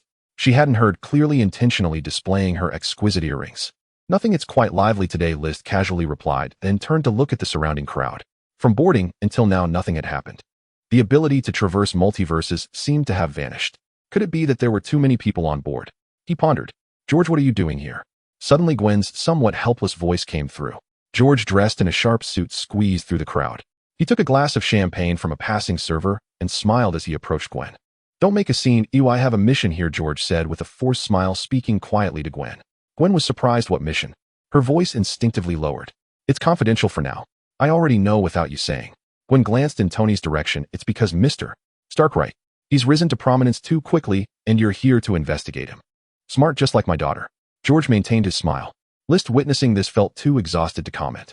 For an artificial sun experiment, nearly everyone relevant was gathered here. That's good. The more people involved, the stronger the sense of participation in the Marvel events. Just a casual move, and List could steadily gain the spinach seeds. Soon the preparations for the artificial sun experiment were complete, and a group of blonde women in swimsuits approached Tony, shaking their champagne glasses and spraying it over the crowd. Hey, everyone. Tony raised his glass to the crowd, saying, next you will witness a miracle. Please welcome Dr. Otto. Instantly applause erupted among the crowd as the plump Dr. Otto arrived on stage, beginning to share his intentions behind researching the artificial sun and the impact of clean energy on the future world. Among the crowd, Peter Parker gazed at the familiar figure behind Tony, a complex expression flashing in his eyes. Is that Mary Jane? List raised an eyebrow. Isn't she performing today? Peter Parker shook his head. He also did not know what was going on. Harry stepped forward, saying she was swapped out again, so she left the acting company in frustration. I introduced her to work here, and Mr. Stark is very generous. List chuckled. She is still a newcomer, and her acting is quite immature. If she doesn't settle down to hone her skills, she will never have a chance. Mary Jane is too anxious, Gwen agreed. Indeed. The group did not continue the topic about Mary Jane. Before long, as Dr. Otto concluded his impassioned speech, his assistant brought 4 dark, golden mechanical arms, which were installed on Dr. Otto's back in front of everyone. Ladies and gentlemen, these are the assistive mechanical arms I designed for the artificial sun experiment. Their design inspiration comes from octopuses and can connect to my brain nerves, allowing me to control more instruments simultaneously with my thoughts. Each mechanical arm possesses over 10 tons of strength. After Dr. Otto finished explaining, everyone gazed at the freely moving octopus-like mechanical tentacles, their faces filled with shock. This is another world-shocking invention. George exclaimed. Gwen nodded. Even if the artificial sun experiment fails, Dr. Otto's mechanical arms can still make him a top physicist in the world. His ambitions go far beyond that. The one-armed Professor Connors stepped forward, smiling. The invention of the mechanical arms is nothing to him. His goal is to become a legendary figure in human history. He wants to change the world. The intentions are good, but luck is also needed, List said, and then saw Tony snap his fingers, causing a metal platform to rise from the sea, and 4 mechanical devices resembling demonic horns caught everyone's eye. Wow, what is that? The crowd exclaimed. Tony casually handed champagne to Mary Jane behind him and smiled as he explained. What you see is the energy control device essential for the artificial sun experiment. This artificial sun will rise from the sea, illuminating every inch of the world, and everyone will remember Dr. Otto's name. Of course, that includes me. Tony pressed a switch in his hand, and once again a metal bridge appeared on the sea directly connecting to the luxury yacht. What a show-off, Norman said, jealousy flashing in his eyes. List chuckled, that's just Tony's style. I know you're not happy, so what will you do next? He looked at Norman. I'm not feeling well, I'm going to get some medicine. Norman's expression darkened as he turned to push through the crowd. Tony noticed Norman leaving the crowd, exchanged a glance with List, and then focused on Harry. The spots for close-up observation of the experiment are limited, so who will be the lucky one? Under everyone's expectant gaze, Tony chose Harry. Congratulations, Mr. Harry, you are the lucky one. What? Harry looked surprised. He didn't know that to prevent Norman from causing trouble, he was the person Tony had chosen as a hostage. In the cabin, Norman entered his room and quickly donned his Green Goblin armor. Ever since the last time it was shattered by the strong sailor, he had burned the midnight oil to barely create a new set. This time he intended to send all his enemies to the depths of the sea. He was all too aware of the consequences of the failed solar experiment. Within the demon mask, Norman's gaze was chillingly eerie. Suddenly a zipper appeared in the room and a hulking figure emerged from it. Mr. Bobby, you finally arrived. Norman's smile was sinister. Lister remained expressionless as he puffed on his pipe and asked, where is that guy? He's up top. Very well, I will hold him off. Your time is limited, and I do not wish for our first collaboration to end in failure. Before he could finish, a tremendous explosion erupted from the adjacent room, with surging flames accompanied by a barrage of debris. Norman was alarmed. Shit. The blast shockwave propelled Norman out of the cabin, and the Green Goblin glider soared out to catch him as he fell toward the sea.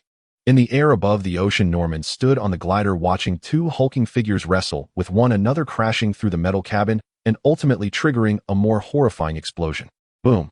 Amidst the billowing smoke, the two hulking figures plummeted toward the sea like cannonballs, splashing water onto the Green Goblin armor, and Norman finally felt relieved. Ha ha ha, without Lister's assistant Stark, what do you amount to? Norman maneuvered the glider toward the far end of the ocean. Meanwhile, at the experimental platform on the sea, Tony heard the explosion from the yacht and reassured the somewhat anxious Dr. Otto. Don't worry, leave the next steps to me. He casually tossed his wine glass to the only waiter on site, Mary Jane, then lightly tapped his wrist device. Jarvis, let's get started. Understood, sir. Whoosh. In an instant, flames erupted within the luxurious yacht, and components of the armor flew past Norman's body, racing towards Tony. What? Norman instinctively halted in midair, his eyes filled with uncertainty. What is this? He had a foreboding sense. As expected, with the armor components shooting towards him, Tony spread his arms wide, and the incoming gold-red armor quickly enveloped his body, fitting perfectly against every inch of muscle. His armor has upgraded. Norman's expression darkened. Oh my god, Mr. Stark, you are Iron Man. Harry's eyes sparkled. It was the first time he had seen such a cool method of armor summoning. Due to Lister's influence, Peter Parker was also allowed to film the scene up close. As the Green Goblin attacked, he instinctively shielded Mary Jane. But he failed to notice that Mary Jane's gaze was fixed on Tony. Compared to the hastily made Spider-Man suit, she was witnessing what a true superhero looked like at this moment. Connors, come help me. Dr. Otto spotted the Green Goblin and nervously called to Professor Connors beside him. He needed to act quickly. He realized that some would not want his experiment to succeed, but he never expected it to be the recently notorious Green Goblin. He hoped Stark could stop this guy. Meanwhile, George on the ship noticed this scene and immediately drew his gun from his waist. Everyone get out of here.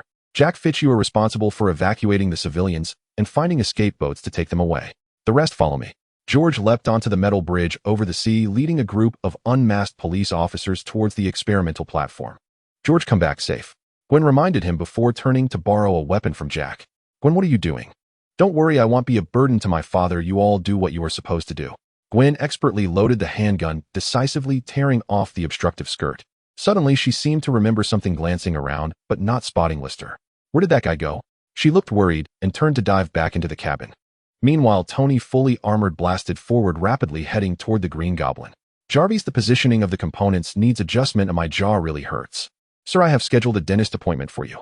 I hope you keep your word. As the armor sped, Tony raised his hand and fired a repulsor blast at Norman. Boom. Norman, standing on the glider, dodged the electric pulse attack and retaliated by throwing several pumpkin bombs towards the experimental platform. Hey, stop. Harry is over there. Tony shouted, and a missile fired from his shoulder to intercept the pumpkin bombs. Boom. The pumpkin bombs exploded in midair, and Norman, piloting the glider, shot out from the blaze, heading straight for the experimental platform. Ha ha ha, it's not the first time he'll be fine. He sneered, referring to the last bombing of the Osborn building when Harry was also present. What a lunatic, Tony cursed as he dove after Norman. The Mark armor roared past, and Tony crashed headlong into Norman, causing both figures to plunge into the sea. Splash. The surface of the sea erupted in waves, yet the experimental platform remained steady as a rock. It was a stabilizer device specifically crafted by Tony for the experiment. On the experimental platform, 4 horn-like devices began to emit blinding golden light, and 4 high-temperature beams merged together to form a small golden sun. As energy continued to output, the golden sun rapidly expanded its dazzling light, illuminating the sea surface, and 2 figures shot forth from beneath. Shit, I won't let you succeed. Norman roared as he lunged at Tony, the two entangled in midair, crashing toward the luxurious yacht. At the same time, the Green Goblin glider swooped toward the experimental platform, launching 2 miniature missiles at the golden sun. No. As the missiles approached, Peter Parker could no longer pay attention to anything else. He shot out webs with both hands, aiming for the 2 incoming missiles. Oh. With a powerful shout, Peter Parker dragged both missiles toward the sea. Boom. The ocean erupted in massive waves, and Mary Jane turned pale, collapsing to the ground, while Harry went frantic. Peter. He widened his eyes, shocked to find that his good friend was actually Spider-Man. The luxury yacht Tony and the Green Goblin crashed into the cabin, causing a series of explosions. Boom. The searing shockwaves swept down the corridor, and Gwen, searching for Lister, heard the thunderous noise behind her and immediately dove down. Boom. The yacht erupted in flames again, and as smoke filled the air, Gwen was choked by the thick smoke, coughing repeatedly. Cough, cough. The next moment, a strong wind rushed in, blowing the smoke away. Tap, tap. Slow footsteps approached, and Gwen breathed in the fresh air, looking up to see a soaked Lister. You're here, that's great. Come with me. Gwen exclaimed in delight, then pushed through her exhaustion to rush towards Lister. Seeing this, Lister was slightly moved, calmly tossing the customized puppet he held into the flames. He thanked it for its splendid performance. Suddenly, he furrowed his brow and quickly pulled the dirt-covered Gwen closer. Be careful. Bang. At the moment of the sound, the cabin shattered and Tony and Norman burst through the ceiling, tumbling down the corridor, both of their armors damaged to varying degrees. Seeing this, Gwen felt a chill. Thank you for saving me once again, she said to Lister. If she had been a moment late, she would have been caught in their battle, suffering at the very least. When Norman saw Lister appear here, he was instantly taken aback. How is this possible? You're here, so where is he? Lister shielded Gwen behind him, then reached behind to pull out the arc reactor. You have already failed. He certainly won't stay here any longer. You have been abandoned. No, I have not failed yet. The fact is, your collaboration is truly a complete mess. He smiled faintly, raising his hand to attach the circular reactor to his waist, twisting it around. Click. Zzz. In an instant, the reactor's light surged, and as the arc spread, his soaked shirt quickly turned green, then connected to his right arm. Tony, witnessing this, showed a hint of shock in his eyes. You're actually using your body to carry the energy of the arc reactor. What? Norman's eyes widened, particularly sensitive to the color green, as he sensed something was amiss with this guy. He cautiously scanned Lister's hands, and seeing no spinach, finally relaxed. Having dealt with Popeye numerous times, he could easily guess that Popeye's strength came from spinach. Without spinach, Popeye was nothing. This was one of the reasons he dared to challenge the invincible Popeye. As long as there was a weakness, he could not be deemed invincible. In his thoughts, Norman's wrist device made a faint mechanical noise, almost imperceptible. This was a high-speed explosive he had specially developed, as fast as a laser, but with minimal power, designed to burst the spinach can in Popeye's hand at the quickest speed, thus preventing his transformation. Bang! The next moment, Lister raised his hand, and a palm cannon shot out. Caught off guard, Norman instinctively released the high-speed explosive, forgetting to evade. Boom! The palm cannon struck Norman's chest. The overwhelming force of the electric arc energy sent his body tumbling out of the corridor and plunging into the sea. Lister staggered for a moment as the explosive detonated against his chest, its power so weak it barely broke the skin. This? Rod's secret weapon, ex-wife. He was utterly perplexed. After releasing the electric arc energy, white smoke spread from his palm. As Lister removed the reactor from his waist, the green energy around him swiftly receding. 3 green magic spinach only provided a minute and a half of green magic power. Conserve it when possible. Lister, you also have superpowers. Gwen blinked in surprise, finally realizing. Tony looked at the disappearing surface of the sea where Norman had vanished, his metal mask popping open, looking speechless. My friend, you let him escape. Lister shrugged. If he didn't run, you wouldn't catch him, and he might not even run at all. Norman not only possessed the Green Goblin armor modified by Tony, but also had undergone enhancements through strengthening agents. Combined, Tony would not be able to defeat Norman in a short time. Saying this, he leaned forward to look at the lifeboat gradually sailing away and turned to Gwen, saying, They'll have Tony take you away from here. Gwen glanced at Tony, shaking her head. George is still on the lab table. I want to go with you. He is my last relative, and I want to see that he's okay. All right. Lister said no more and immediately addressed Tony. Let's head to the lab first. Norman won't give up easily. I'm looking forward to his performance. Tony put his metal mask back on, reaching out to grab Lister and Gwen, flames shooting from beneath their feet as the three flew towards the lab on the sea. At this moment, George and other officers guarded the lab to prevent a sudden attack from the Green Goblin. Peter, I saw you shoot webs. George stepped back and whispered in Peter Parker's ear. Peter Parker smiled helplessly. Oops, you caught me. George shook his head slightly. You did well. Thank you. Peter Parker sighed in relief. Because he often participated in police capture operations, George had never thought highly of the meddlesome Spider-Man. But now George understood that the superhero Spider-Man was just a very innocent young man. Boom. The armored suit roared as Lister and Gwen landed at the lab. Gwen, what are you doing here?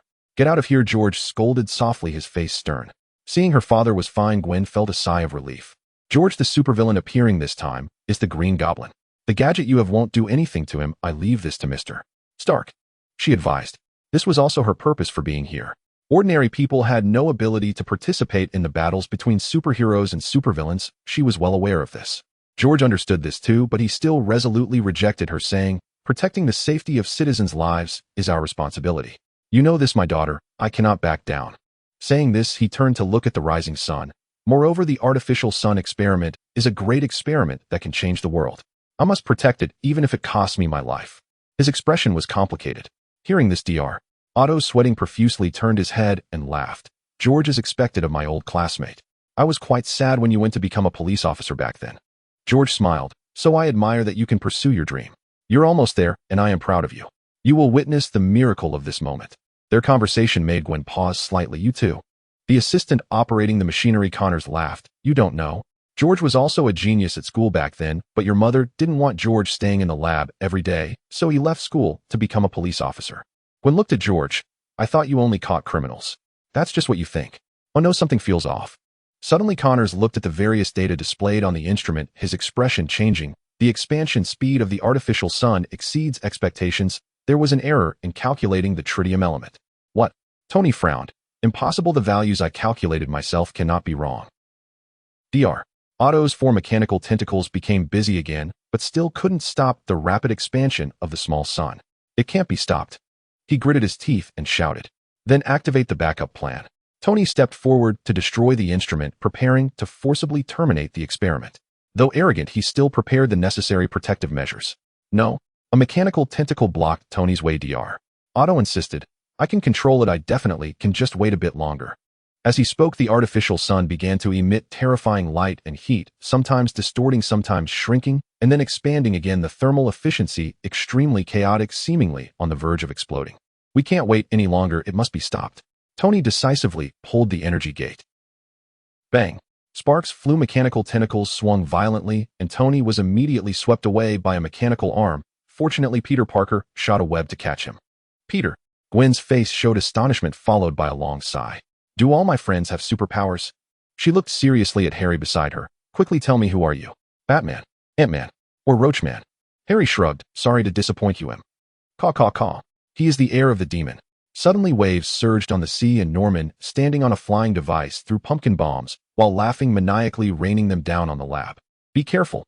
In an instant, Tony's shoulder launched mini missiles, and the palm cannon accurately locked onto the incoming pumpkin bombs. At the same time, Peter Parker shot webs, dragging the bombs and throwing them into the sea. He wielded the webs with incredible skill. Lister also unhesitatingly activated Green Goblin powers, electric arc energy, continuously shooting from his hands. Boom. The three intercepted most of the pumpkin bombs' explosions erupting above the sea, but still one pumpkin bomb slipped through the protective circle and fell onto the artificial sun apparatus. No. Dr. Otto's eyes widened. Oh, everything he had would disappear with that bomb. In an instant, raging flames engulfed the lab, sending the officers flying into the sea with the heat wave. Immediately, a strange mist rose from the sea. In Tony's surprised gaze, Jarvis delivered good news. Sir, I have successfully connected to the Stark satellite server. Do you still need me to schedule an appointment with an eye doctor? A loud bang echoed through the mist as the artificial sun spiraled out of control, unleashing a terrifying wave of gravitational force that engulfed everything around it, pulling rapidly towards the artificial sun. In the next moment, the mist dispersed, revealing a starry night sky, as if in another time and space. Under the night sky, the artificial sun shone brilliantly, emanating extreme heat that caused the instruments on site to melt one after another, and everyone was unwittingly drawn towards the artificial sun by this overwhelming power. No. Peter Parker soared through the air to catch Mary Jane, using his other hand to shoot out webbing to secure Harry. "Don't let go," he shouted desperately, veins bulging on his neck. Flames erupted beneath Tony's feet as the armor's power surged to its maximum, yet he could only hover in midair, utterly unable to cross this gravitational zone. Damn it! How could this happen? Norman found himself trapped in the same predicament as Tony, unable to escape the gravitational zone, while the power of his flying device overloaded, billowing thick black smoke. "Old buddy, hold on to me." On the other side, due to the artificial sun's loss of control, Dr. Otto's control chip flickered with sparks at the back of his neck. He forced himself to endure the discomfort and reached out to grab Connor's single arm, while his 4 octopus tentacles instinctively secured the laboratory table, preventing his master from being drawn towards the artificial sun. Gwen. George clung tightly to his only relative, but the force of gravity was too immense, and the two of them struggled against it, continually sliding towards the artificial sun. Fortunately, at the critical moment, they managed to grasp Dr. Otto's octopus mechanical arm, thus avoiding being devoured by the artificial sun. "Oh no, where's Lister?" Gwen looked around, not seeing any sign of Lister. "Aren't you worried about your father?" George asked, his face filled with resentment. "Gwen?" In the next moment, the artificial sun surged again, the gravitational force increased, and the surrounding waves transformed into swirling water tornadoes swallowed by the artificial sun. No. The sudden increase in gravity caused the laboratory table to collapse entirely, and everyone was swept towards the artificial sun, completely defenseless against this force. Seeing that everyone was about to be engulfed in the whirlpool at the center of the artificial sun, a towering figure suddenly dashed into the gravitational zone. "Who is that?" "Popeye. Coming." Boom. In the astonished gazes of the crowd, the pipe-smoking, muscle-bound man disregarded the terrifying gravity of the artificial sun, executing a perfect backflip. "What? No way. How is this possible?" The gravitational zone was violently shattered, and everyone fell amidst the debris of the laboratory table, witnessing the artificial sun distort into an elliptical shape under Popeye's feet. Buzz. Boom. In an instant, the artificial sun erupted into the night sky, illuminating vast stretches of ocean, ultimately soaring into the starry sky, casting half the earth into daylight under its rays. Day turned into night. The fragments on the ocean surface drifted with the waves as everyone felt the warmth of the real sunlight, utterly stunned. Meanwhile, all the mysterious organizations in the world hurriedly sprang into action. S-H-I-E-L-D. Commander, it's 1 a.m., but the sun has already risen. Damn it, could it be the Kree? No, that's impossible, Carol, clearly already. On the command platform, Nick Furious 1, I was filled with worry. Outside the command room, the bald man looked serious as he turned to contact the Hydra members at the Sokovia base. Kamartaj Master Gu slowly opened her eyes. A hint of strangeness flashed in her calm gaze, then she formed hand seals, and a golden magic circle spread out, beginning to calculate future variables. Asgard on the throne, Odin's eyes pierced through the barriers of the 9 realms, instantly spotting the second sun beyond Earth. Beside him, Frigga glanced at Odin, worry filling her eyes. "Are you sure you want Thor to go there? Earth is too dangerous right now." Odin's eyes gleamed with wisdom as he smiled to reassure his wife. "It's fine, Earth now can help Thor grow into a qualified god quickly." "What about Loki?" Frigga asked again. At the mention of his second son, Odin sighed. "Though he will face some hardships, he will understand." As he spoke, Odin raised his hand, and the eternal spear shot out from the divine palace, crossing the 9 realms to pierce the second sun beyond Earth. Earth, the blazing sun, disappeared, and half the planet was plunged back into darkness. New York coast. Splashed. Under the night sky, waves washed ashore as Peter Parker and the others crawled onto the beach. "Mary Jane, are you okay?" He immediately checked on Mary Jane, making Harry feel uncomfortable. Compared to Mary Jane, he was more concerned about his best friend. On the other side, Tony roughly dismantled Norman's Green Goblin armor and threw it in front of Harry. "Green Goblin's heir, keep an eye on your father." "What?" Harry was stunned to find that the true identity of the Green Goblin was his father. Peter Parker and Mary Jane also wore expressions of disbelief. Meanwhile, Gwen and George found the unconscious Connors. "Strange, where's Dr. Otto?" Gwen looked around. George wiped the seawater from his face. "Otto is a proud man, and he cannot accept that his years of research have been ruined. He is hiding from us." He pointed at Lister not far away. "Strange, is he really that low profile? I didn't notice him earlier." Seeing that Lister was still alive, Gwen felt relieved. "He has superpowers, there's no need to worry." Though she said that she decided to go check on Lister. George, the old father, had a complex expression and could only take out his satellite phone. "Hello, this is George. Quickly send someone to support us." By the way, I am currently at. He looked at the distant city skyline, feeling that something was off about nighttime New York. There were more neon lights, and the city seemed more prosperous. Hello, are you George? Suddenly, a cold voice came from the phone. George frowned. I am George Stacy, who are you? He was displeased with the attitude of this subordinate. Must be a rookie. However, the voice on the phone was equally rude. I'm also George Stacy. You must have some courage to come me here. You're George. What a joke. George snorted coldly. I want to see who dares impersonate me. I'm at the police station. I'm going over to expose you right now. Those who don't come are little dogs. I'm going to blow your dog's mouth up. George stood up angrily. When I'm going to the police station, you go home first. No problem. Gwen did not respond, and then dragged Lister up from the beach. You're so heavy. Actually, I can get up myself. Then why don't you get up? I want to rest a bit. All right. Hey, Lister. Tony approached Lister, giving a gesture with his eyes, causing Gwen to roll her eyes. I know you guys want to whisper. Thanks for understanding. You're welcome.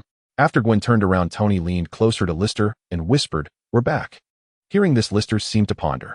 The promised random travel through the multiverse, but the second journey returned to the original universe. Why is that? The sailor's ability to traverse dimensions awaits development. At this moment, Gwen and the others were unaware of what had transpired. George went to the police station. I suspect this unfortunate incident has caused him a lot of trouble. Gwen addressed the group. You are witnesses to this incident, and you may be asked to give a statement later. No problem. Tony's face was filled with schadenfreude, leaving Lister speechless. This guy truly had a twisted sense of humor. He said to Gwen, Let's go to Tony's place, he'll take you back tomorrow. To Mr. Stark's place. Gwen asked in confusion why. Because. He called the driver. Lister glanced at Tony. Tony was taken aback. I didn't call a driver, I had J-R-V-I-S. Notify Happy. That's still a driver. No, he has a high-end profession called a personal assistant. Is there a difference? Haha, no difference. Gwen watched the two of them argue about this matter. Soon Peter Parker bid farewell to everyone and planned to take Mary Jane home.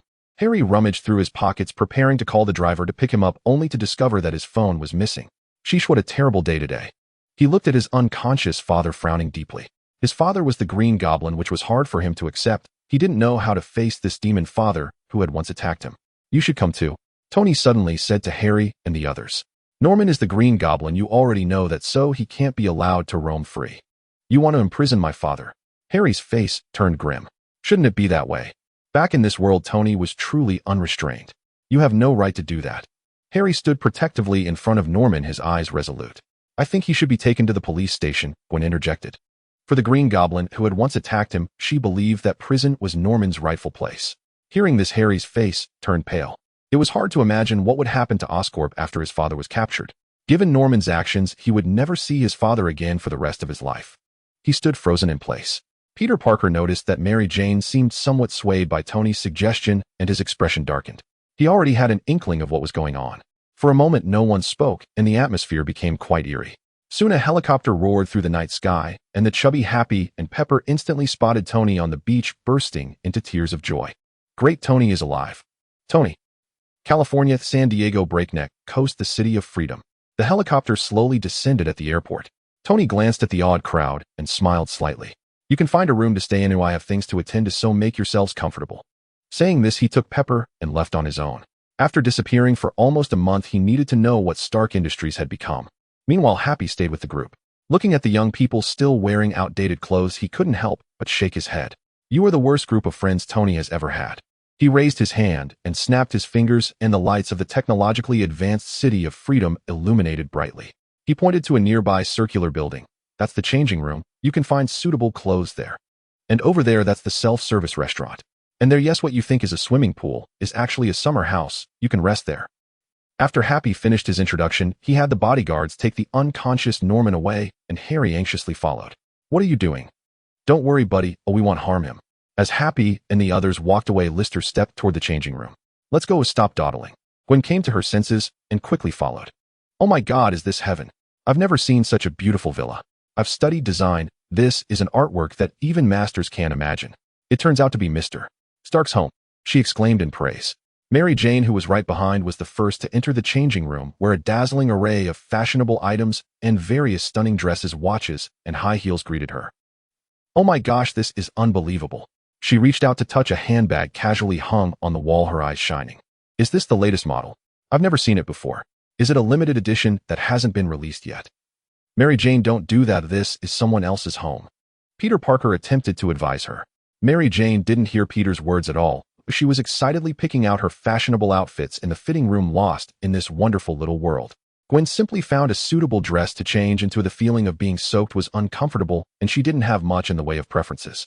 Lister threw a set of casual clothes to Peter Parker, then casually picked a bathrobe and headed toward the swimming pool. Feeling sticky all over was quite unpleasant. Meanwhile, in another room, Tony listened to Pepper recounting recent events, his brow furrowed. Obadiah was actually released on bail. Who did it? It was Hammer Industries.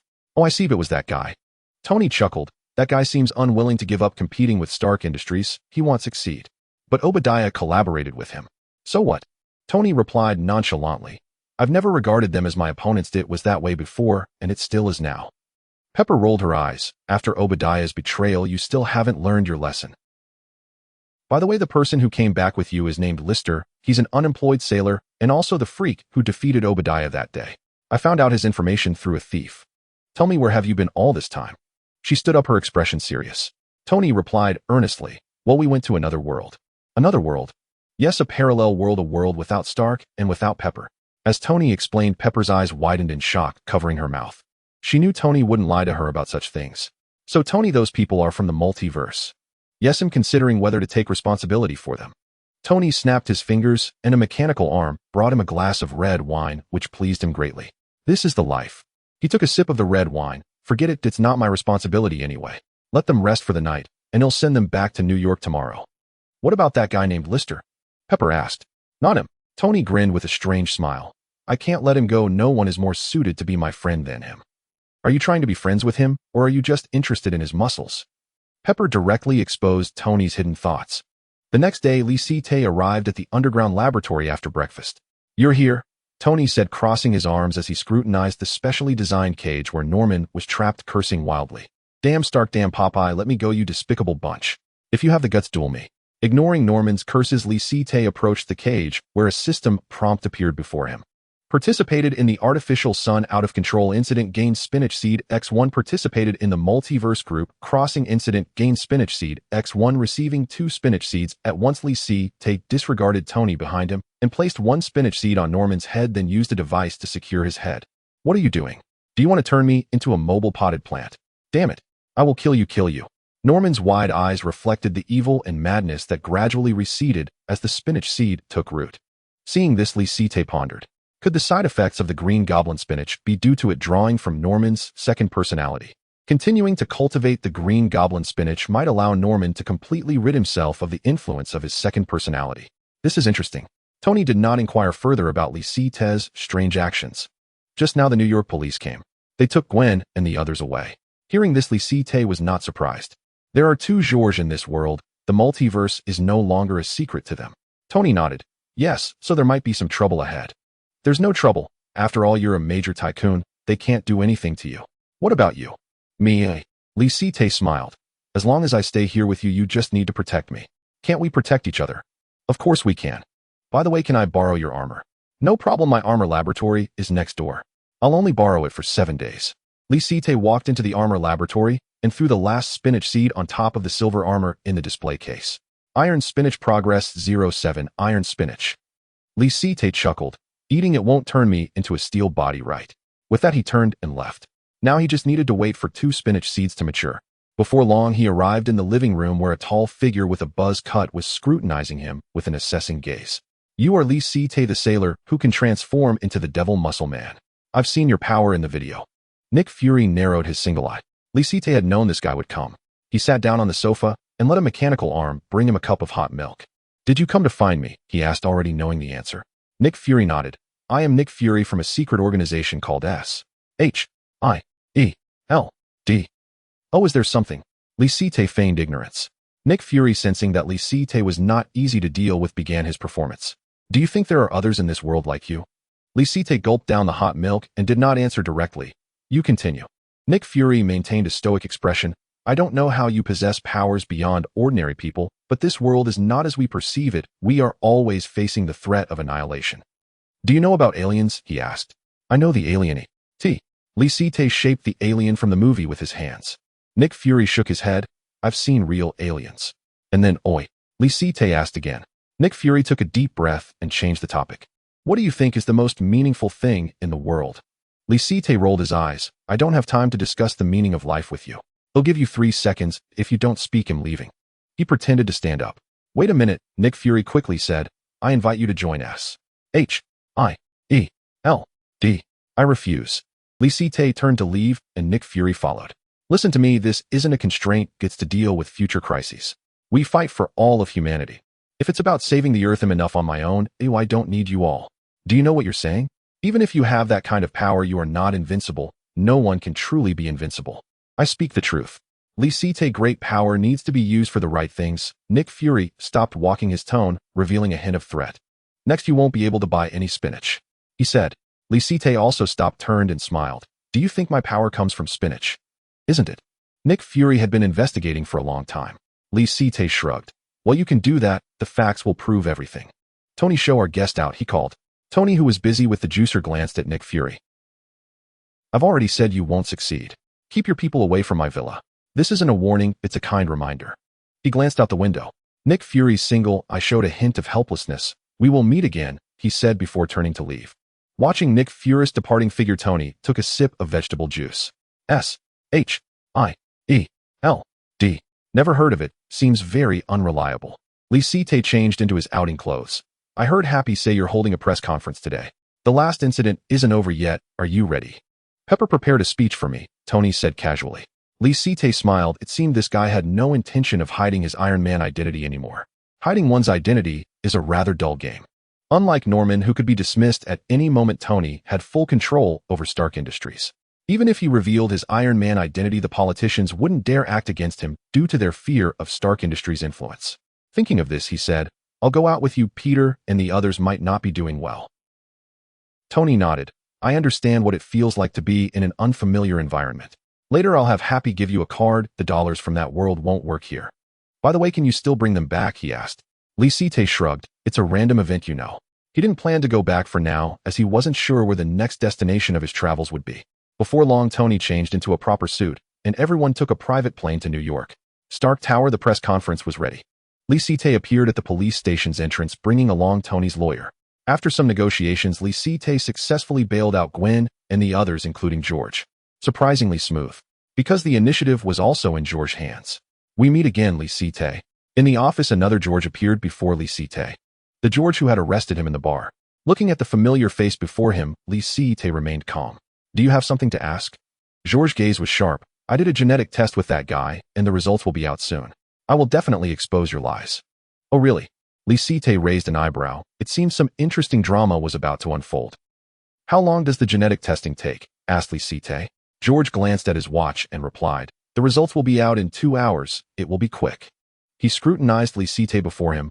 I didn't expect you to be in cahoots. So what? So you shouldn't have let that girl impersonate my daughter. George suddenly stood up. Listen, even if you are a formidable freak, I may not be able to catch you, but someone will make you pay the price. He tried to warn, or perhaps it was a threat, but he dared not act directly here. The hulking figure in iron armor was no match for this guy, and with their shabby weapons they stood no chance. George was self-aware. However, Lisite remained calm, lounging in his office chair with his legs crossed, leisurely stating, they'll be right here waiting. You can mobilize personnel at will within the next 2 hours. I'm very curious about what price I will pay. Damn it. George cursed inwardly. This guy was simply too arrogant. Why hadn't that officer named Coulson shown up yet? He had clearly been notified. The so-called mysterious department couldn't possibly be just about investigating data, could it? He didn't believe it. As George's thoughts raced, Lisite had already turned on the television. I am Iron Man. On-screen, Tony had just discarded his speech to formally announce his identity. George certainly knew what Iron Man was. He had witnessed that heinous incident in its entirety. What? Tony Stark is that Iron Man? His face was shocked. It wasn't just him. Almost everyone who was following the meeting didn't expect this answer. S-H-I-E-L-D. Nick Fury's expression was serious. He actually revealed another identity. He is truly very high profile. The next moment, Natasha entered after knocking. Nick, I got the data. The guy from another universe has genes identical to the other George, which is even stranger than mere blood relations. His daughter Gwen has also undergone genetic testing. At this point, she paused, a smirk forming at the corner of her mouth, her smile carrying a hint of peculiarity. She is the biological daughter of the two George. Moi. Nick Fury was taken aback, then pulled a $100 bill from his pocket and handed it to Natasha. Congratulations, you won $100 from me. Ooh, I only have dollars. I don't mind. Natasha accepted the 100 and tucked it into her collar, then smiled. Regarding the bet, there's something else. I know. Nick Fury clicked on his virtual computer and Lisite's visage appeared on screen. He's your responsibility now. He is a more dangerous and uncontrollable individual than Stark. Keep an eye on him, you know what to do. Of course no man can refuse me to become his colleague. Natasha's smile radiated absolute confidence, and as she turned she shot a flirtatious glance at Coulson, who had just entered. Oh. Coulson shivered. Did she take the wrong medicine today? He asked Nick Fury. Nick shrugged. She just wants to take that muscle sailor. Should we schedule a doctor for her in advance? She might not handle it well. No need, as she has superpowers. I know her superpowers are terrifying. Coulson said seriously. She can delay aging. Nick Fury nodded. Yes, a very terrifying superpower. How's the situation at the police station? He asked again. Coulson shook his head. Under Georges' provocation, Lisite remained calm. He was not as violent as we saw in the video. What should we do next? Nick Fury pondered. They are friends, so let his friend into S-H-I-E-L-D. Oh, it should be very interesting. Coulson remained expressionless. A good idea. 2 hours passed quickly, and when George received the identification report, he was utterly dismayed. Wong de Fa. In the office, George held the identification report, his eyes wide open. The result was completely not what he had imagined. Impossible, absolutely impossible. Beep beep. The office phone rang, and George absent-mindedly picked it up. Yes, it's me. What? No, you have no right. Well, I understand. George's face turned grim as he hung up, his gaze complexly fixed on Lisite. The multiverse. Is it real? He had just received a notification from the mysterious department again. Lisite maintained his smile. So what do you plan to do? George slumped in his chair. They want me to bring back another George and a Gwen. Lisite. Is this something humans do? Indeed, they are not human. I can already imagine the astonished expression on my wife's face. Your wife isn't dead. Lisite was astonished.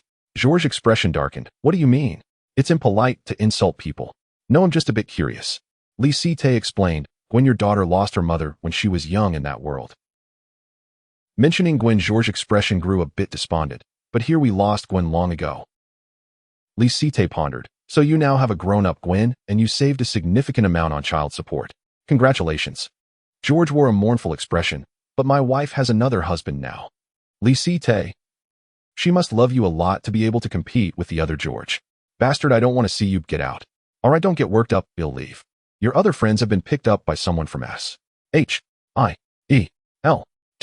You can go find them to bring back your friends.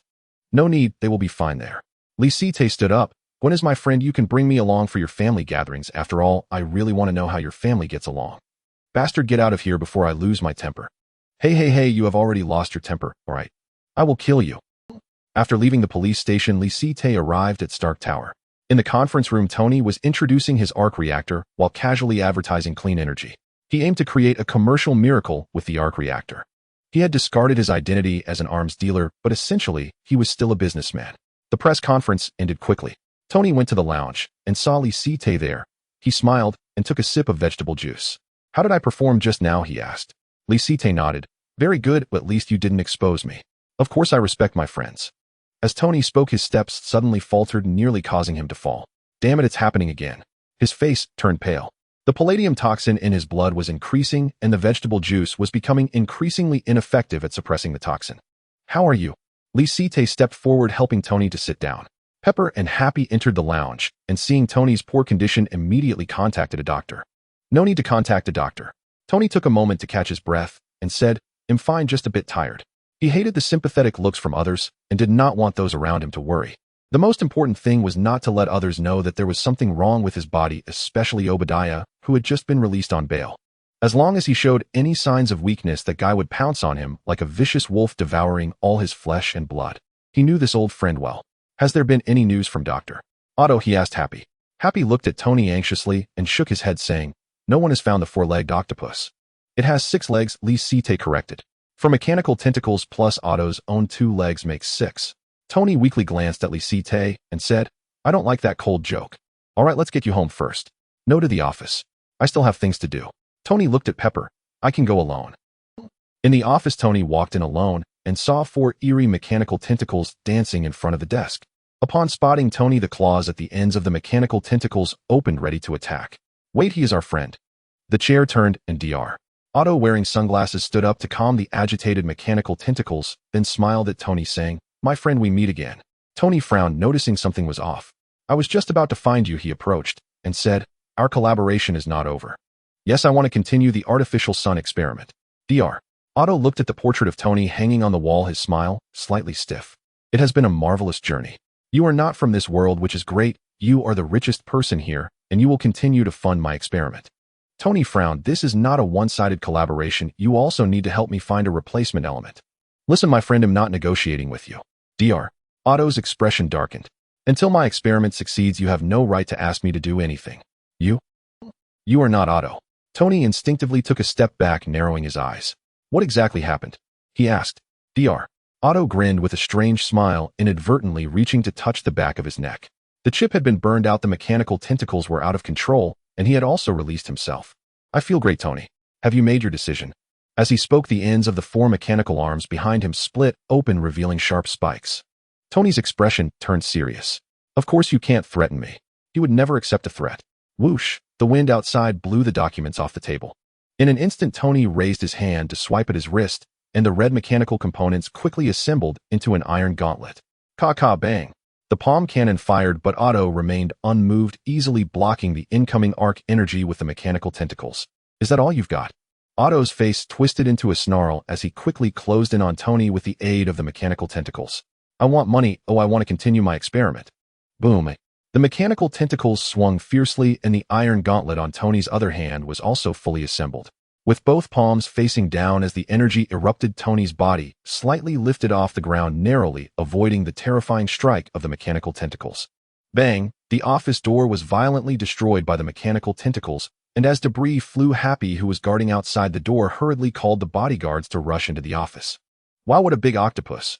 After Happy spoke, Otto's thoughts moved, and the mechanical tentacles dragged the desk and hurled it toward the crowd. Bang, bang! In an instant, the office was thrown into chaos, and taking advantage of the disorder, Tony slid out of the office. "Jarvis, notify Licite." "Sir, he has already been notified, and your armor is on the way." "Jarvis, I love you." "Who do you love?" At the corner, Licite had just arrived when he heard Tony's words, and his expression turned quite strange. "I warn you to stay away from me." He stepped back. Tony did not have time to explain. Dr. Otto has gone mad. Stop him quickly. "I don't have spinach, I can't beat him." Licite replied decisively. Tony's expression stiffened. "You need spinach to transform into Popeye." "Of course. God, I let you trick me." Tony rubbed his forehead. Licite rolled his eyes. "Don't tell me you can't guess."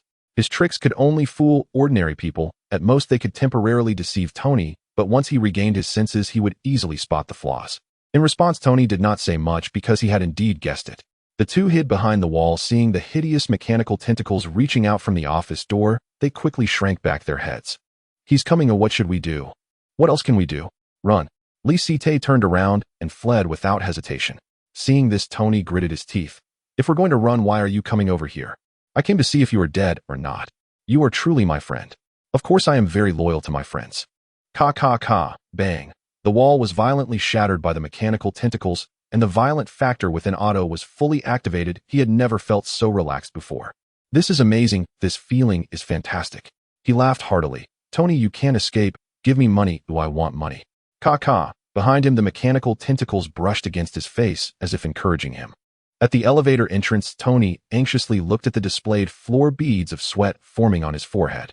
"Which bastard used my private elevator?" he roared inwardly.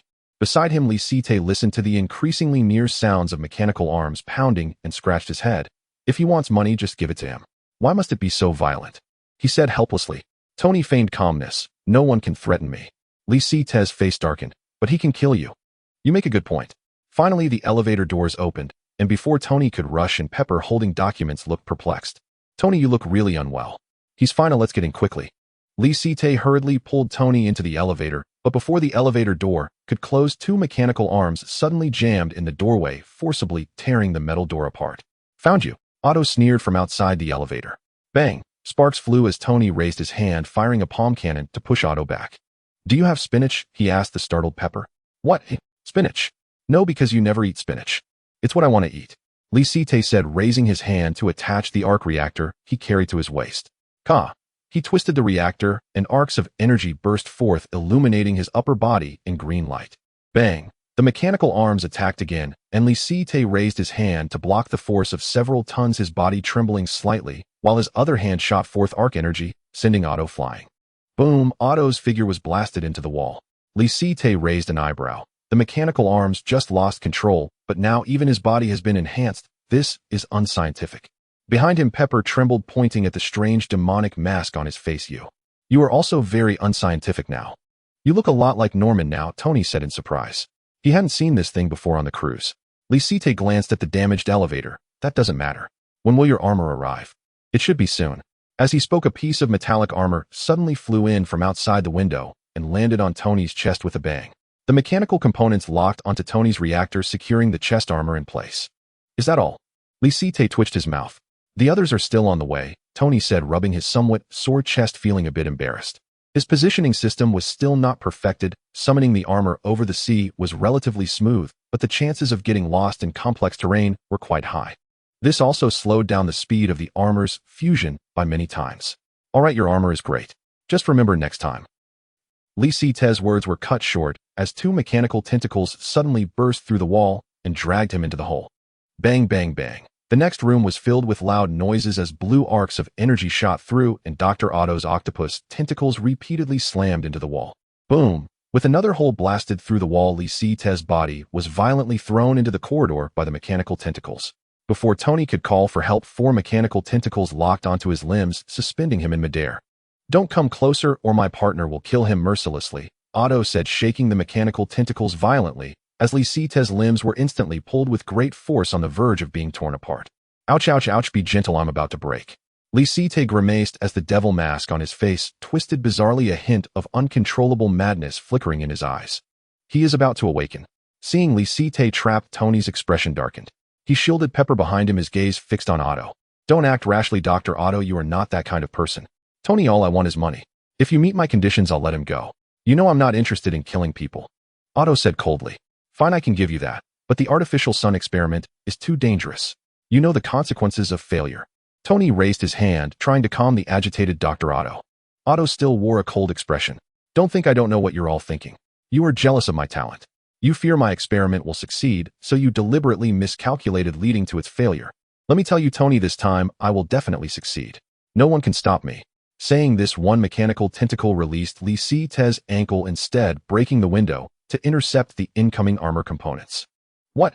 Tony's expression changed as the armor components were intercepted. He had no real combat power at this moment, and Lisite hadn't brought any spinach. It seemed he had no choice but to accept the threat. Just as Tony was about to speak, he saw Lisite being engulfed by violent arcs of energy which spread through the octopus tentacles to Otto's body, causing him to convulse uncontrollably. Ugh, damn it. The remaining octopus tentacles struck by the arcs were forced away from Lisite's body. Tony immediately felt invigorated, his chest armor activated, and an electric arc pulse shot out from the reactor. Boom! The blue energy knocked Otto's body away while Tony was propelled back by the recoil, crashing into the elevator. Without the full armors cushioning, this impact was quite painful for Tony. Meanwhile, Lisite, leaning against the wall, gasped for breath, while the green skin rapidly detached from his body, separating in a burst of light, transforming into a green demon, with only its upper body lunging at Otto. Gagaga spinach. Spinach. The green demon roared excitedly. It had only one arm and shouted spinach as it pounced on Otto, continuously biting him. No matter how the mechanical tentacles tore its body apart, it remained crazed until only its head was left, still unwilling to let go. Off. Damn it, what is this? Dr. Otto's screams were chillingly piercing. As he stumbled, he crashed through the window, disappearing from everyone's sight. He fell.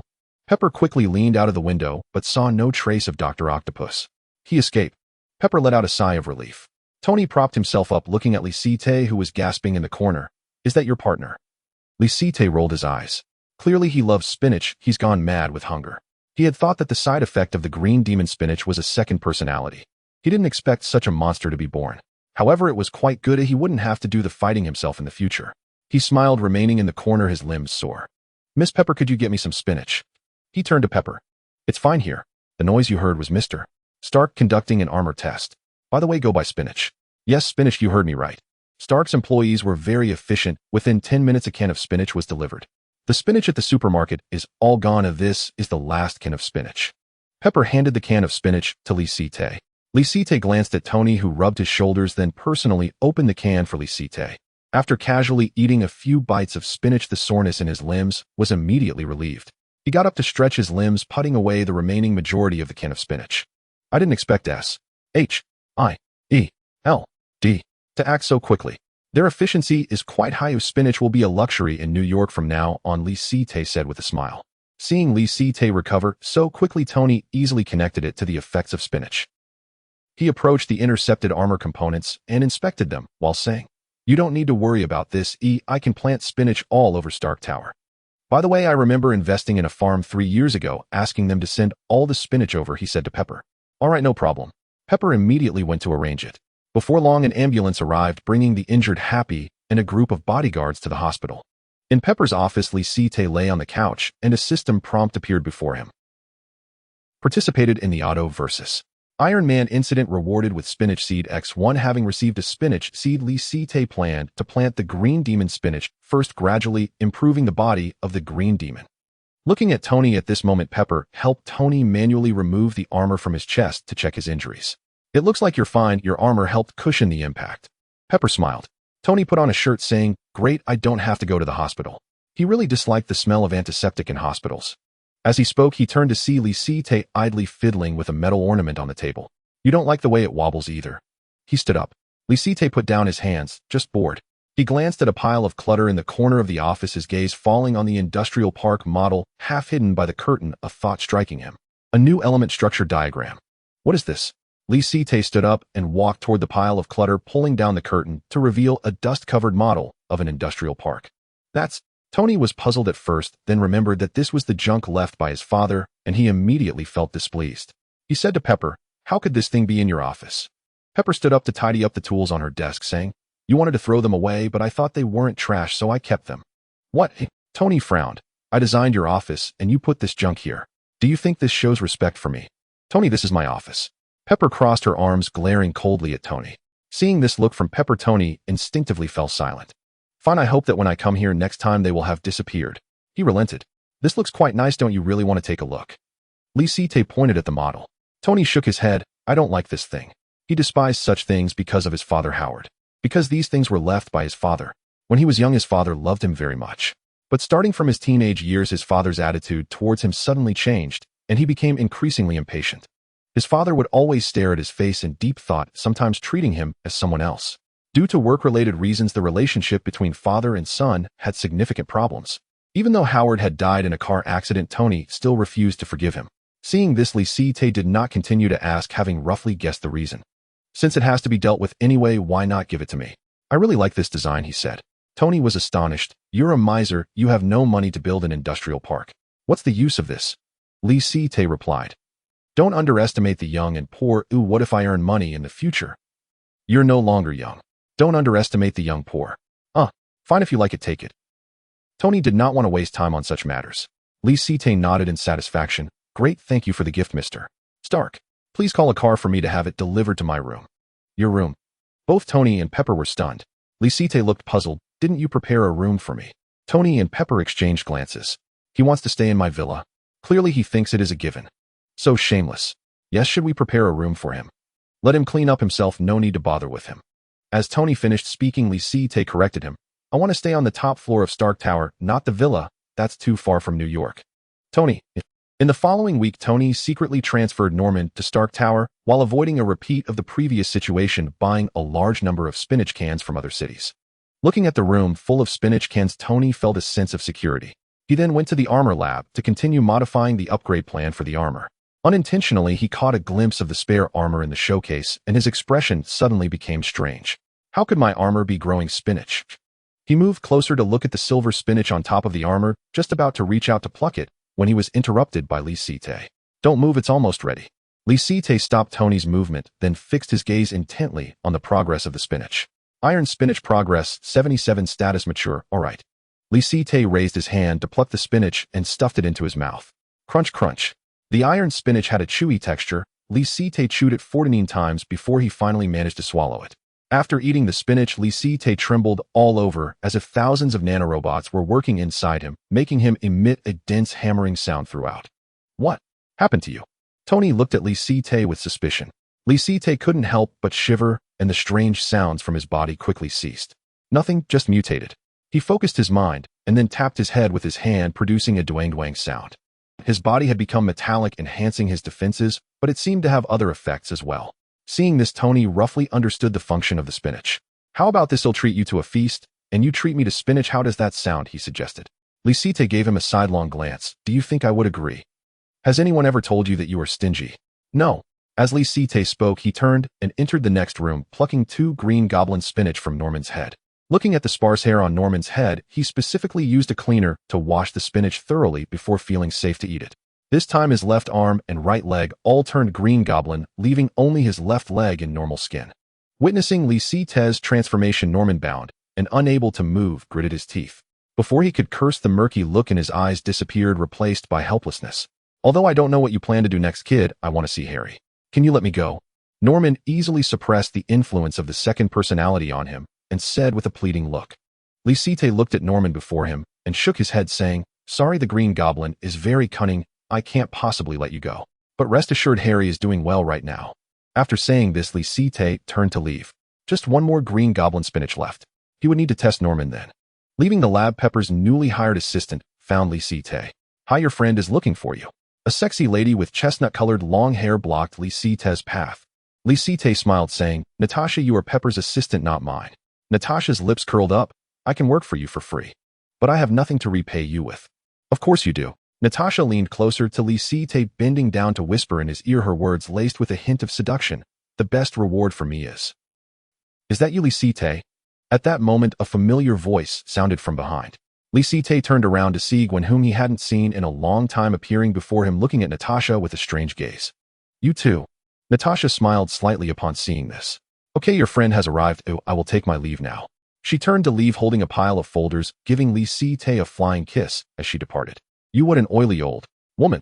Lisite couldn't help but shudder. He deeply despised the fact that S.H.I.E.L.D.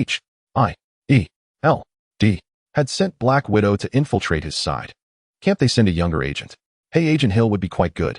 With that thought, he approached Gwen and said, What brings you here? She's very sexy. Gwen glanced at Natasha's back. If you like her, I can introduce you, Lisite said with a smile. Gwen rolled her eyes at Lisite. My orientation is perfectly normal. I don't know unless you prove it to me. Lisite invited Gwen upstairs. I heard you went back home. How does it feel? When it comes to home, Gwen's expression was quite wonderful.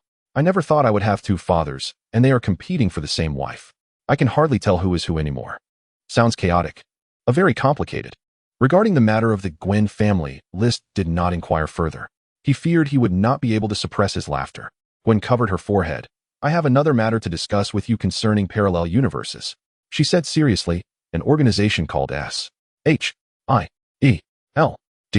has approached me, speculating that our crossing over is related to Popeye. Popeye. List noticed that Gwen's expression showed no signs of discomfort, which indicated that Nick Fury had not yet revealed his identity to Gwen and the others. He thought for a moment. So do you want to go back? He asked. Gwen looked at List curiously. Of course I want to. No, I don't know. Her expression was somewhat complicated. In her original world, her mother had passed away early, leaving only her father to accompany her childhood. But now she had a mother. The Gwen of this world had died young, and she had replaced her, seemingly having a brand new life, but these did not truly belong to her. She understood very well. Seeing this, List continued, Then does George want to go back? Gwen shrugged. I don't think he does. Because of your mother. It's not just that. Gwen thought of the strange actions of her 2 fathers in recent days and felt speechless. They had long grown tired of this job, but the responsibilities on their shoulders made it impossible for them to stop. So they decided to take turns working every other week, allowing both George to have more time off to accompany their families and enjoy life. After all, no one could notice their differences. Though the 2 shared only one salary, it was enough to cover the expenses of a family, and they were more than willing to do so. What? List was stunned after hearing this. Can it be done like this? George Stacy is truly a genius. He couldn't help but be astonished, suddenly recalling the ability to separate the Green Goblin form from the body, feeling a bit intrigued. So you all actually don't want to go back? He confirmed repeatedly. Gwen nodded. Unless something unexpected happens, George really likes it here, and so do I. Well then, I wish you a happy life. List felt relieved. Gwen seemed to recall something. By the way, Mr. Stark is actually from this world. He seems to have come to our world because of Popeye. He must have a way to go back, so, is that your goal? No, I'm not interested in whether I can go back or not. List did not want to dwell on this topic, instead asking, what else did S.H. S-I-E-L-D.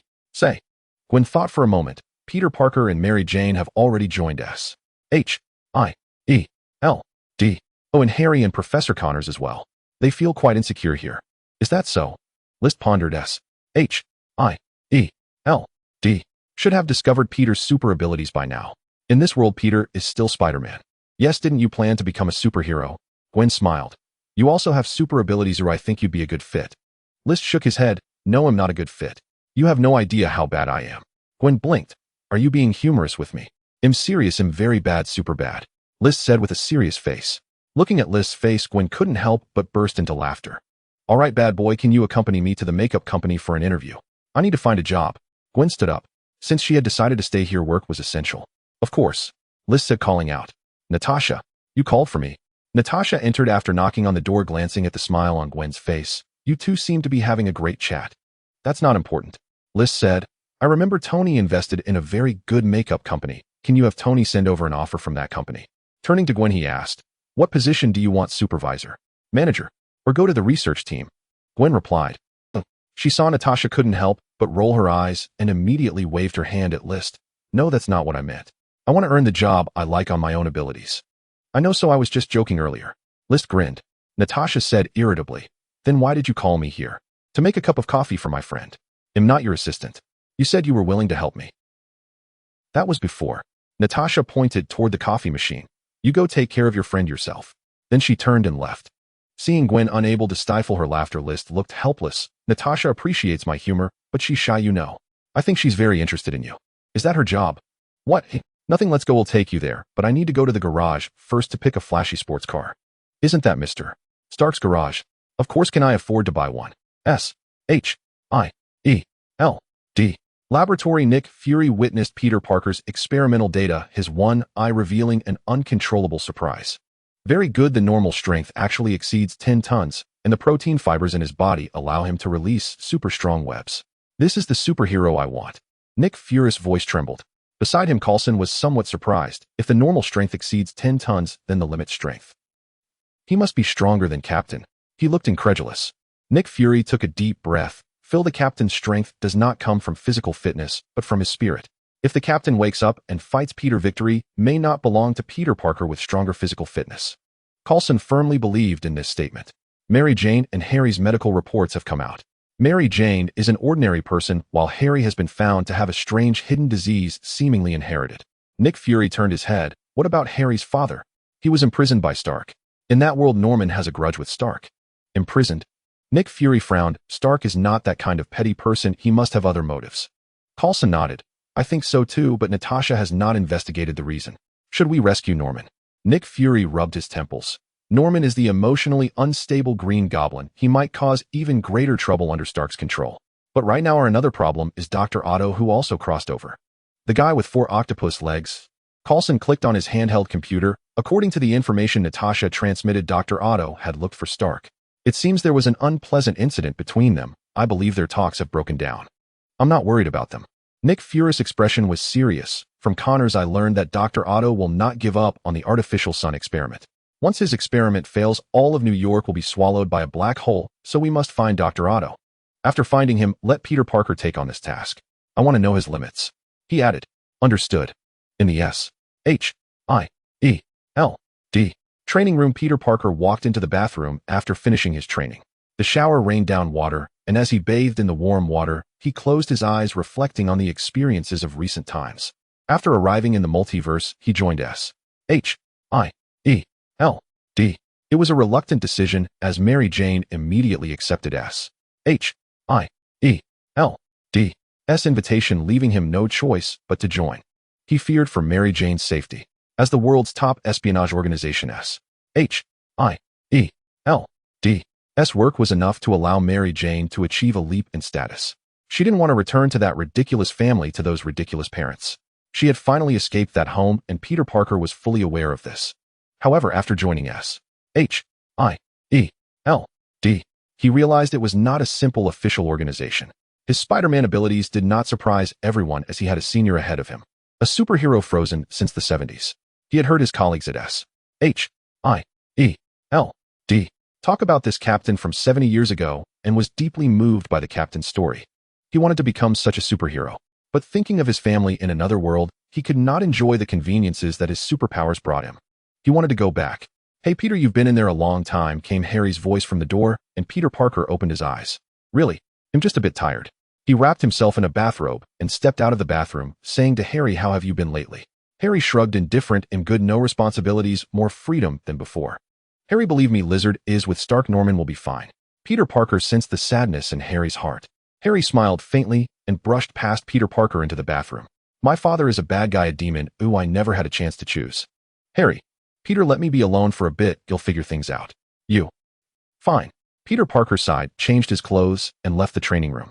At the door, Mary Jane was already waiting. "Darling, congratulations on earning the commander's recognition. You're now a reserve member of the Avengers." Mary Jane warmly welcomed Peter Parker. Peter Parker was momentarily taken aback. It had been a long time since he had seen Mary Jane this happy. The last time was when they had just gotten together. "Mary Jane, I might be quite busy from now on you." "It's okay, my hero, you're also everyone's hero." Mary Jane's understanding made Peter Parker feel uncomfortable. He clearly remembered that many times their arguments stemmed from his busyness and lack of time for her. But now he would also be very busy, yet Mary Jane seemed very happy. He was puzzled. "Peter, the commander is looking for you."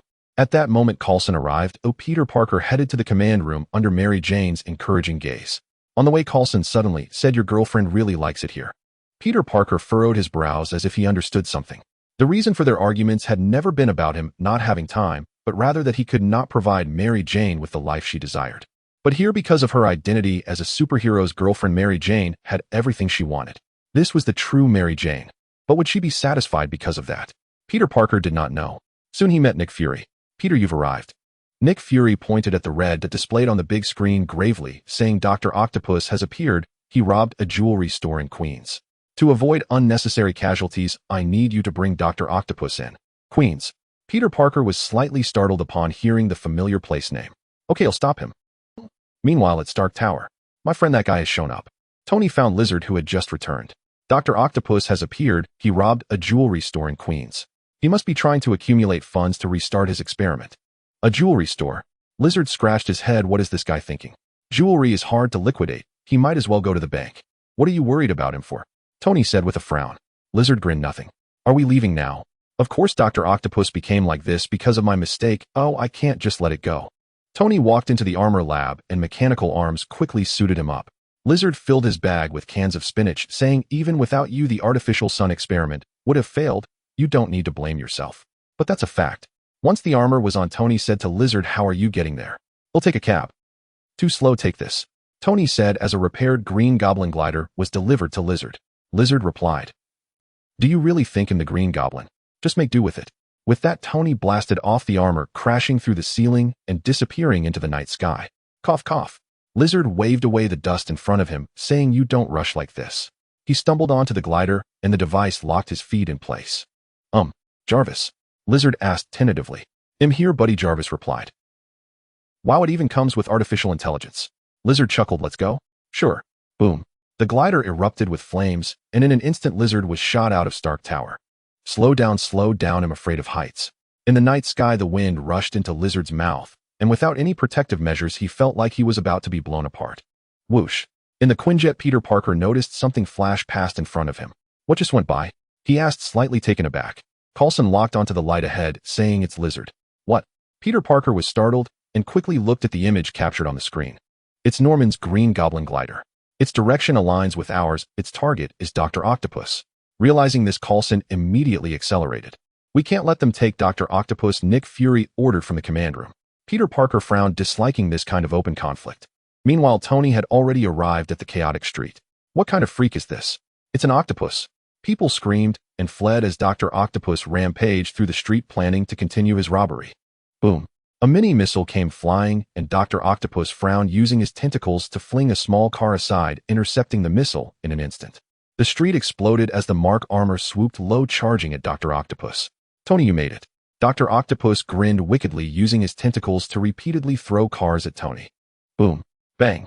The Mark armor nimbly maneuvered through, but the next moment Dr. Octopus' tentacle seized a bystander to use as a hostage. "What?" Tony instinctively paused in midair, wary. Dr. Octopus sneered, "Do you think I chose this location to act for no reason, superhero? Your weaknesses are too obvious." The mechanical tentacle crawled along the high wall with a crack sound as Otto brazenly threatened with a hostage swaggering past Tony. "Goodbye, Tony," Otto sneered, and an ominous premonition surged within Tony. In the next moment, the mechanical tentacle violently flung both of them away while Otto darted in the opposite direction. "Shit, Jarvis, save them," Tony commanded, and the Mark suit roared towards the direction where the hostages fell. Boom. Fire erupted, and Tony was the first to catch the screaming little boy. Meanwhile, the Green Goblin's glider swooped by, and the terrified woman clung tightly to Lister, her golden hair flying wildly, blocking Lister's view. "Ugh, your hair I can't see." Lister hastily brushed aside the hair in front of him, and the next moment, he crashed directly into a streetlight. Bang crackle. The Green Goblin's glider slid down the street, creating sparks as Lister patted his face that bore the demonic mask, then looked down at the woman in his arms. "Hey, are you okay?" Lister smiled, instantly scaring the woman into unconsciousness. "May." Soon Tony flew over the little boy, looked at Lister's demonic mask with fear, but when he saw the woman faint, he still mustered the courage to pick up a stone from the ground. "You bad guy, get away from her," the little boy said, trembling. Seeing this, Tony couldn't help but smile. "Hey kid, that's not an enemy." "What?" The boy was taken aback, and then he watched as a fighter jet roared overhead, a red and blue figure shooting down spider silk. "Where did Dr. Otto go?" Peter Parker asked. Tony handed the little boy over to Peter Parker. "You take care of this, we're going after Otto." "Wait, I haven't agreed to this," Peter Parker shouted, and then Lister stepped back onto the glider, handing the unconscious woman to Peter. "You take care of them, thanks." "What, Mr. Norman?" Peter Parker knew that Lister had superpowers, but had never seen him use the demonic mask. For a moment, he mistook Lister for the real Green Goblin. Boom. As the two left in succession, Peter Parker felt awkward looking at the little boy beside him. I'm Spider-Man, what's your name?" "I'm Peter Parker." "Peter Parker." Little Peter nervously patted the woman's face, trying to wake her up. "May, how are you?" Hearing this, Peter Parker couldn't help but scratch his head. Is this world's Peter Parker still a little boy? And Aunt May? He assessed the woman's alluring figure, finding it hard to connect her with Aunt May, who always wore a headscarf when going out. "Peter, where's your Uncle Ben?" he asked instinctively. Little Peter looked up in confusion at the strange person before him. "I only have May, no Uncle Ben. If you want to pursue May." "Wait, you're overthinking this. How could that be? Don't say such things. Strange person, your pajamas are so ugly." "Hee, I hope you'll think so in the future." On the other side of the bustling street, Dr. Otto, having tasted success, was brazenly looting the surrounding shops with police sirens blaring. A large number of police cars arrived, blocking the street, as citizens watched the octopus monster weaving through the dense bullets in shock. "Otto, stop now," George shouted into a loudspeaker. Otto glanced at George. "To you, I'm a criminal now, but soon I will be a great scientist of world renown. That day will come." Saying this, he controlled the mechanical arm to tear down an advertisement from the high wall and throw it into the crowd. "Stop it." George's face changed drastically. He never expected Otto to become this insane. Boom. Flames erupted as the Mark suit charged towards the falling billboard, racing into an empty alley while the surrounding citizens began to scream. "It's Iron Man." "No, it's Stark." "So cool. Go for it." "What's that?" "Another superhero." The citizens noticed Lister following closely behind. Entering the bustling area, Lister casually donned a hood and then took out a can of spinach from his bag. Crack, crack. He wolfed it down. "The taste far better than the spinach before." "Strange, the spinach Tony bought tastes better than the one I bought myself. I shouldn't have such a quirk." He tossed aside the can and then locked onto Otto ahead. "Tony, move aside. I feel like I'm going to." "No, I don't feel anything." The glider sped by. Tony dodged, watching helplessly as Lister charged towards Dr. Otto, who was climbing the high wall. "Good job, blow him up, my friend." Tony hovered in midair, waiting for Lister's performance.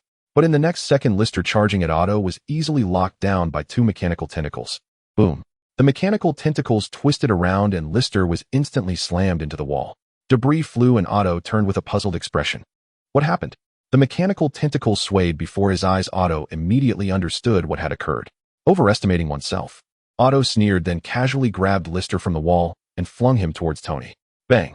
Tony flew up to catch the incoming Lister, his feet igniting with flames to halt the impact, gently lowering Lister onto the rooftop. "Are you okay? What just happened?" he asked. Lister shook off the debris from himself and took out a can of spinach from his bag. "Tony, the spinach you bought is counterfeit." "What?" Tony frowned, then personally tore open the packaging, poured out the green vegetables, and tasted a bit. "Oh shit, this is tofu made to look like spinach." Tony spat out the food in his mouth, his face darkening. "Damn, it seems we've been targeted." He realized that the spinach he had asked Happy to buy was swapped out. Who did this? SHIELD. Or Before he could think further, helicopters roared in from the night sky, and Obadiah in the cabin laughed excitedly. "Ha, have you finally realized it, Tony, and the damn muscle-bound sailor? I've waited for this moment for so long, without spinach or nothing." Saying this, he personally aimed a machine gun at the two and opened fire. Da-da-da. Dang, dang, dang. The dense bullets rained down, sparks erupted all over Tony's body, while Lister hid behind Tony to avoid getting hit. "Hold on, Tony. You don't need to cover for me. The suit has a kinetic absorption feature." As Tony spoke, miniature missiles launched from his shoulder. "Goodbye, old friend." Boom. The helicopter exploded in the night sky and then fell towards the nearby rooftop amidst thick smoke. "Damn, guy." Obadiah was the first to jump from the helicopter to the rooftop, watching the helicopter bomb the high-rise. Boom. The heat wave knocked him to the ground, and he quickly got up, shouting to everyone around, "What are you waiting for?" With a command, a large number of armed personnel climbed the high-rise, and giant battle suits flew in from the sky, rumbling down onto the rooftop. Tony's expression changed slightly as he was surrounded by armed personnel, while Lisite's gaze was fixed on the Iron Tyrant armor that reappeared before him, specifically focusing on the reactor at the chest of the Iron Tyrant. "Your reactor has been stolen," Lisite asked Tony. Tony replied firmly, "Impossible, this reactor shouldn't be mine." As he finished speaking, the outer shell of the Iron Tyrant's cockpit opened, revealing a driver inside, with disheveled long hair, a toothpick in his mouth, looking at the two with a mocking gaze. "My father is Anton Vank, who died miserably in a cramped room after being exiled by Howard. So, Stark, are you ready to pay the blood debt for your father?" Ivan Vank sneered. Tony frowned. "Sorry, I can never remember the names of minor characters. I just want to know if this thing was made by you." He pointed at the reactor in the chest of the Iron Tyrant. "Of course." Before Ivan Vank could speak, Obadiah could not wait to boast. "This world is fair, Tony. It's not just you who can make reactors." Ivan Vank glanced at the interrupting Obadiah, a flicker of disdain in his eyes. Bang! He controlled the Iron Tyrant armor to punch Obadiah into the concrete floor, turning him into a pulp. "I hate it when others ramble in front of me." He grinned with a cruel smile. Tony's expression turned serious. This was a terrifying and brutal opponent. Lisite scanned the surrounding armed personnel and suddenly twitched his nose. He detected a familiar scent. "Tony, hold on for a minute. What are you going to do?" As Tony spoke halfway, Lisite took out the reactor hanging at his waist. "Huh. Buzz." A green light flooded the area as Lisite stepped onto the flying device and crashed through the encirclement. "Get ready." Seeing Lisite move, Ivan Vank ordered without hesitation. Da-da-da. In an instant, the scene erupted with fierce gunfire. Amidst the barrage of bullets, Lisite's figure sparkled like fireworks as he maneuvered the flying device toward a nearby residential building. At the same time, the outer armor of the Iron Tyrant closed, and Ivan Vank raised his hand to fire a cannon, causing an explosion on the high-rise. "Stark, you can't escape." Ivan Vank's hatred erupted completely, and the armor's firepower was unleashed as it charged, engulfing Tony's figure into a nearby building. "Sheesh, this is too crazy." The two armors surged into the office building, crashing through walls along the way with arcs of electricity shooting out intermittently, and the giant fists hammered Tony's body into the floors repeatedly. Not far away, Dr. Otto, out of sight of the police, was just about to finish up, but heard a commotion. "Wow, poor Tony always likes to provoke enemies. I can't be blamed for this." Otto sneered, and 4 mechanical tentacles crawled up the wall, preparing to attack Tony. "Hey, you're here." Spider Silk shot out as Peter Parker flew in to block Otto. "Spider-Man, no, it's you, Peter." Otto took off his sunglasses. "Kid, are you sure you want to do this to me?" Peter Parker hung upside down from the roof. "Sorry, this is my job." Boom. Before Peter Parker could finish, the octopus mechanical tentacles launched a surprise attack, forcefully pinning Peter Parker against the high wall. "Peter, you were too naive. Didn't Connors teach you about the need to guard against others?" Dr. Otto laughed heartily. The battle escalated, and Lisite piloted the flying device away from the battlefield, crashing through the balcony into the kitchen. "Hey, I'll pay you, give me that thing." Lisite pointed at the spinach in the pot. The middle-aged man was taken aback, while the chubby boy beside him widened his eyes. "Oh my God, what a cool guy. Ned, get behind me quickly." The father protected his child, retreating continuously. "Today is Ned's birthday. Can I have half?" "Is that so?" Lisite took out a stack of dollars from his pocket. "How about now?" Ned's eyes lit up. "Today is not my birthday." "Okay, happy birthday for tomorrow." After saying this, Lisite jumped off the flying device and leisurely finished eating the spinach. Caca. In the next moment, under the astonished gaze of the father and son, Lisite's shirt was instantly burst open by exaggerated muscles. A terrifying power surged into his body, and his hammer-like fists brought an unparalleled visual impact. "Wow, the devil muscle man from the news," Ned exclaimed. "It's Popeye the sailor." Lisite corrected him, then slightly bent his legs, transforming into a cannonball as he shot toward the night sky. Seeing this, the man mumbled, "He really likes to eat spinach." Ha ha, Stark, is that all you've got? Stand up and fight me. In the ruins, Ivan Vank stood on the shattered Tony, laughing arrogantly, but before he could finish, a shadow wrapped around him and disappeared on the spot. Tony propped himself up on the ground, blinking. What do you want with me? A duel. Outside the building, the Devil Muscle Man violently tore at the Iron Tyrant armor, leaving a trail of armor fragments in his wake. Sheesh, what kind of monster is this? In the cockpit, Ivan Vank saw red exclamation marks flashing continuously before him, completely unable to comprehend what was happening. Ka! A large hand ripped apart the outer armor and reached into the cockpit. The terrifying power made it impossible for Ivan Vank to resist, as he was directly yanked out of the damaged cockpit. You are. He looked at the Devil Muscle Man before him in terror, stunned into silence by the other's violent aura. Lisite grinned. So you swapped my spinach. No, it wasn't me. It was Justin Hammer who funded us to deal with Stark. Ivan Vank hastily sold out his benefactor. Thank you for your honesty.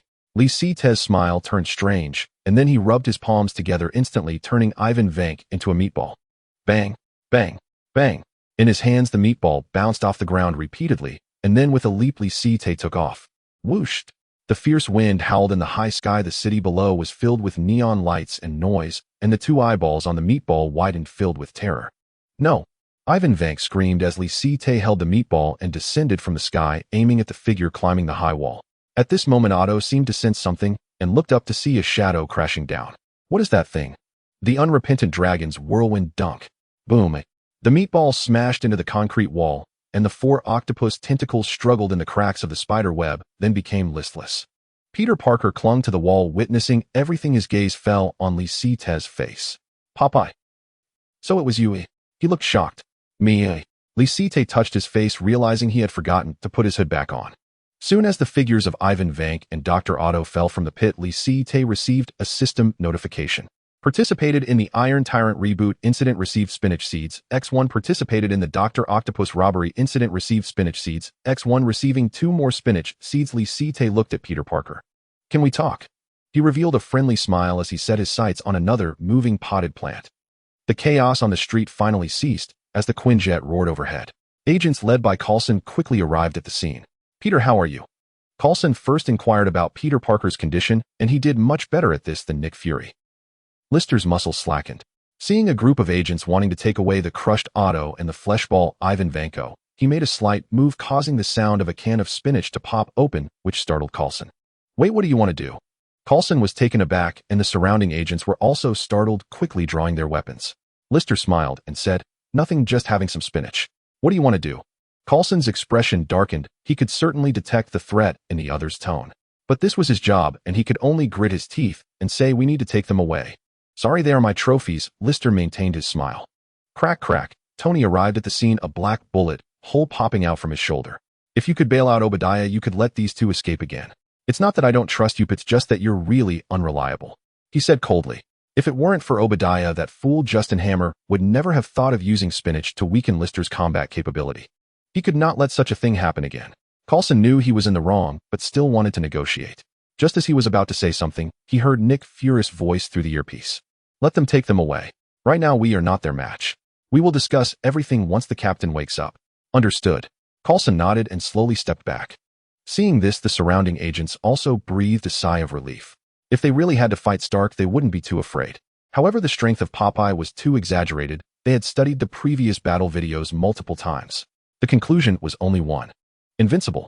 Moreover, they had witnessed Lister being slammed into the wall by Otto. Under such terrifying power, he remained unscathed. Even without transforming into Popeye, he was still a troublesome, capable individual. As Peter Parker saw the conflict ease, he turned to Coulson and said, You guys go first, I'll have a chat with them. Coulson thought for a moment. I understand, fall back. Soon a group of agents left the scene with Tony carrying Otto in one hand and Ivan Vanko in the other as he flew towards Stark Tower. Lister and Peter Parker followed closely behind. When George and the other officers arrived, all they could see was the scene in disarray. What a hassle, how many reports do I have to write for this? George rubbed his brow and suddenly remembered that another George was coming to work tomorrow, which immediately lifted his spirits. Haha, your luck is bad, this isn't my fault. He waved his hand to instruct his subordinates to set up a perimeter and then took the opportunity to make a phone call. Gwen, you know Mr. Stark, can you talk to him and ensure the next time you apprehend criminals, it doesn't cause too much destruction? I have a hard time handling this. By the way, Popeye has appeared. Stark Tower. In the laboratory, Peter Parker witnessed Norman imprisoned here. Don't look at him, you'll be able to cure him soon, Lister said as he successively locked Otto and Ivan Vanko in another cage. The two were gradually recovering and had not lost their lives due to being smashed and squeezed. It is well known that Popeye cannot be killed. Peter Parker came back to his senses and asked, "Are you saying Norman is sick?" He wanted to confirm. Lister rolled his eyes. Of course he's sick. How could he bomb his own company without being sick? Yes, he even bombed his son. Hearing their words, Norman looked guilty and didn't care about Lister scattering spinach seeds on his head. "Peter, keep this." Lister placed the spinach seeds onto Peter Parker's messy hair and said seriously, "These are spinach seeds. It's normal for green things to grow on your head. Don't take them off and be careful when you shower." "Why?" Peter Parker was puzzled and touched his head. Lister explained, "I used this method to treat Mr. Norman's mental illness." Peter Parker glanced at Norman, who nodded and smiled. "Yes, kid, ever since the spinach started growing on my head, I feel better and better." Seeing this, Peter Parker was skeptical. "But I'm not sick." "Not necessarily." Lister asked, "Have you been experiencing insomnia, vivid dreams, anxiety, loss of appetite, and occasional low moods lately?" Peter Parker's eyes widened. "How do you know?" Lister replied, "I guessed right. This is the side effect of superpowers on the body. If you're not careful, you'll become evil like Mr. Norman." Lister's words made Peter Parker increasingly doubt himself, and he looked fearful. "Lister, I really appreciate you. We're friends, but it's only right." Lister smiled. Peter Parker had just crossed into a strange world, so it was natural to feel uncomfortable. Insomnia and bad moods were quite normal. "By the way, I also need to explain that the Popeye you saw in the arena was indeed me, but the one who beat you and Tony was my parallel universe counterpart. You should understand what I'm saying." "Of course I understand. I also met another Peter Parker and Aunt May here," Peter Parker said, scratching his head in embarrassment. "You look different from the other Popeye, who I misunderstood you." "Sorry. Haha, it's fine. Remember to come see me in 7 days. The things on your head need my personal attention." "Understood, thank you. We're friends, but it's only right." Lister didn't expect to fool this guy so easily. Wait, what did he just say? He met Peter Parker and Aunt May. The image of the hostage thrown by Otto flashed in his mind. The next day, Peter Parker left Stark Tower. In the business car downstairs, Nick Fury personally picked up Peter Parker to return to Asgard. "I'm glad you could come back," Nick Fury said happily, giving Peter Parker a big hug. Peter Parker looked confused. "What?" "It's nothing. Tell me what you discussed with Lister." Nick Fury shifted the topic. "If it weren't for Sheld needing a superhero of Peter Parker's caliber, he wouldn't have easily allowed him to join. After all, Peter Parker came from another world and loyalty was a significant concern. Moreover, Peter Parker actively requested to go to Stark's territory, which made Nick Fury ponder. Even so, the loyalty tests awaiting Peter Parker would be even more challenging. Of course, Peter Parker had no idea what was coming next. Even if a child from an ordinary family was fortunate enough to become a superhero, they couldn't compete with a professional espionage organization. Regarding Nick Fury's doubts, he candidly recounted last night's conversation. After listening to Peter Parker, Nick Fury frowned. "Your world also has a Popeye. You refer to your parallel selves in different worlds as parallel dimensional counterparts." He pondered over Peter Parker's words. Peter Parker nodded. "Yes, I met another Peter Parker and Aunt May here, but there was no Uncle Ben. And my world does not have Mr. Stark, nor does this world have Mr. Osborn, so I speculate that the existence of parallel dimensional counterparts is not a necessity." Hearing this, Nick Fury glanced at the green sprouts growing from Peter Parker's head. "What's that green thing on your head?" "This cannot be studied by you. It concerns my mental state." Peter Parker remembered Lister's warning not to lose this thing. Deep down, he did not trust Sheld. After all, organizations that relied on deceit to achieve their goals were inherently corrupt. If it weren't for Mary Jane, he wouldn't be willing to do this at all. Seeing Peter Parker's insistence, Nick Fury was somewhat surprised. In his impression, the young man before him was not one to easily refuse. But now this thing seemed really important to him. He thought for a moment and decided to set that thought aside for now. He needed to stabilize the situation. "All right, we respect your decision," Nick Fury said as he lightly tapped his earpiece. "Coulson, keep a close eye on any news about Popeye." When recruiting Peter Parker, he had learned about Popeye kicking away the artificial sun. Connecting it to the previous Dawn of the Sun incident, he was uncertain about which Popeye had done it. If another world's Popeye showed up here, Sheld would face an even more severe challenge. The threat of Popeye was no less than that of the alien invasion years ago. What's more, there were 2 Popeyes. It was truly a headache. On the other side, Lister received a call from Gwen. They briefly discussed last night's incident before hanging up. "Was it that kid, Gwen?" "She's doing well, Norman trapped in a cage," said with a motherly smile. Lister looked at the green sprouts on Norman's head. "How are you feeling today?" he laughed. Norman replied, Pretty good. The demon in my mind hasn't appeared for a long time. That means you're getting better, Lister said. Thank you for your help. You're welcome. Speaking of which, your situation is similar. Just wait, there won't be any seeds in the coming days, Lister said, while looking at Dr. Otto, who was trapped by electric nets. Damn, Popeye, you stopped me from continuing my experiments. You're a burden to the world moving towards a greater chapter. Dr. Otto gritted his teeth. I don't care, Lister said as he walked past Ivan Vanko, without stopping as he had nothing to say to him. Just then Tony walked in. I don't understand why you brought them all here. It's quite troublesome. He glanced at the three. Lister shrugged. Just consider it a stamp collecting hobby. My friend, stamp collecting here has a very complex meaning. That's the same for me. I appreciate your hobby, but I wouldn't advise doing that. I think you should appreciate my humor more. No, I don't want to, Tony said as he approached Ivan Vanko. Honestly, I really don't remember who you are, but you will build a reactor, and I can't let you leave. Ivan Vanko sat on the ground, glaring at Tony. You want to? I have nothing to say, but don't give me a chance for revenge, or your outcome will be 100 times worse than mine now. I never worry. Tony scoffed, then turned to Dr. Otto. I also know about your situation. There's a problem with the control chip behind you, and I can easily fix you. If I have no problem, don't meddle in my affairs. Otto glared at Tony, the tentacles behind him agitated. Tony took a sip of vegetable juice. It's your mechanical arms that meddle in affairs. By the way, the new spinach is on the way. He said to Lister, you'd better try it yourself to see if it's genuine. If this method is too restrictive on your abilities. Got it? This won't happen again. Speaking of which, Lister couldn't help but think of a question. If there could be a spatial pocket, it would minimize the probability of your abilities being restricted. Tony wasn't very interested in Lister's idea. Space folding technology is currently very hard to realize, but I have a way to make it more convenient for you to carry spinach. What way? Without waiting for Tony's answer, Dr. Otto sneered. Stark, you still have time to help others solve their troubles. You'd better take care of yourself first. As soon as he finished speaking, Tony suddenly staggered, leaning against the table, leg, his face pale. The grotesque veins were faintly visible on his neck, clearly indicating that his palladium poisoning had worsened. Shit, every time the armor's power is fully on, the palladium toxin spreads faster. This is just terrible, Tony gasped. Seeing this, Lister reminded him again. Perhaps the things your father left behind would be useful to you, like what's in my room. What are you joking about? Tony interrupted Lister. Unless he had the ability to predict the future. Lister. Well, I can only look for other opportunities. After all, this guy can still last a few more months. Suffering a bit is good, otherwise he won't learn a lesson. 3 days later, Lister tried the new spinach can and found it quite good. Tony also handed a capsule to Lister. This is a concentrated spinach capsule. It contains all the elements found in spinach. Give it a try. This thing is interesting. Lister smiled and casually tossed the capsule into his mouth, waiting for a while, without any reaction. Is it not working? Tony frowned. Lister shrugged helplessly. It seems it doesn't work. Space-type items are still more convenient. Space-type items. He thought of the Tesseract in S-H-I-E-L-D. 7 days later, Lisite harvested the 6th green demon spinach. After consuming the spinach, his last left leg was also assimilated into green. The transformation time in the green demon state was extended to 3 minutes.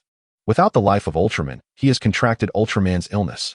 In the green demon state, the demon mask on Lisite's face began to twist, as if it was about to detach from his body and move freely. However, this state was within his control, and there was no need to worry about accidentally creating a villain. Looking at Norman, who appeared much better, Lisite decided not to hastily release him and required some time for observation. With a thought, the demon mask retracted. Lisite glanced at the time, and then contacted Peter Parker to arrange a time to pick the super spinach from the top of his head. Are you going out? Natasha, who often encountered him near Pepper's office, casually asked. Yes, I have an appointment with a friend. Lisite replied with a smile. Is it that girl? Natasha referred to Gwen. Lisite shook his head. It's a guy. Natasha smiled slightly. I hope you have a pleasant day. You too. They brushed past each other, and Natasha did not make the teasing move she had before. During this time, she had tried a few times, each time being disdained, which greatly impacted her confidence. She vowed never to showcase her charm in front of this guy again. It was like playing the piano to a cow. Next, Lisite passed by Tony's office and heard Happy's curses from inside. Hammer Industries has stolen our orders again, damn it. I haven't even settled last time's score with him yet. Happy, relax, I don't care about this kind of business. But it makes others think I'm just a mascot beside you. Isn't it? Tony, you really disappoint me. Alright, Happy, I have a task for you. Justin wants to suppress us using the technology provided by Ivan Vanko and Obadiah. Are you ready? I know about this. He plans to hold a press conference to introduce his Iron Man armor. Those two guys will definitely hold back. Their technology isn't so easily replicated. You go prepare. Lisite did not have a habit of eavesdropping. He walked towards the elevator. Soon he arrived at the agreed cafe. Hi over here. In the corner, Peter Parker waved with his high hat, and Lisite also saw Mary Jane and Harry who were accompanying him. The three were always together. It would be strange if nothing happened. Lisite thought to himself, then approached the trio with a smile. Hi, how have you been lately? I'm doing great, Mary Jane replied cheerfully. Harry nodded with a smile. Me too, especially when I heard you were treating my father. Don't worry, mister. Norman will recover soon. You have to trust Peter, he has seen it. Of course I trust him. Peter is my best friend, Harry said with deep gratitude. Lisite raised his hand to call the waiter to order a hot milk, seemingly not hearing the last sentence. Peter and Harry rarely argued over Mary Jane, which was a good thing. All right, let's get down to business now. Lisite looked at Peter's head, just about to reach out, but was stopped by the other party. Wait, someone is watching us outside. I think we should do this privately. Watching? Yes, it is a necessary test for new members of S.H.I.E.L.D. Harry explained. Lisite chuckled. What kind of test is it when you are discovered? You're really something. All right, let's go to a more secluded place. But Peter, can you introduce me to some of your friends from S.H.I.E.L.D. later? I'm very curious about their daily tasks as agents. Peter Parker looked a bit puzzled. Since when have you been interested in this kind of thing? It's nothing. Without work at Tony's, I have been quite bored. What are you bragging about? I'm just stating the facts. Before long, in a nearby alley, Lisite lifted Peter's high hat and saw that the red and blue spinach was covered in spider webs. He couldn't help but pause. Peter Parker looked serious. You see, these are the toxins in my body. It's terrifying. Lisite scratched his head and then plucked the spinach off. Parker, spinach progress 77, status mature. He smiled with satisfaction and tucked it into his pocket. Peter Parker touched his head. Is that it? That's it. I thought it would require surgery to remove it. It's not that complicated. Lisite clapped his hands. All right, now you can introduce me to your friends at S.H.I.E.L.D. Okay, I need to apply first. No need, they all know me. It's not a leak of secrets. That's true. Then Peter Parker returned to the cafe and straightforwardly invited his best colleague from S.H.I.E.L.D. Hello, I am Brock Rumlow. The rugged man with a stubbly face looked serious and curiously examined the so-called strong man in front of him. An ordinary man. Seeing this, Lisite immediately smiled and said, I am Lisite, you should know me. Of course, the famous strong man. The commander is quite troubled by your matters. Brock forced out an ugly smile. Beside them, Peter smiled and introduced. He is the captain of the S.H.I.E.L.D. Special Operations Team. Commander Nick asked me to spar with him once. I admire his combat skills, so we became good friends. Lisite's expression remained unchanged, but he was contemplating. The Hydra's crossbones approaching Peter Parker must also have ulterior motives. With this thought, he chatted with Brock for a few moments, and then arranged to go to a nearby boxing gym to exchange combat skills. I'm sorry, but I have a task to attend to. I need to leave first. Brock's interest in Lisite ended there. After a brief conversation, he understood that Lisite was not as easy to approach as Peter Parker, and continuing would only be a waste of time. Lisite looked regretful. All right, I'll see you off. Brock? What? He was somewhat astonished. Why would he want to see him off? It's the hospitality of my hometown, Lisite explained. Brock clearly sensed something and did not refuse. He glanced at Mary Jane and Harry, who were whispering to each other. Peter, you have training next. He reminded. Peter Parker looked at the time and immediately got up in a hurry. I almost forgot. Mary Jane, Harry, we should go first. Bye. The three left and Brock stared into Lisite's eyes without speaking. But Lisite leaned in and whispered, Hail Hydra. What? In an instant, Brock's eyes shifted slightly and he instinctively grabbed the glass on the table, feeling an immense shock in his heart. The strong man is actually... Oh right, there was a scientist named Lisite in Sokovia. So the strong man who suddenly awakened his abilities is a secret weapon created by Hydra. Everything made sense. He couldn't help but feel excited. S-H-I-E-L-D. Brock, did you meet with Peter? In the office, Nick Fury calmly asked Brock. Brock nodded. Yes, but I did not delay my mission. Nick Fury stared intently into Brock's eyes. You also met that guy Lister the strong man. Brock's expression remained calm. Yes, I met him. What did he want from you? It seems you haven't met before, right? Nick Fury squinted his single eye. Brock nodded, then furrowed his brow. He told me something. Nick Fury did not inquire further, but scrutinized Brock. Why didn't you report to me immediately? Brock showed no signs of panic. I informed Agent Sitwell, didn't he tell you? Sitwell. Nick Fury felt a headache at the mention of that name. Sitwell was the assistant to Minister Pierce of the Council and held more authority than he did. He had initially thought that only Agent Sitwell was Pierce's man, but he did not expect that Brock, the team leader of this special operations team, was also under Pierce's command. If not for today's incident, he would not have discovered this secret. Thinking of this, he asked again, what did he say to you? Can you tell me? Clearly, he no longer intended to regard Brock as one of his own, and there was a sense of estrangement in his words. Brock's expression showed no unusual signs. He said, He mentioned that another strong man has come to this world. He might not be a match alone, so he needs S-H-I-E-L-D-'s help, but he doesn't trust you. Why doesn't he trust me? Nick Fury scoffed. Is it because of the skin color? Brock fell silent, and Nick Fury immediately understood. I didn't expect the invincible strong man to be just like those guys. I overestimated him. Nick Fury wore a look of disappointment and then became wary. The other strong man. The so-called parallel universe counterpart, it must be like that. He pondered inwardly, his expression gradually growing serious. Although Lister's words couldn't be fully trusted, it was necessary to prepare adequately. Meanwhile, at the Empire State Building, the strong man. It's truly unbelievable that he is one of ours. Before the floor-to-ceiling window, Pierce, impeccably dressed, looked down at the entire city, the corners of his mouth curling into a smile, clearly in a good mood. Behind him, the bald Sitwell respectfully stated, Brock has already made excuses explaining his meeting with Lister. I believe Nick Fury won't find any flaws. Pierce smiled slightly and replied, there are flaws, but we excel at dealing with such situations. The only sacrifice we have to make is Brock. Sitwell maintained his smile, fully aware that the so-called sacrifice did not refer to giving up Brock's life, but rather abandoning Brock's efforts over the years. He no longer needed to continue earning Nick Fury's trust. Pierce's identity would cover up all flaws. The two exchanged smiles, harboring no doubts about Lister's identity. They were indeed members of Hydra, but not all members knew each other. They lurked within S-H-I-E-L-D and the official upper echelons, with only a few Hydra members of equivalent rank knowing each other's identities. This was a necessary protective measure for Hydra members. It was also due to such measures that they had managed to remain undetected by S-H-I-E-L-D for many years. One could say that only Hydra members with higher authority were aware of their plan to infiltrate S-H-I-E-L-D.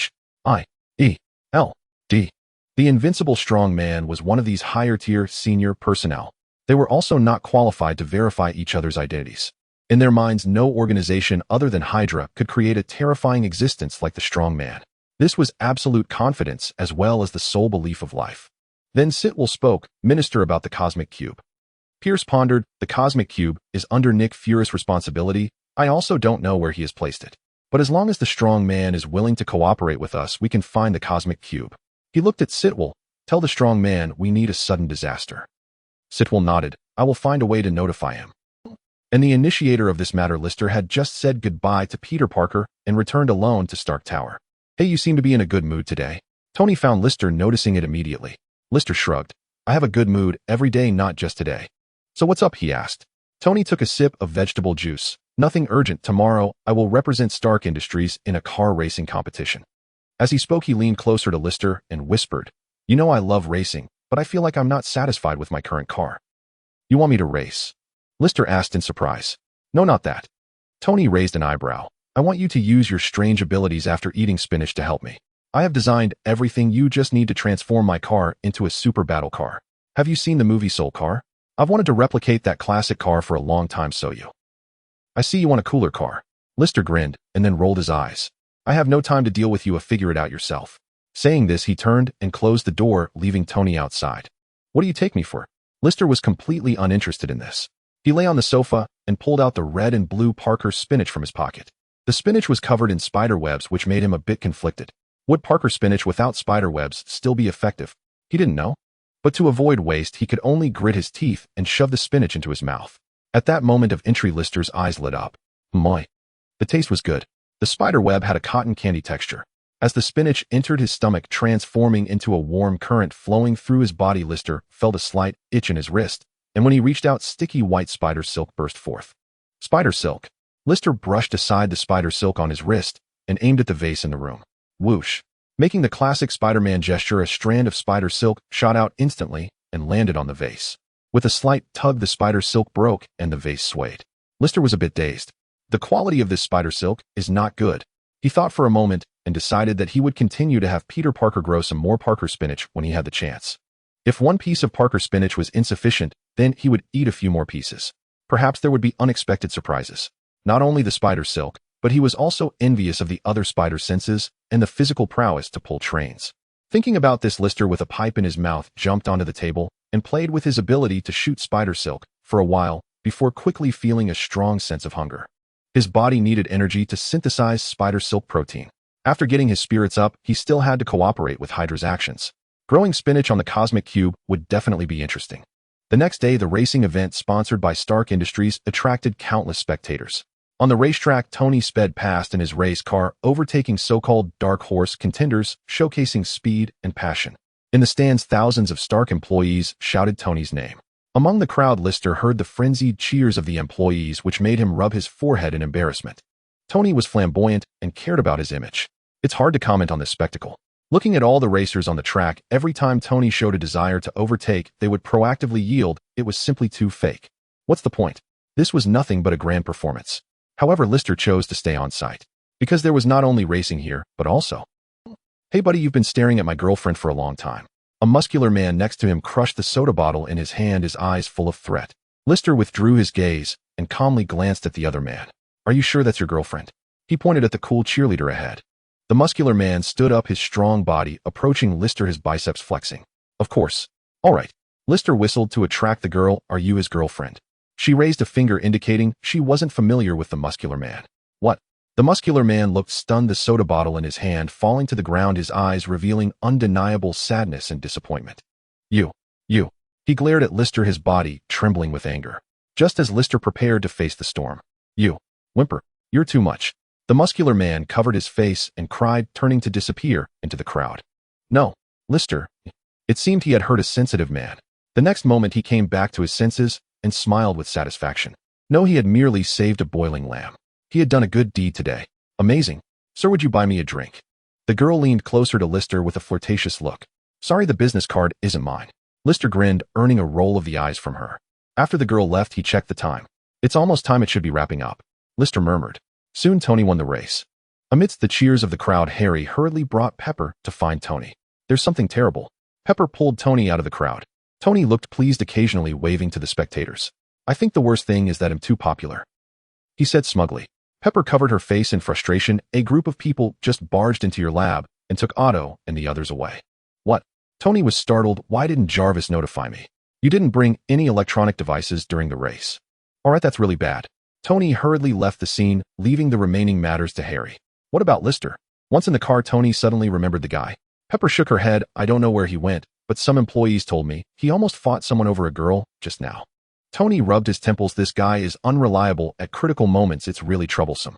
The most unreliable isn't him, but someone else." Pepper glanced at Tony through the rearview mirror. Tony pretended not to understand, lightly tapping his wrist device. "Jarvis, can you track Dr. Otto and the others?" "I'm sorry, sir, I cannot locate them right now." Upon hearing this, Tony pondered. "They're well prepared." "Who could it be?" Pepper asked. Tony looked out the window. "Who else besides those guys?" "Shiveld." Pepper frowned. "No, I've met their commander. He wouldn't offend Lister because of Dr. Otto. He's very cautious." "Dear, you don't understand the power and the methods of those politicians." Tony's tone was filled with sarcasm. "Their commander is a troublesome guy, but unfortunately Shiveld isn't decided by him alone." Pepper's expression changed slightly. "I understand." Meanwhile at Shiveld, "Who ordered you to do this?" Nick Fury glared angrily at Brock. "Do you know we currently don't have the capability to deal with Popeye?" He gritted his teeth. Brock lowered his head. "We've already destroyed all the cans of spinach stored by Stark. Popeye currently has no ability to deal with us. Do you think Stark would fall for it a second time?" Nick Fury was furious. "I can guarantee Stark has more cans of spinach. We can't manage the whole world." "Commander, are you questioning Pierce's decision?"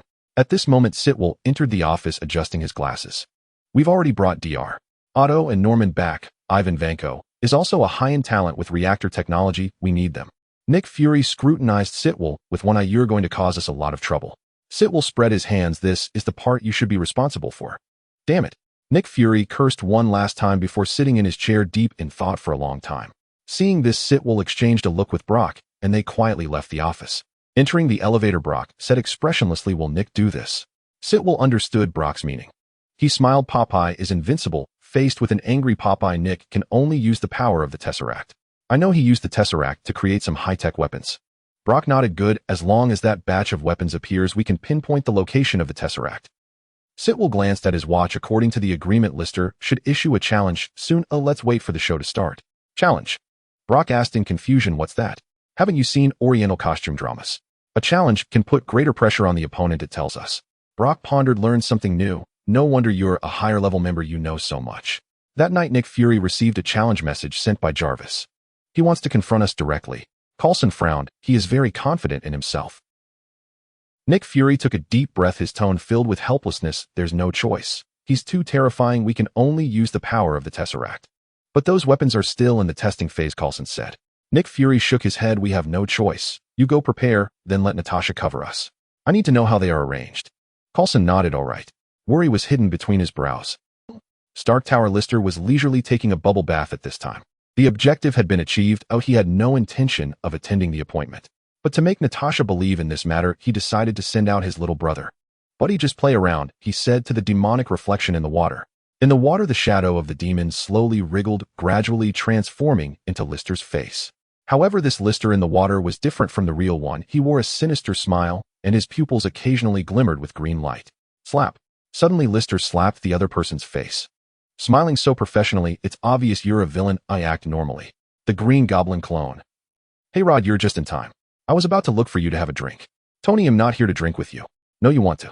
Outside, Tony's loud voice made List chuckle.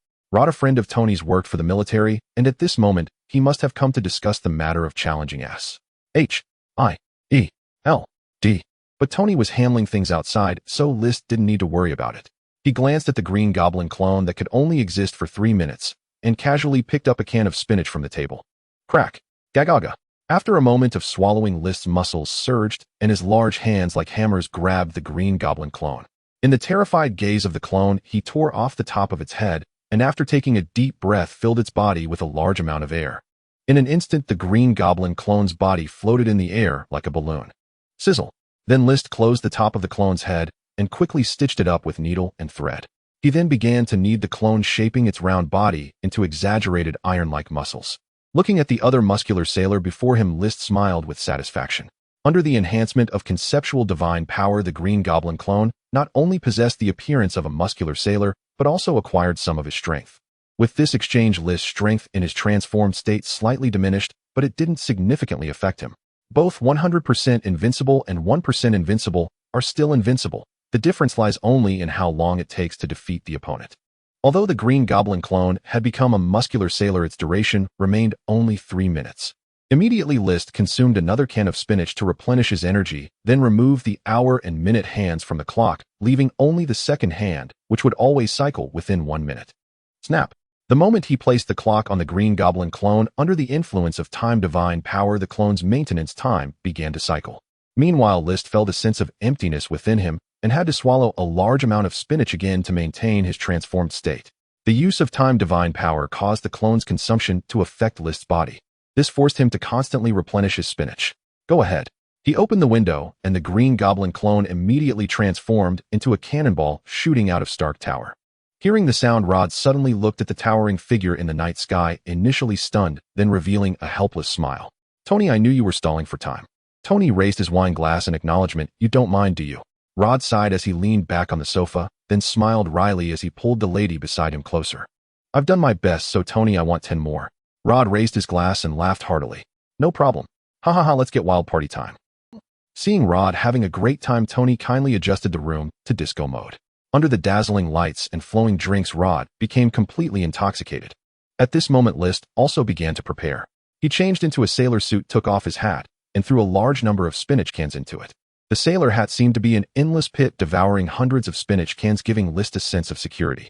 Having already used time divine power, he felt free to utilize spatial divine power as well.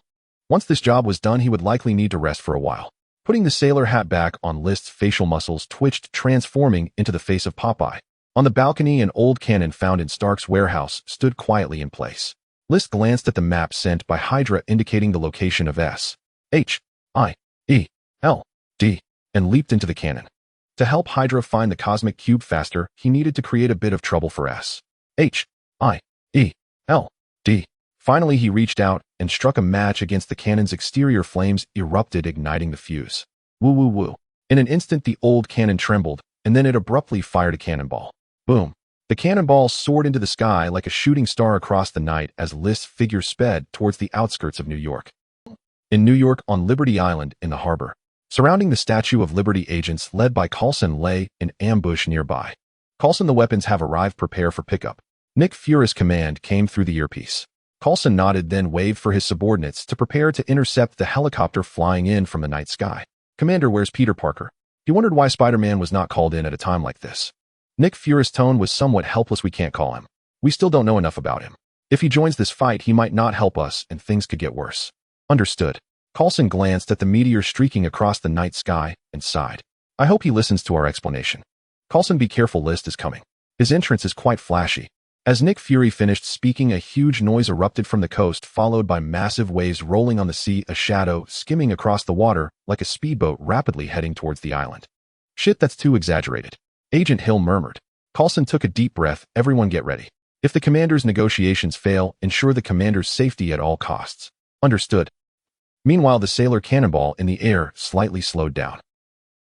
Ahead, military helicopters roared past, continuously unleashing firepower towards the suburban forest. Rat-a-tat. Roar. Like a beast's roar, the sound echoed through the night as List pulled out a can of spinach from his sailor hat. Crack. The can exploded and green spinach surged into his mouth. On his way to S-H-I-E-L-D, he encountered another marvel event. "General Ross, something is flying towards us." Inside the cabin, the pilot reported the unknown object speeding towards them. Ross kept his eyes on the fleeing green giant below, gritting his teeth. "Don't mind it, just shoot it down. Our target is this monster." "General, it seems like." "Follow orders." "Yes." Immediately, the military helicopter fired shells at List. A loud explosion rang out in the night sky, flames erupted, and a figure crashed through the flames, colliding with the helicopter's rotor. Bang, bang, bang. Rat-a-tat.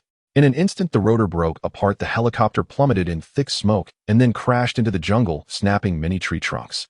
At the same time, the figure flung away by the rotor angled down towards the ground, directly hitting the green giant's body. Roar. Boom. Two towering figures crashed into the valley along with debris. Crack, crack. Bang. Then the earth trembled slightly, a beast roared, and the valley slowly collapsed with a loud noise as two terrifying figures soared into the air. Roar. In the night sky, the green giant's eyes reflected a gradually growing madness. The muscular sailor's fists, enveloped in sonic booms, collided with the fists of his opponent. Boom. At that moment, a shockwave swept through the night. Birds and beasts fled the forest. Both were astonished by the other's terrifying punching power. With a thunderous boom, in the next moment, two figures were sent tumbling backward, crashing down and crushing a large number of trees. Amid the chaos, the wreckage of a helicopter was half buried in rubble, and a disheveled Ross, supported by his subordinates, arrived in an open area, immediately spotting Lister confronting the Hulk. Another monster. Ross gritted his teeth and crouched down to observe the battle. Compared to the Hulk, he was far more wary of the recently renowned Popeye. He was already aware that Banner was a mutated human, while he had no idea about the true nature of Popeye. According to the information, an ordinary human could transform into an invincible sailor simply by eating spinach, which was utterly absurd and completely illogical. Thus, he speculated that this guy must be an existence even more mysterious than the Hulk. Humanity only fears the unknown, and Lister's presence represented a realm of uncertainty.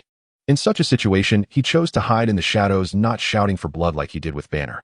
The two fellows clashed, and it seemed Hulk had already been provoked by the sudden appearance of Popeye. Now the show was about to begin. Ross prayed in his heart that the two would take each other out, making him the ultimate victor. Eliminating Popeye, and the Hulk would elevate his career to new heights. As Ross imagined, the rationality in Hulk's eyes vanished completely. He charged across the land like a beast, creating a raging dust storm as he barreled toward Lister. With an unstoppable momentum, Lister calmly crushed a can, and after swallowing the spinach, he clenched his fist. Boom. With a punch that struck the ground, the earth trembled, rapidly cracking beneath him, and an unfathomable chasm opened up to engulf the rampaging Hulk. Before Hulk could leap out of the chasm, it swiftly closed, forming a small mound of earth. Lister promptly inserted a tombstone into the mound and picked up a branch to write Bruce Banner's grave. Ross. He lowered the telescope in his hand, his face stiffening. What kind of operation is this?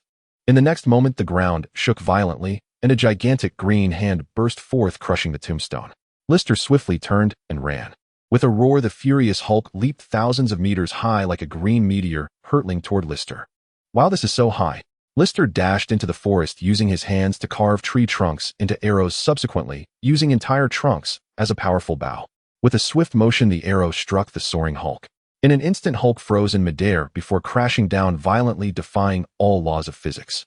Watching the battle, Ross slumped to the ground. Impossible. He's even scarier than Hulk. He has transcended physical constraints. As Hulk fell to the ground, he crawled out of the massive pit, shaking his dazed head. His fury had not subsided despite his misfortune. He was determined to tear this detestable guy apart. With another roar, the green beast barreled through the trees in his path, vowing to crush Lister into meat paste. Lister grinned, transforming into a whirlwind as he darted through the jungle, toppling trees in his wake, which were then neatly arranged into a two-dimensional maze.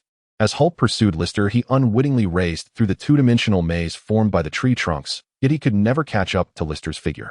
Roar. Soon Hulk howled at the sky, clutching his head in despair. No. Boom. The uncontrollable Hulk pounded the ground, finally shattering the two-dimensional maze. Seeing this, Lister's eyes flashed with surprise. As expected of the green giant Hulk, his anger and power were limitless. This was quite troublesome. With the maze gone, Hulk finally locked onto Lister as his target. Hulk hates you. Forced into a corner, the green giant could barely speak. He picked up a massive rock and hurled it at Lister, who leaped onto the rock, disappearing into the night sky. Don't run. Hulk rampaged across the land, soon vanishing from Ross's sight. He stood in place, dazed for a long time. Finally, he snapped back to reality, his face grave as he dialed a number.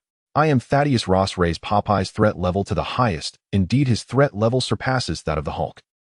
The scene shifts to Liberty Island beneath the Statue of Liberty. Negotiations unexpectedly ended in failure, and agents like Coulson, armed with arc pulse weapons, illuminated the battlefield with intense lasers, while the Green Goblin doppelganger stood foolishly in place, its hands creating afterimages as it absorbed the laser energy.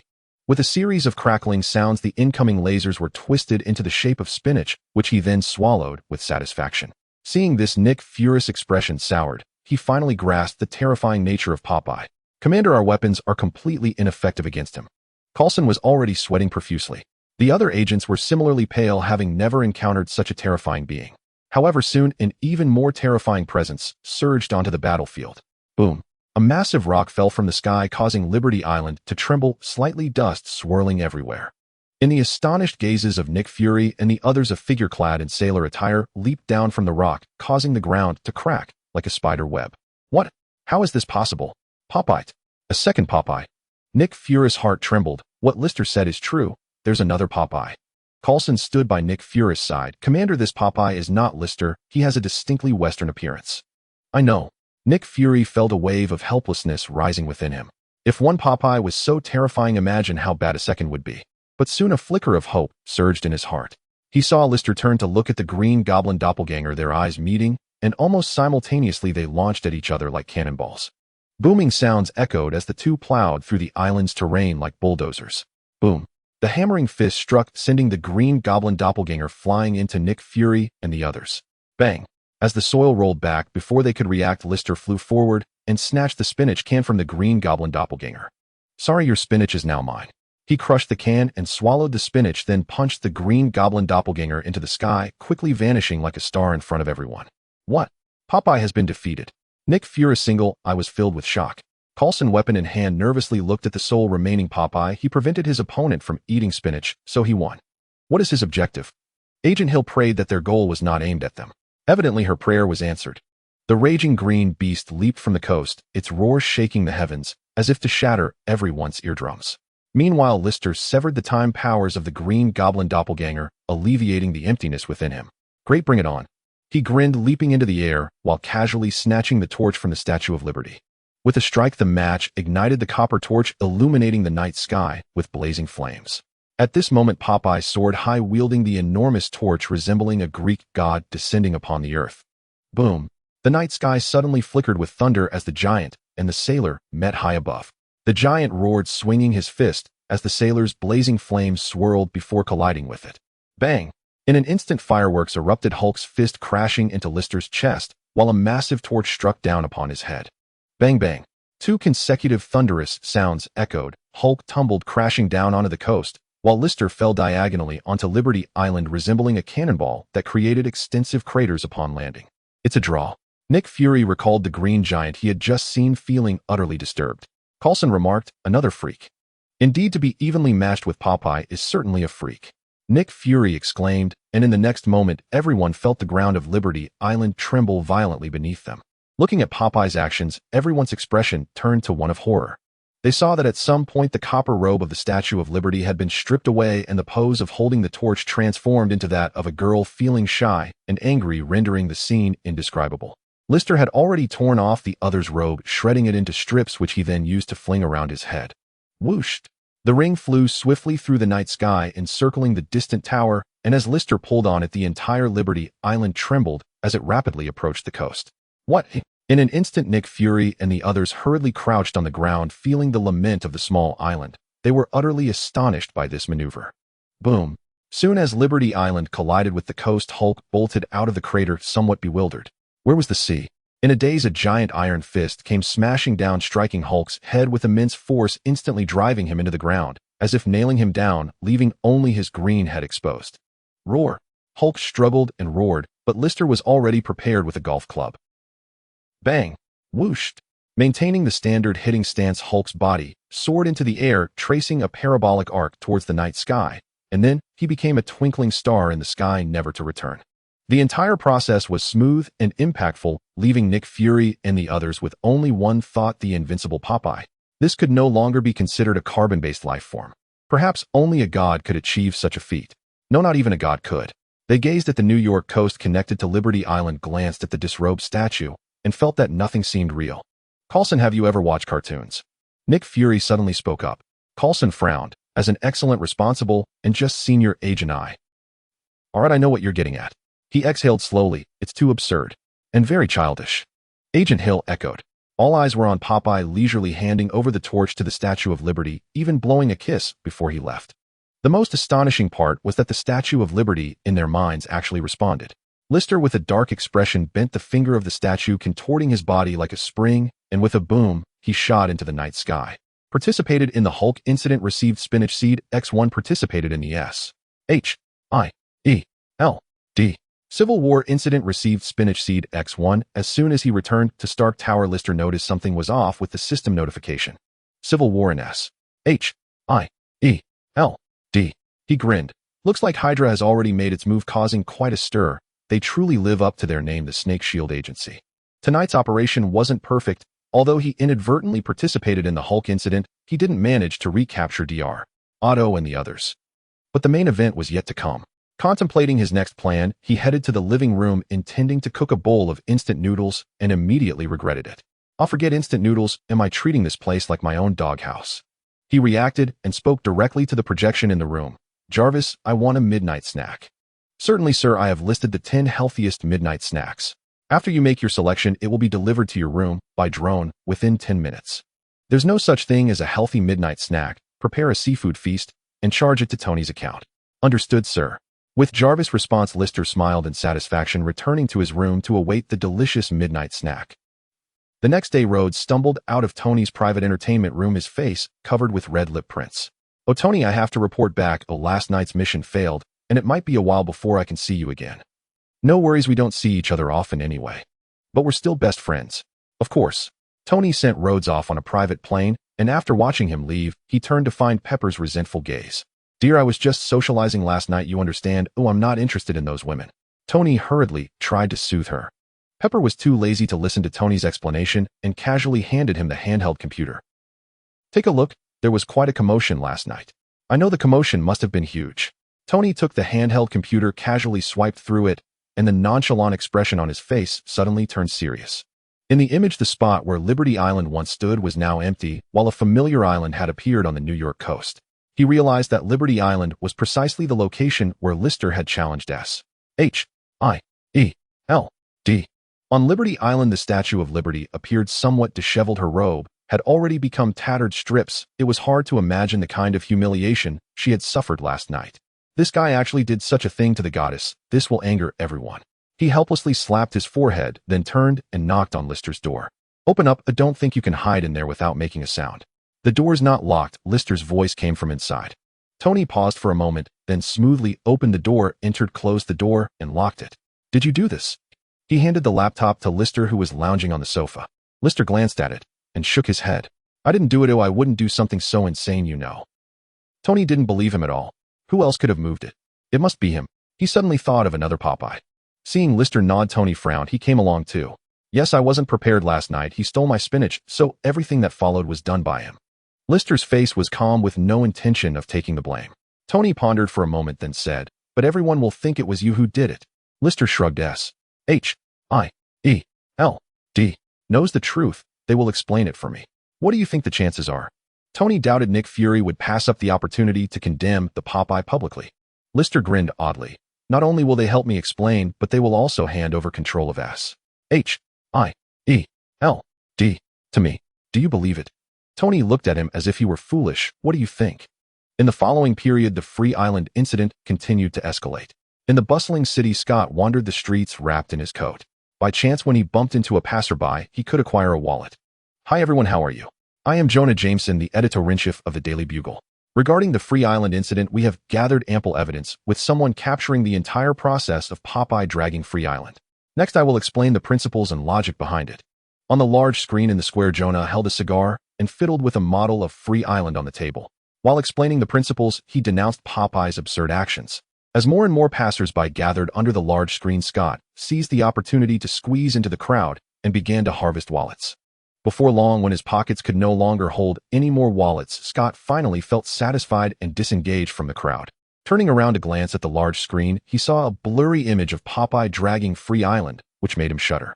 What a terrifying guy. I hope he doesn't come looking for me to buy spinach again. He briskly walked toward a street alley intending to count today's harvest. On the way, a seemingly unfortunate young man approached, and due to his profession, Scott instinctively reached for the man's pocket. Slap. The young man's reaction was surprisingly quick, and in an instant he seized Scott's wrist, squeezing it like a vice, causing him pain. I'll let go. It hurts. Scott yelled, and only then did Peter Parker come to his senses. He hurriedly released his grip, a look of panic on his face. Sorry, are you okay? I'm fine. Just be more careful next time. This time, I'll reluctantly forgive you. Scott quickly slipped into the alley while waving his hand. Thank you, I will definitely. Peter Parker's words were cut short as he suddenly realized. Did he almost have his wallet stolen just now? He shook his head and smiled wryly. Even after becoming a superhero, he could still be bullied by ordinary people. He turned to look at the large screen in the square, where Jonah Jameson still disliked Popeye in this world. Peter Parker felt a bit worried. What Lister did this time was excessive, and it would anger everyone in the city.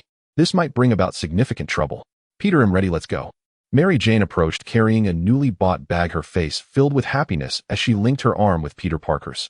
She glanced at the screen's image with disdain. He's done for. How dare he act against the Statue of Liberty? S-H-I-E-L-D.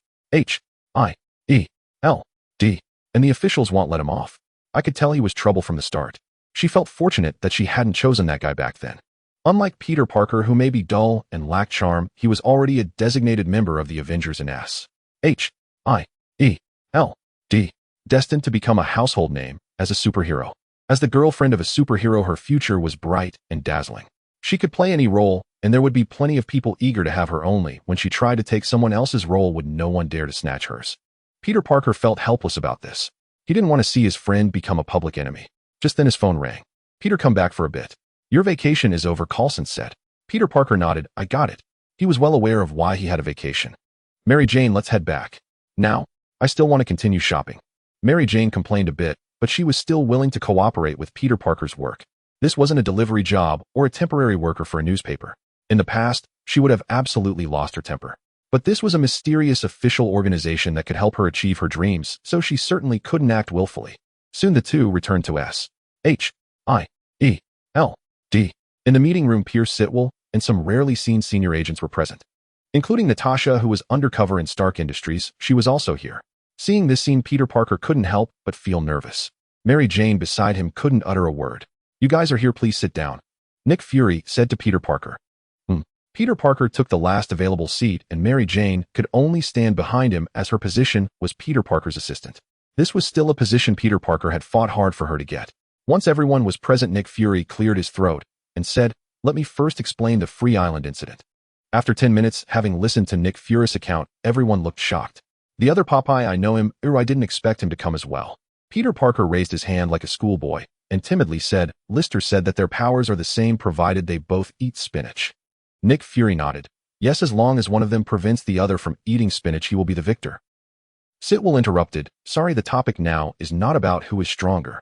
He threw the documents on the table and said in a stern tone, Director Nick, please tell us about the theft of the Tesseract. The senators are very concerned. When it came to the Tesseract, Nick Fury frowned deeply. He glanced at Pierce, seemingly wanting to know if he was involved.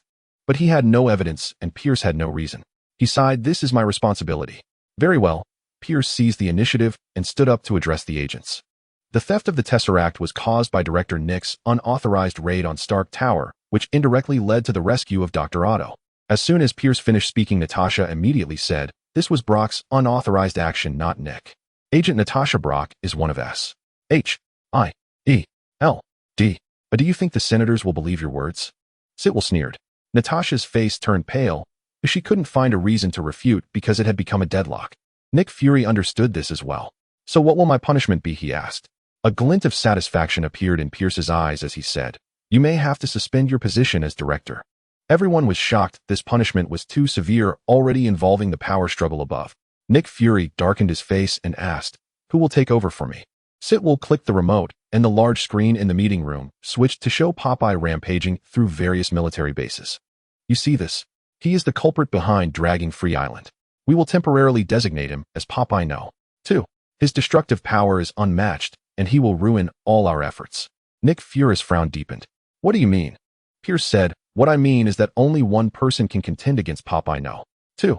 If we make him the director of S. H. I. E. L. D.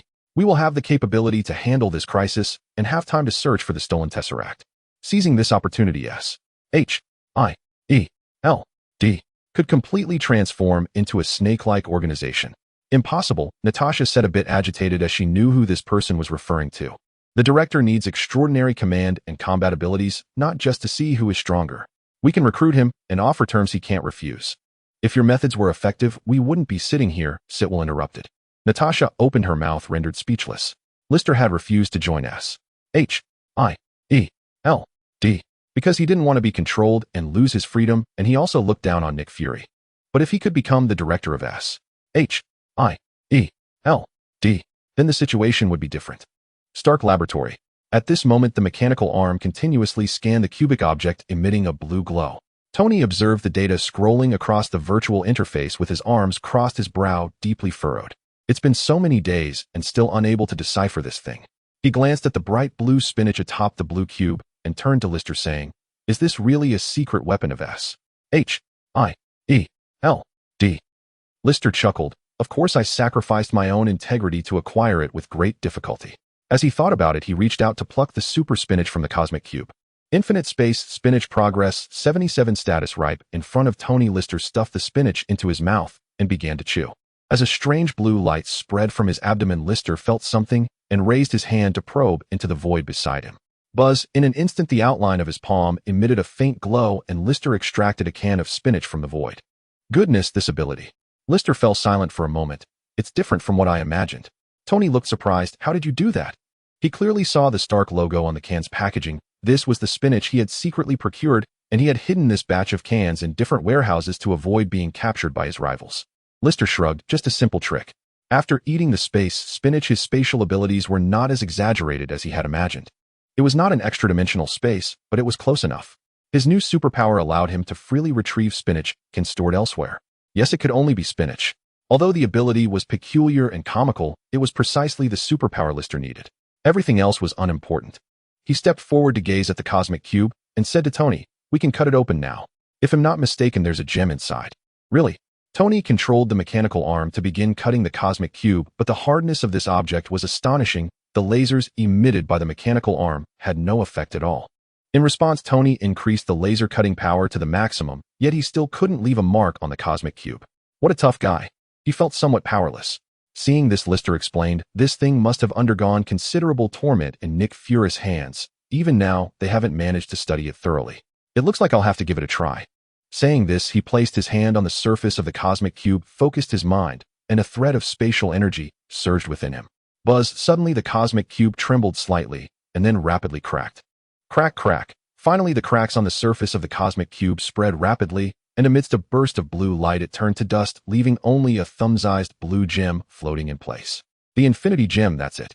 Lister smiled slightly and took it into his hand. After consuming the space spinach, he not only gained strange spatial abilities, but could also initially utilize the space gem. Buzz! With another thought, the blue gem in Lister's hand emitted a faint glow, and he was engulfed by a spatial wormhole. "Lister!" Tony was startled, and the next moment, he heard Lister's voice coming from behind him. "I'm right here."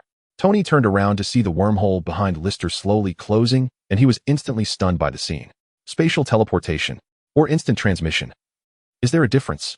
Of course there is. Tony looked at the space gem with eager eyes. I can't wait to study it now.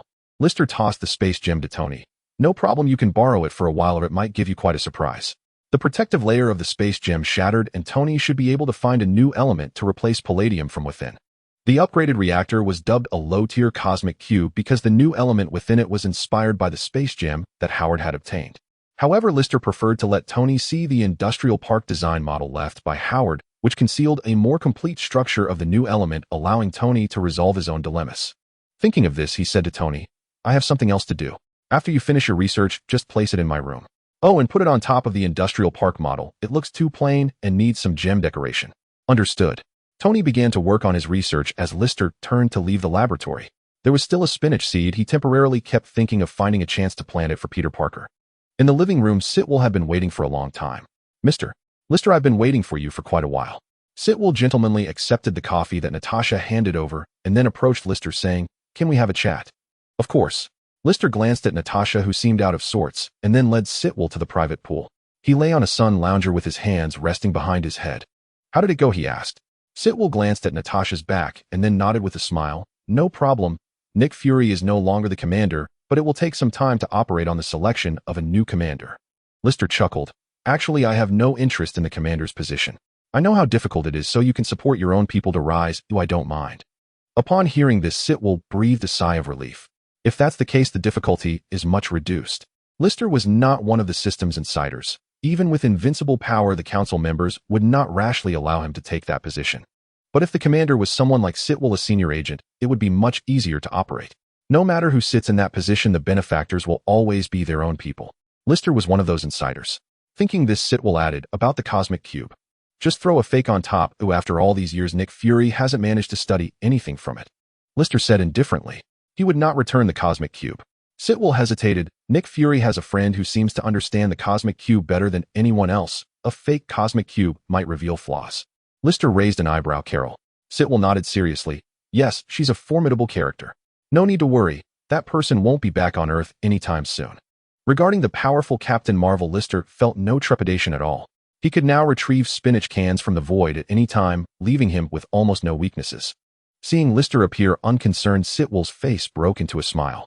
No wonder you're the invincible Popeye. With you personally overseeing, we'll soon gain complete control over the world. By the way, there's one more thing. Sitwell continued. Norman Osborn has confirmed he's fine. He restored the Green Goblin armor and handed it over to Harry. Really? Lister grinned. Let Harry join us. H-I-E-L-D. And the Avengers can be formed too. What about Captain Ice Cream? Is he still not awake? Not yet. Great, take me to see him. I'll make him wake up. S-H-I-E-L-D. Under the leadership of Sitwell, Lister walked down the corridor of the S-H-I-E-L-D headquarters without any disguise. The agents he encountered along the way regarded him with incredulous gazes. Oh my God, he actually came to S-H-I-E-L-D. As expected of a senior agent, Sitwell really convinced Popeye.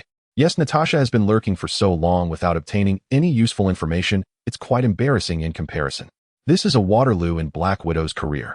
I didn't expect Agent Sitwell, who usually acts like a sycophant, to have such strong abilities at a crucial moment. Hearing the whispers behind him, Sitwell's expression darkened. Sycophant? That's called an assistant, you bastard. Lister, seeing this, couldn't help but chuckle. Don't worry, you've already proved your abilities. Sitwell's smile was full of awkwardness. It's all my fault for hiding too deeply. Yes, your acting skills are excellent. As they walked, Lister said, the video we shot together previously is sufficient for this period. We need to quickly finalize the selection of the commander. Understood. Sitwell nodded. The members of Congress have already stated that whoever can stop Popeye 2 will have the chance to become the commander of S-H-I-E-L-D. The phrase "have a chance" is certainly directed at Lister's decision. However, if Sitwell recruits Popeye to deal with Popeye 2, the commander position will be easily obtained. This is the fastest way to gain control of S-H-I-E-L-D. Therefore, based on this plan, Lister cooperated with Hydra to shoot various scenes of Popeye versus Popeye, and this material is enough for Hydra to gain the trust of the Congress members. Sitwell couldn't help but feel a bit excited. After all, Nick Fury had monopolized the commander's position for a long time, relying on his achievements from many years ago, and Hydra had no chance at all. And now the appearance of Popeye has made their undercover work much simpler. By the way, Mr. Lister, what is the situation with Popeye 2? He still couldn't figure it out. Lister replied calmly, Agent Sitwell, this is not our S-H-I-E-L-D Yet you have let your guard down. Hearing this, Sitwell suddenly realized. Yes, it's still not our S-H-I-E-L-D. It was my negligence. Soon the two arrived outside a room in the underground base. Steve is inside. He has been asleep for a long time. Sitwell said enviously, being frozen for 70 years and still maintaining basic life signs is impressive. This situation is gradually improving. He might wake up on his own soon. The super soldier serum from 70 years ago is truly remarkable. Hydra has now also replicated the super soldier serum, but it is still far inferior to that of Steve's era.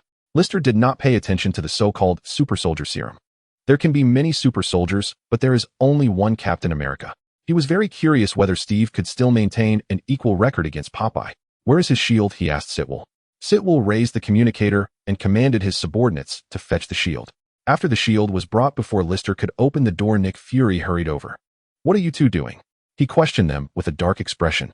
Sitwell adjusted his glasses. Commander, Nick, no, former commander, this matter does not concern you. Nick Fury said coldly, I have always been in charge of Steve. So what? It is no longer your responsibility. What do you have to prove that? Pierce is already applying for it. That means it has not been approved yet. While the two were arguing, Lister had no interest in listening to their nonsense. A green light flickered in his arm, and with a surge of power, he punched the password lock, causing it to explode. Click! As sparks flashed, Lister directly opened the door and walked into the room. Nick Fury's expression darkened. You can't go in. He tried to step forward to stop Lister, but was blocked by Sitwell. Mr. Nick Fury, do I need to ask you to leave? Bastard, what do you want to do to Steve? Outside, the two were still arguing. Lister glanced at the simple furnishings in the room. It should have been a one-tune restoration of Steve's dormitory by Nick Fury. The goal was to avoid causing Steve to fall into a state of rage due to the unfamiliar environment when he wakes up. Egghead was quite thoughtful. He smiled as he approached the bedside to examine the sleeping Steve. After being frozen for 70 years, his brow was still slightly furrowed. The cruel wars of the last century left him in a state of tension even while asleep. Lister observed Steve for a moment, then pulled a chair to sit by the bed, resting his hand on the shield. It has been 70 years and you and Agent Carter still haven't finished that dance. As soon as these words were spoken, Steve's brow twitched slightly, but he still did not awaken, seemingly trapped in an indescribable nightmare. Lister smiled. There's movement, so let's continue. Agent Carter is dying. Are you sure you don't want to see her one last time?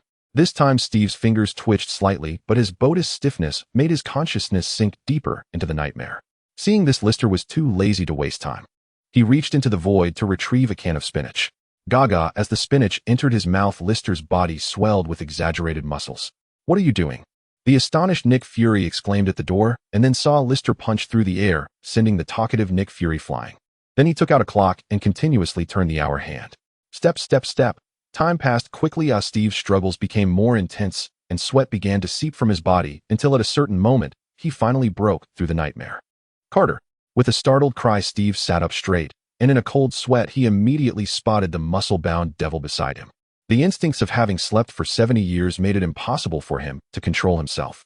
In a state of confusion and fear, he raised his fist and swung it towards Lister's face. Smack!